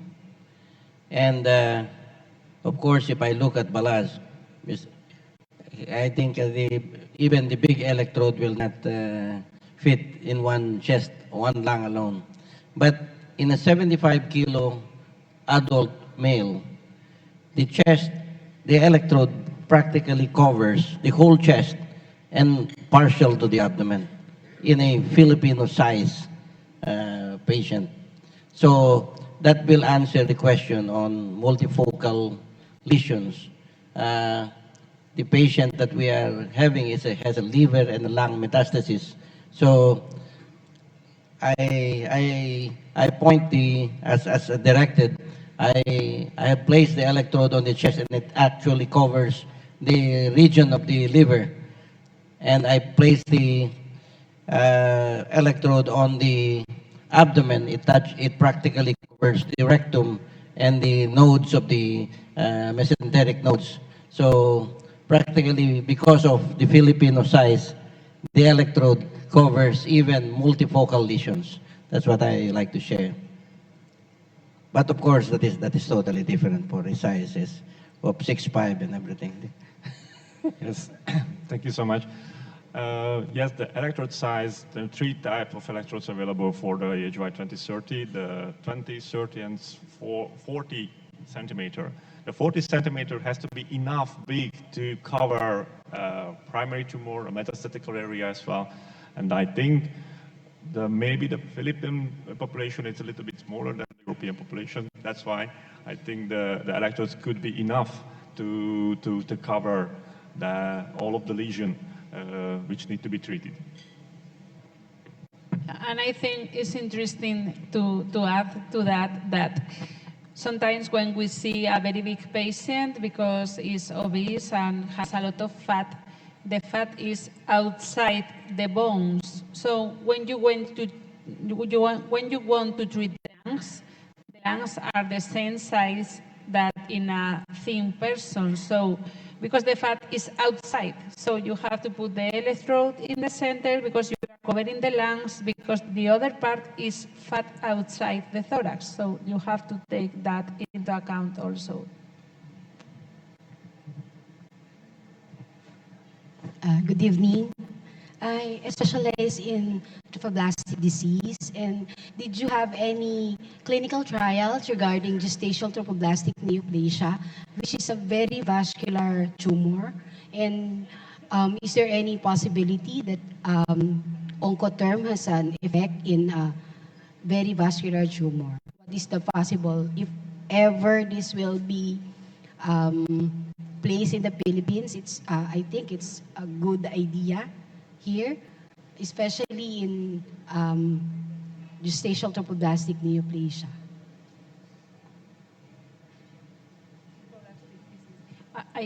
As far as I'm concerned, there are not trials because I treated one case, but at the end, oncothermia, modulated electrohyperthermia is good for almost any tumor, any solid tumor. So it's a good combination. And in those tumors, they have a lot of vessels, but are bad vessels. So the problem is that chemotherapy cannot go inside. They are very hypoxic. So the patient I treated went well, had good results. It was fine with chemotherapy, but I think there are not randomized trials because are not so common. So I think it's difficult to have that. Yeah, it's very rare, especially in the high developed countries. Thank you. Any more questions from the group?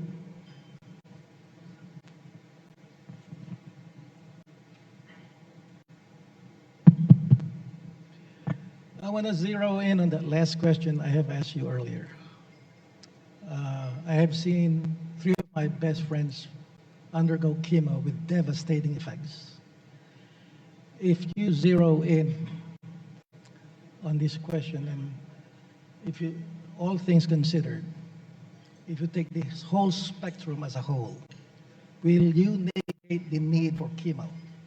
It's a yes or no question. Did you ask, are we understanding, are you asking, can we negate the need for chemo altogether?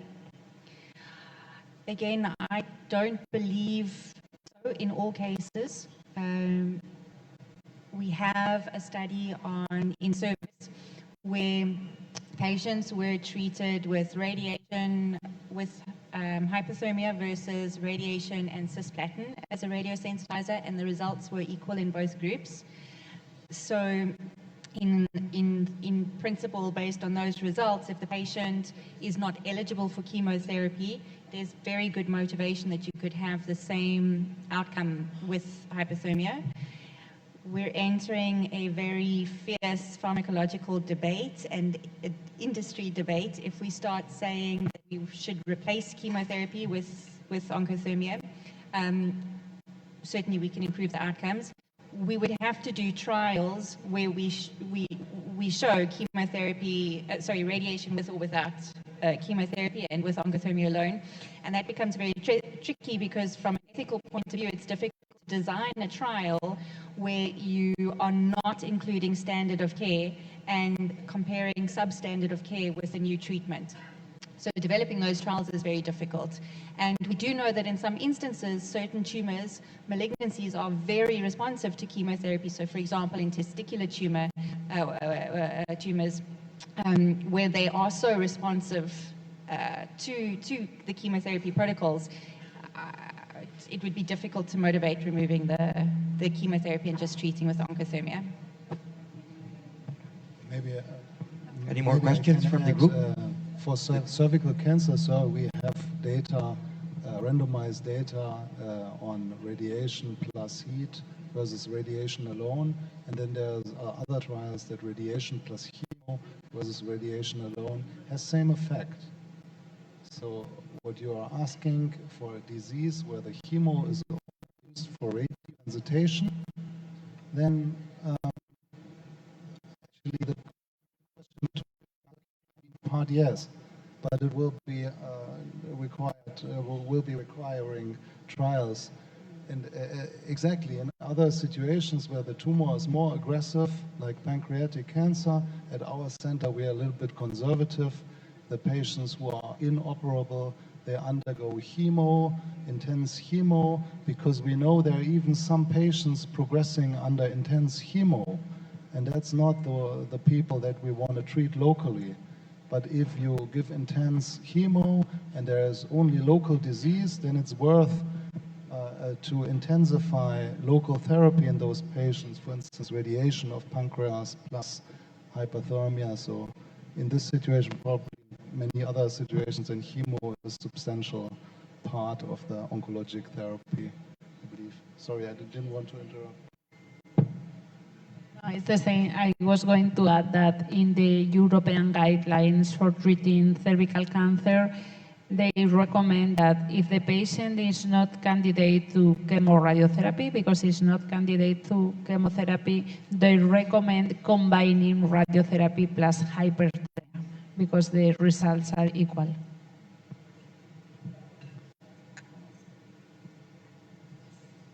This is the last question. Depending on the jurisdiction, how do you classify oncothermia with respect to oncology? Because I have been asked that question. Is it under rad onco or is it under medical oncology? Or is the answer neither? In Spain, it's under radiation oncology. By law, you have to be a radiation oncologist to prescribe the treatment, and is in the program for the residency, you have to learn hyperthermia, so it's under radiation oncology. Is that notwithstanding the fact that oncothermia does not have radiation? Excuse me, could you repeat? Even I'm saying, even if oncothermia does not emit radiation, it would still be under rad onco. Yes, you have to be radiation oncologist because you are using waves, so it's something like similar, different but similar to radiotherapy. So medical oncologists in Spain cannot prescribe hyperthermia nor oncothermia, which is modulated electrohyperthermia. Thank you. Would there be any other answer in other jurisdictions? In South Africa, because it's a class 2B device and it doesn't emit ionizing radiation, it's not regulated by the Radiation Oncology Society, but rather by the overall Oncology Society. So both medical and radiation oncologists can prescribe it. Nurses and radiation therapists to the treatment. In fact, medical oncologists, medical doctors can also prescribe the treatment, although they can't prescribe the concurrent chemotherapy and radiotherapy, so it's not common. But 80% of our patients are radiation oncology patients in any case. Very few patients are strictly medical oncology patients. In Hungary, both specialties can and are allowed to use actually both radiation and medical oncologists.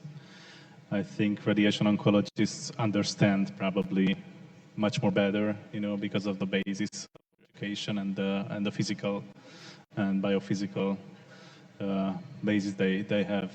We have to admit, as medical oncologists, that they have much more thorough knowledge about these effects. And although András is here, I don't know whether he can talk, but from his perspective, I would probably also ask him how he thinks about this.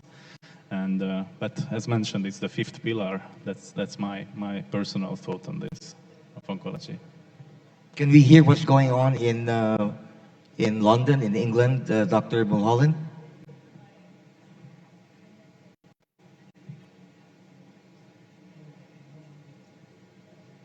Sorry, doctor. Let's put some audio, please. Sorry, Paul, could you repeat your answer because we didn't hear you? Yes, I had the first EHY 2030 device. I'm a medical oncologist and I prescribe it. I think that the device is straightforward to use. I think that it's good to have both medical and clinical oncology involved in developing the device. My perspective is going to be different to radiation oncologists. I'm very focused on what is it doing to the immune microenvironment, and what's the immune response to it. So yeah, I think both medical and clinical oncology should be using the device.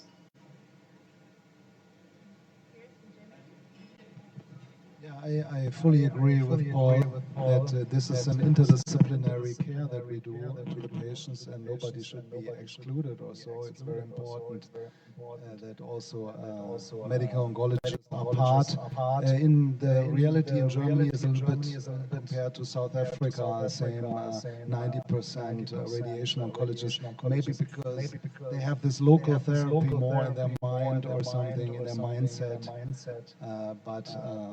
However. Good. So colloquially, we can say it's up for grabs, dependent upon your geographic location.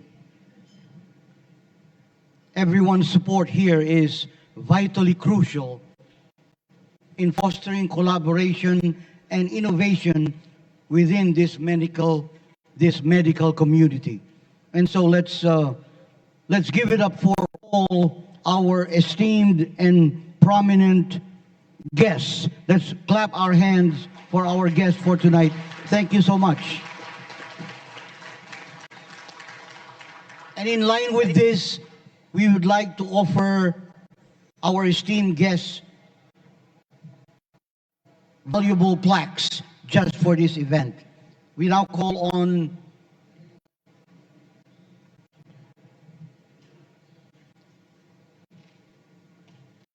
the CEO of Oncotherm Group, Mr. Balaz Ach. Let's give him a round of applause, please.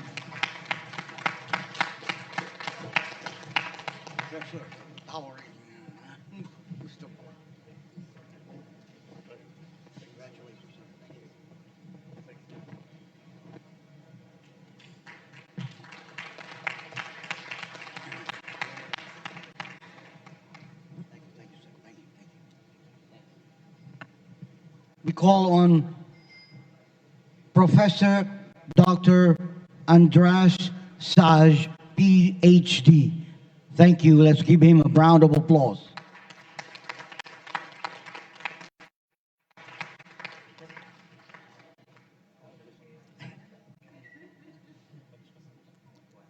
We can also give him the reward line. The next one is Professor and Dr. Pirus Jajjar, MD, PhD. Congratulations, sir. Thank you.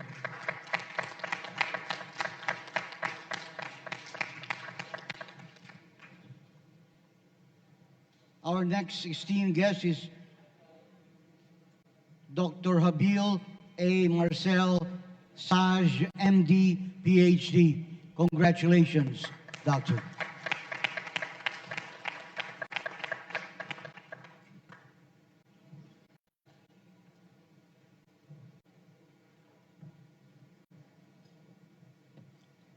Our next esteemed guest is Professor and Dr. Dank Madolna, MD, PhD. Congratulations.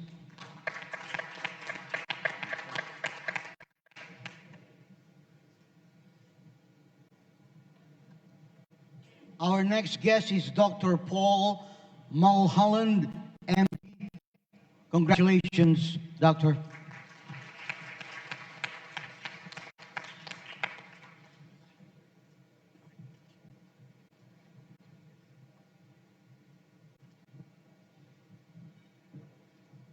The next esteemed guest is the Professor and Dr. Elizabeth Arrojo, MD, PhD.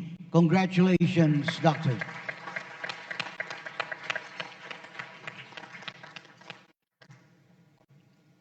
And the last but not the least is Dr. Carrie A. Minar, PhD. Congratulations, Doctor.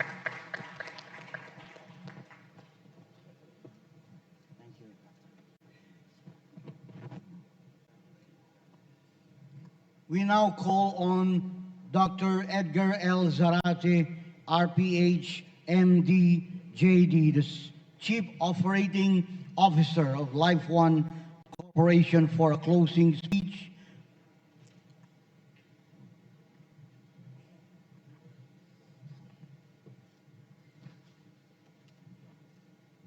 On behalf of Life One Corporation, we would like to thank everyone, especially our most esteemed guests, fellow doctors, lecturers, educators, people who have gone more than a mile away. They took an extra half the world trip just to come and join us. And we would like to deeply show our appreciation for this effort. Thank you. We would also like to show our appreciation on behalf of Life One Corporation. The following distinguished guests, I hope they are still here. Dr. Jose Rene de Grano. Oh, I think he left already. President, Medical Director of San Juan Doctors Hospital. He was seated here earlier. Dr. Albert Rojas, Medical Director, UST, for the Medical Director. Dr. Yulo, for Makati Medical Center. Round of applause for Dr. Yulo. Dr. Yu of Chinese General Hospital. Please raise your hand to be recognized. Dr. Maria Cecilia Lim, President of the Philippine Society of Pathology. Dr. Elenita B. Hampil, Chief of Hospital, San Leonardo Hospital. Dr. Rex Drigal, President of the Philippine College of Surgeons. Dr. Aida Bautista, of Medical Director of Manila Doctors Hospital. Thank you, ma'am. Dr. Stanley D., President of the Bicol Chapter, PMA. Dr. Ragasa from the Lung Center of the Philippines. Thank you, sir. Thank you for your very, very good questions to our panel, sir. Dr. Barrios, Head of Rad Onco of the Chinese General Hospital. My classmate, Dr. Dick Benin, Medical Director of the Tarlac Medical Center. Dr. Oban from Calamba Doctors. Dr. Maria Fe Alvarez of Cardinal Santos and St. Luke Medical Center. Dr. Bettina Benin, our fellow oncologist from Chinese General Hospital. Thank you, ma'am. Dr. Edmundo Mercado, Medical Director, San Fernando Hospital in Pampanga.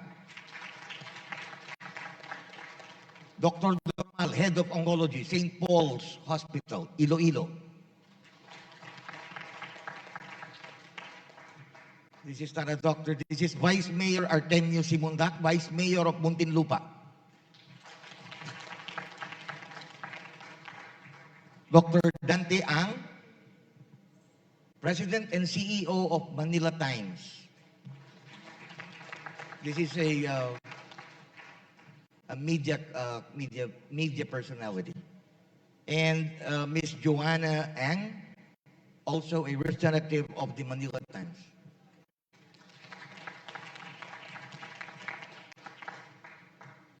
We at Life One Corporation have a vital task which we are trying hard to fulfill, and we hope that we have been not derelicts of our obligation in this form. One of the obligations that we have tasked ourselves is to not only introduce this breakthrough, although more than 30 years of experience in Europe, yet we know that we are still wanting, our country is still wanting with respect to advancement in medical innovations.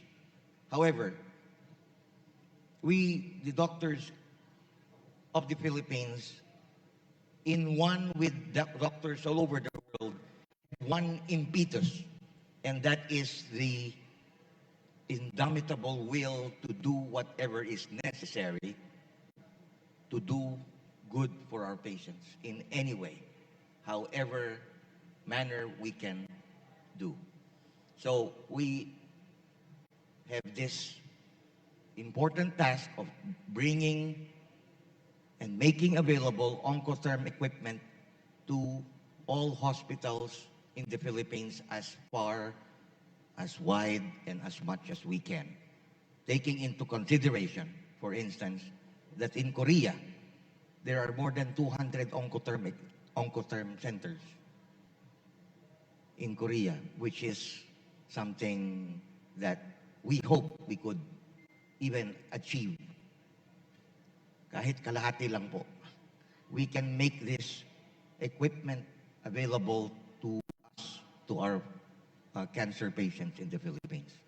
And so as we close, we would like to make also the other important task that has been mentioned earlier, that is to be in collaboration with our fellow doctors in Europe, particularly through our esteemed guests, by sending representatives of our oncologists, medical oncologists, rad oncologists, surgical oncologists, and sponsor them.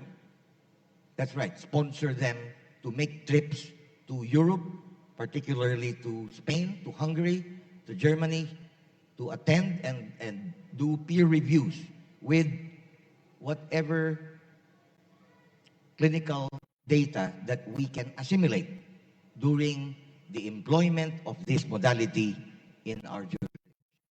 Thank you very much, and